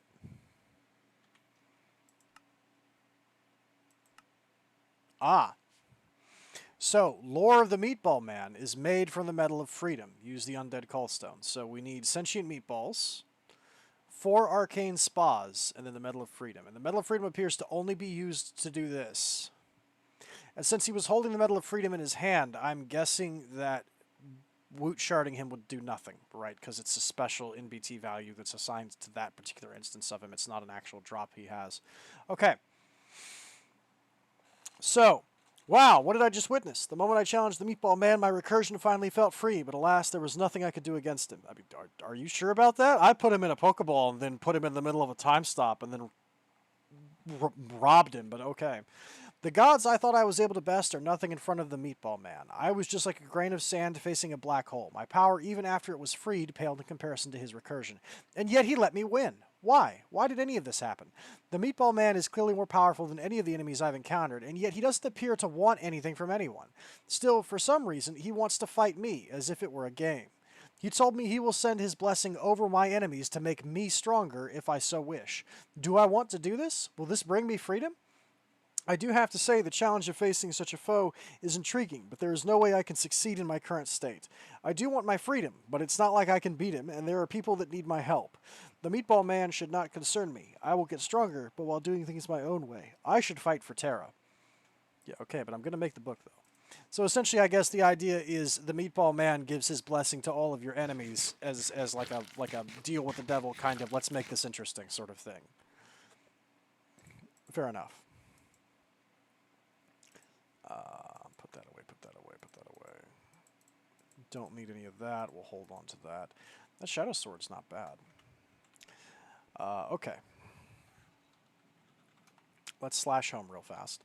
We have a couple small errands to do before we are quote unquote fully done. But we are pretty much done. Put that in my special bag. There we go, along with this. There's a few things I want to do. Put that away. Swap out for my angel ring. Good. Yeah, I think we're doing all right. And I guess Shade of the Meatball Man. Yeah, sure. Put that in there too. Okay.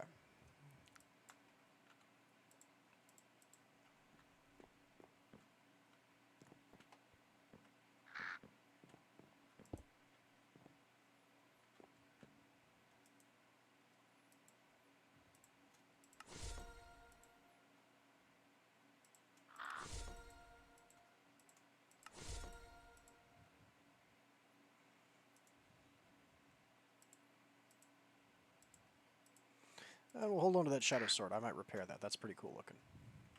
That's a pretty winter chicken dinner tool. There's a few structures around the world I have found. They aren't new ones to this update, but they are new-ish in the sense that I haven't seen them before. I wanted to examine them while we were on screen. I think if the bottle of time is anything to go by, 3 hours have passed since I made the bottle of time, which means we're probably at the 4-hour mark. It feels like it's been 4 hours anyway. So let me make the book, and we will advance the world because that's the big thing. There we go. Bloodmaster tome made. I may be losing it.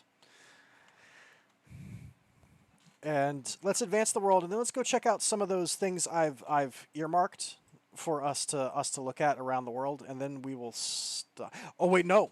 There's one more thing we need to do. I forgot. I found the Parasectus altar in the Dungeon of Arcana. We can go kill it. Is what we can do.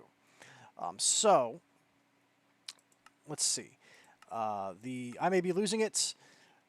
I think I already read this. The machines I build, but the miners don't make more sense. The power of recursion, which keeps me immortal, is a mythic art. Okay, wait. It is now evident that the great powers of the universe see me as some sort of threat. The enemies that are stalking me definitely getting better equipment, so I think it's time for upgrades. Blood magic is a tricky art, but the knowledge of a Bloodmaster could grant me some of the power I'm looking for. Being absolutely and totally mentally scarred from all this Elder God stuff, I at least know now of recursion. The machines I built using material impregnated with mythic energy, the miners, now make more sense. The power of recursion, which keeps me immortal, is a mythic art, and I'm slowly beginning to understand it. Okay. We need to make the tier 4 thing, which is, of course, I'm pointing this out, it's made from Nether Sky Amber, which I believe we can now make.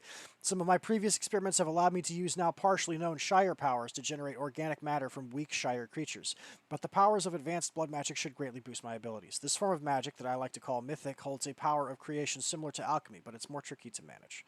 So we need to make the next tier up of that, and then we need to make the tier 5 as well. And fission reactor casing and Meatballium. Okay, so I have to mention... Sainagh, I have a request, please. This stuff, he has actually made custom fuels for nuclear craft as well. They have no stats, though, which means I'm terrified of trying to put them in. Okay, I do not want to make his custom fuels that he's got under, like, where is it? Energy sources? Or wait, no. Oh, no, I haven't even unlocked any of this, so I guess I can't even see it, because I didn't go through any of this. But essentially, the point is, yeah, because I haven't unlocked any of this, so I can't even show it to you because it's not visible. But like, he's got custom materials that can go into a nuclear reactor. As fuel, but the entire point of these reactors is that they have stats, right? That the fuels have stats. None of your custom stuff has stats, Sainagh. So I'm absolutely terrified of putting like Meatballium 322 into my nuclear reactor and depleted LE-FHM fuel and all this other stuff.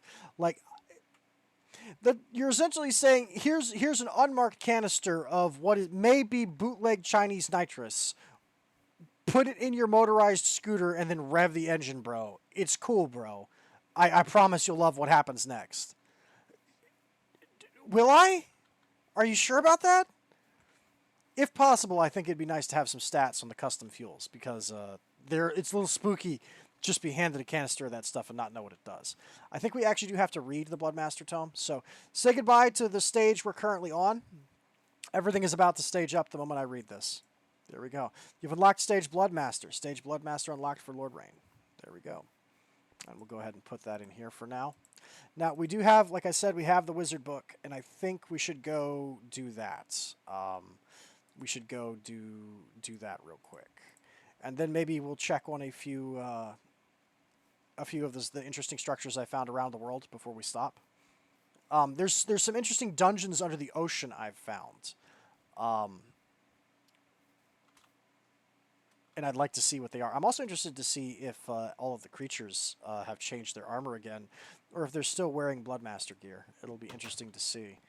I guess there is one fast way to check, which is we can fly over to the battle tower just off to the ocean and check and see what they have on.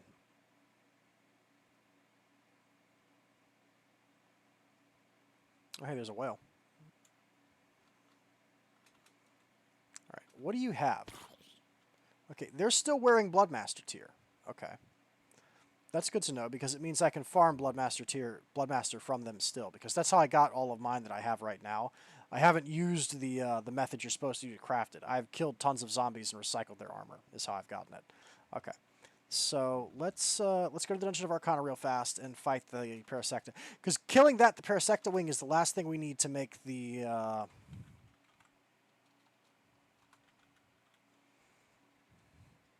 Gaia Tesseract, I think is what he's called it. Sorry, there's a bit of lag. Please don't crash. Please don't crash.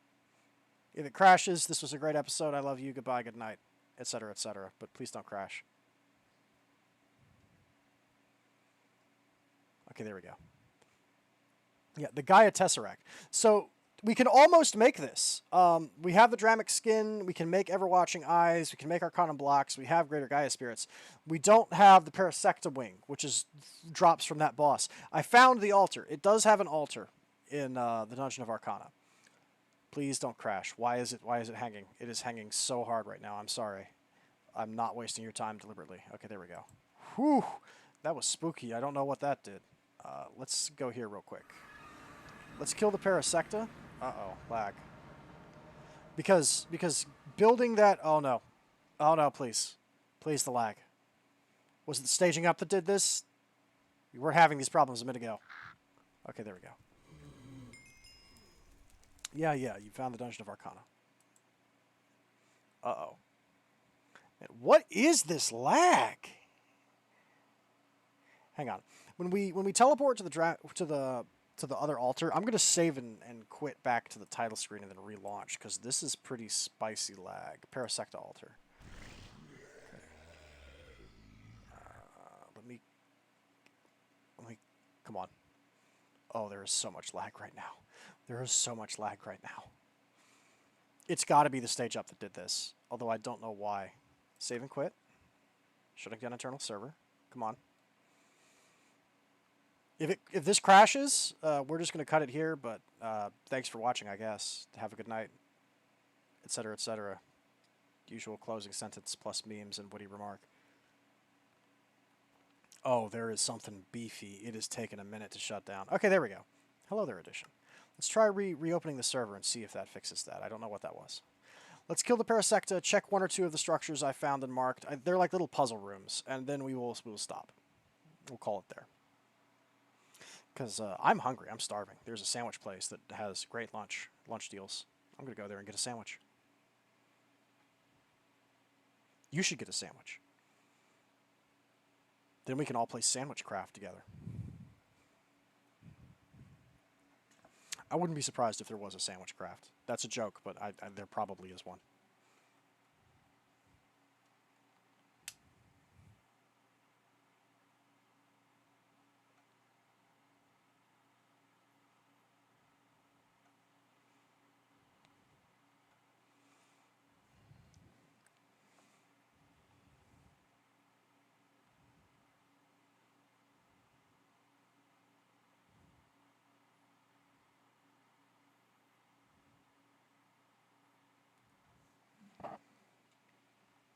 Man, it has taken a minute. That does not bode well. We might just kill the Parasecta and stop here. Which is not what I wanted to do, but if push comes to shove. Oh man, why are you doing this? You can't see the top. I don't think you can see the top of my screen, but it keeps saying Meatballcraft not responding, and then it switches to Meatballcraft, and then it goes back to Meatballcraft not responding. So it's struggling to do something while it's loading. I'm not sure what.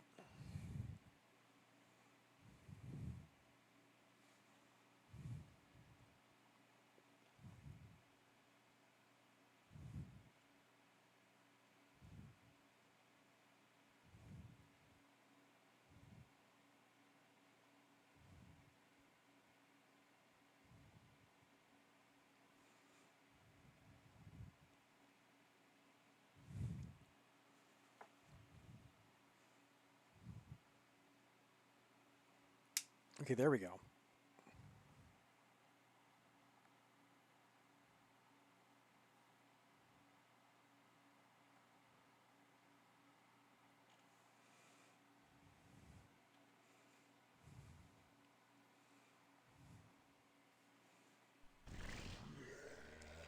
I'm sorry, why did it look like there were 8 trillion things up there?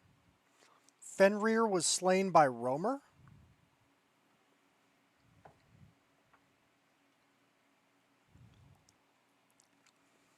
Y'all saw that, right? Before everything loaded in, it looked like there were hundreds of creatures up there up top.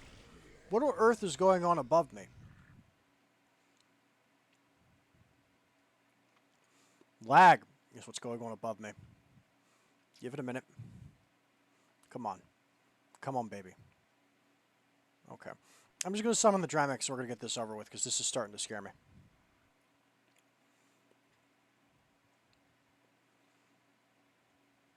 Oh man, we may not be able to summon the Dramex. I might have to cut it here and just close the whole thing down and relaunch it. Well, no, let's try. Okay. Or there's the Parasecta. Excuse me.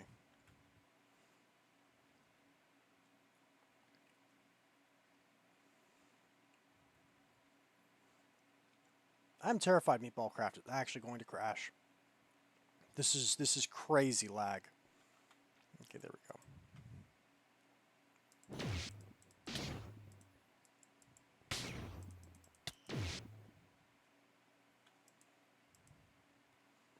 Yeah, there's no way we're getting through this fight. I'm pretty sure it's gonna either crash or I'm gonna die because of lag.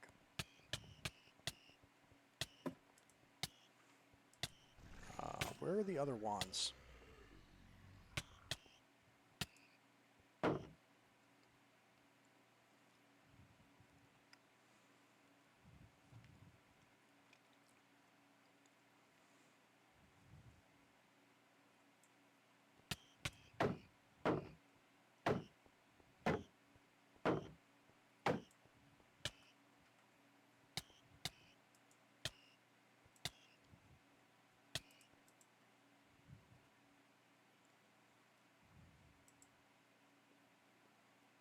Oh, the lag. Oh, the lag. Come on.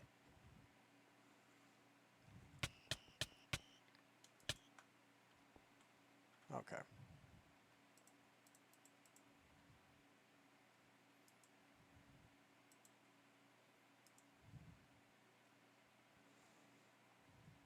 Jeez, the lag. What on earth is going on right now?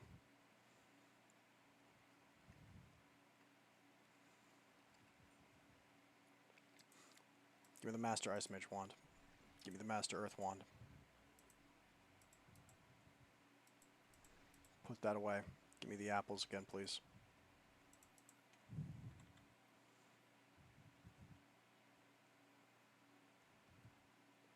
Holy cow, the lag. The lag! Why? What is it about the Bloodmaster tome that did this? It's gotta be that. This wasn't doing this until after the Bloodmaster. Okay. Here's what we're gonna do.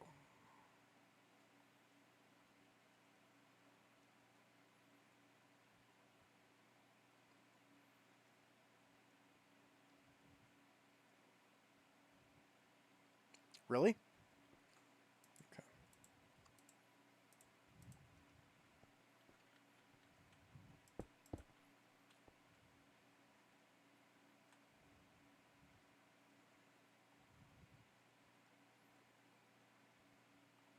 Minecraft, what is wrong with you?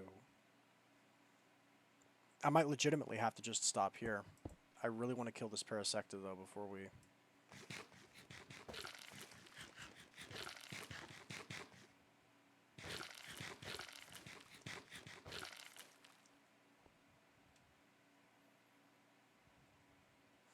I'm almost tempted to take it back to the Gaia Guardian altar just because I feel like time stopping it's the only way I'm going to be able to kill it without getting cheesed to death by lag.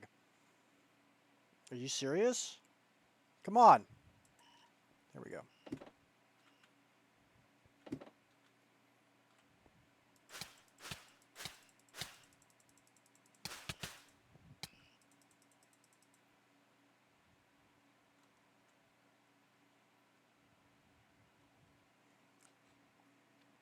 Okay.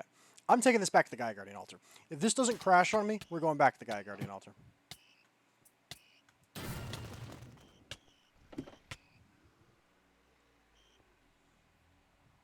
Wait, no.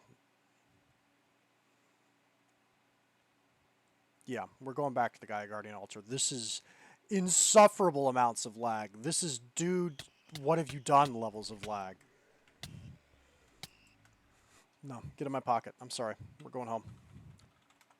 I don't know what's doing this, but that's outrageous. That's unbelievable. That's a disgusting amount of lag. Game literally unplayable amounts of lag.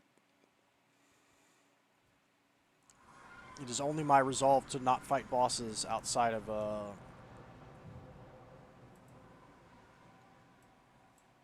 view that is causing me to do this. I don't want to go places where what I'm trying to say is I don't want to fight bosses off screen. I would really prefer not to. Okay, Guardian Arena. Okay. I didn't want to have to do this, but you leave me no choice. I'm sorry.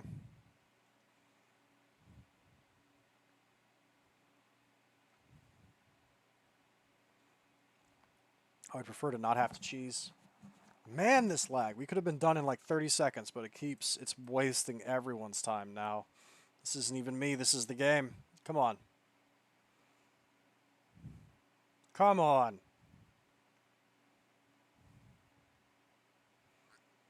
The real final boss is the lag beast.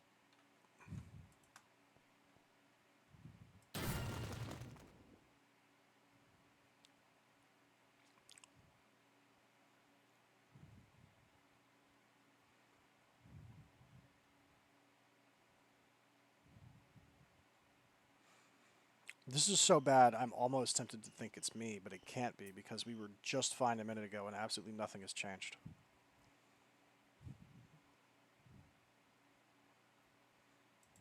It's going to take me 5 minutes to kill this Parasecta just because of the lags and the hang. This is unbelievable.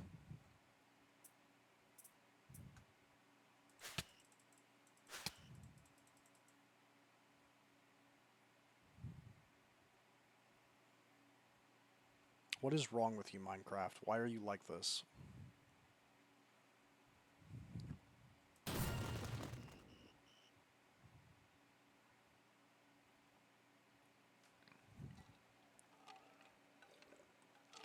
This is not quality entertainment.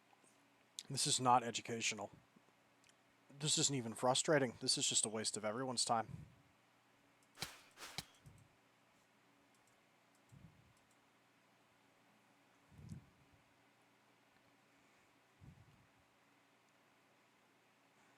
I think staging up the game has done something that has made the game crap its pants. And I think the obvious solution is going to be to close it out completely and relaunch it. But that would break the recording stream, right? Because I don't want to have to stitch two separate audio recordings together. I don't want to have to stitch things together. I'm not even sure I know how. So we're just gonna have to tough this out. But as soon as this Parasecta dies, I'm ending this episode, and I'm gonna relaunch this and see if that fixes the problem, because this is silly, is what this is. This is dumb.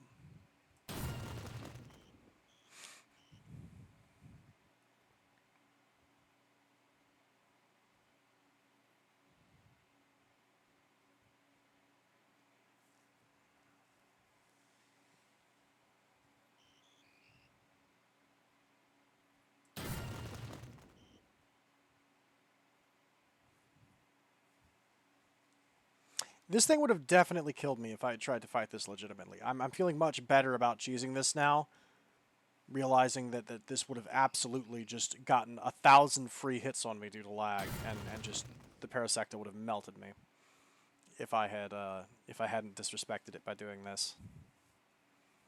I feel a lot better now.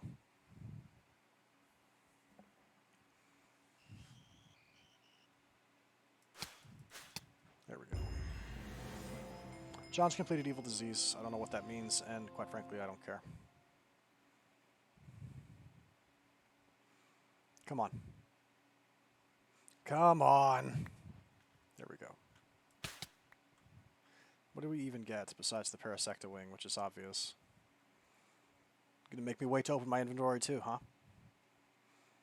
Press E to crash the game. Holy cow. Okay, we got the statue, Parasecta Wing, tokens, a shader grab bag. Cute. Okay, I'm gonna stop. I think this is it. This is a sign that we should stop. I'm stopping. I will clean up those callstone leftovers later. We will try and put some progression up later. I also have some more things to talk about from the quest book, but we can do that later. This is just insufferable, and I'm going to have to kill the game and restart it to see if that fixes it and causes this to stabilize out. Anyway, this has been Lord Rain, and this has been Meatballcraft Dimensional Ascension. Hello there, edition, if I remember correctly what the extra text was today. And I'm tired, and I'm sick of lag. Also, daily reminder that Pokeballs are indeed the most powerful tool in the multiverse, and anyone who disagrees should be put into a Pokeball. If anyone disagrees, put them into a Pokeball, and then walk away. Pokeball them and walk away. Teach them their lesson. Anyway, good night, dear listeners. Oh, good night. Jeez. I guess next time we'll play with the master level spells and we'll try and finish off the Twilight Forest. But that's for next time. Good night.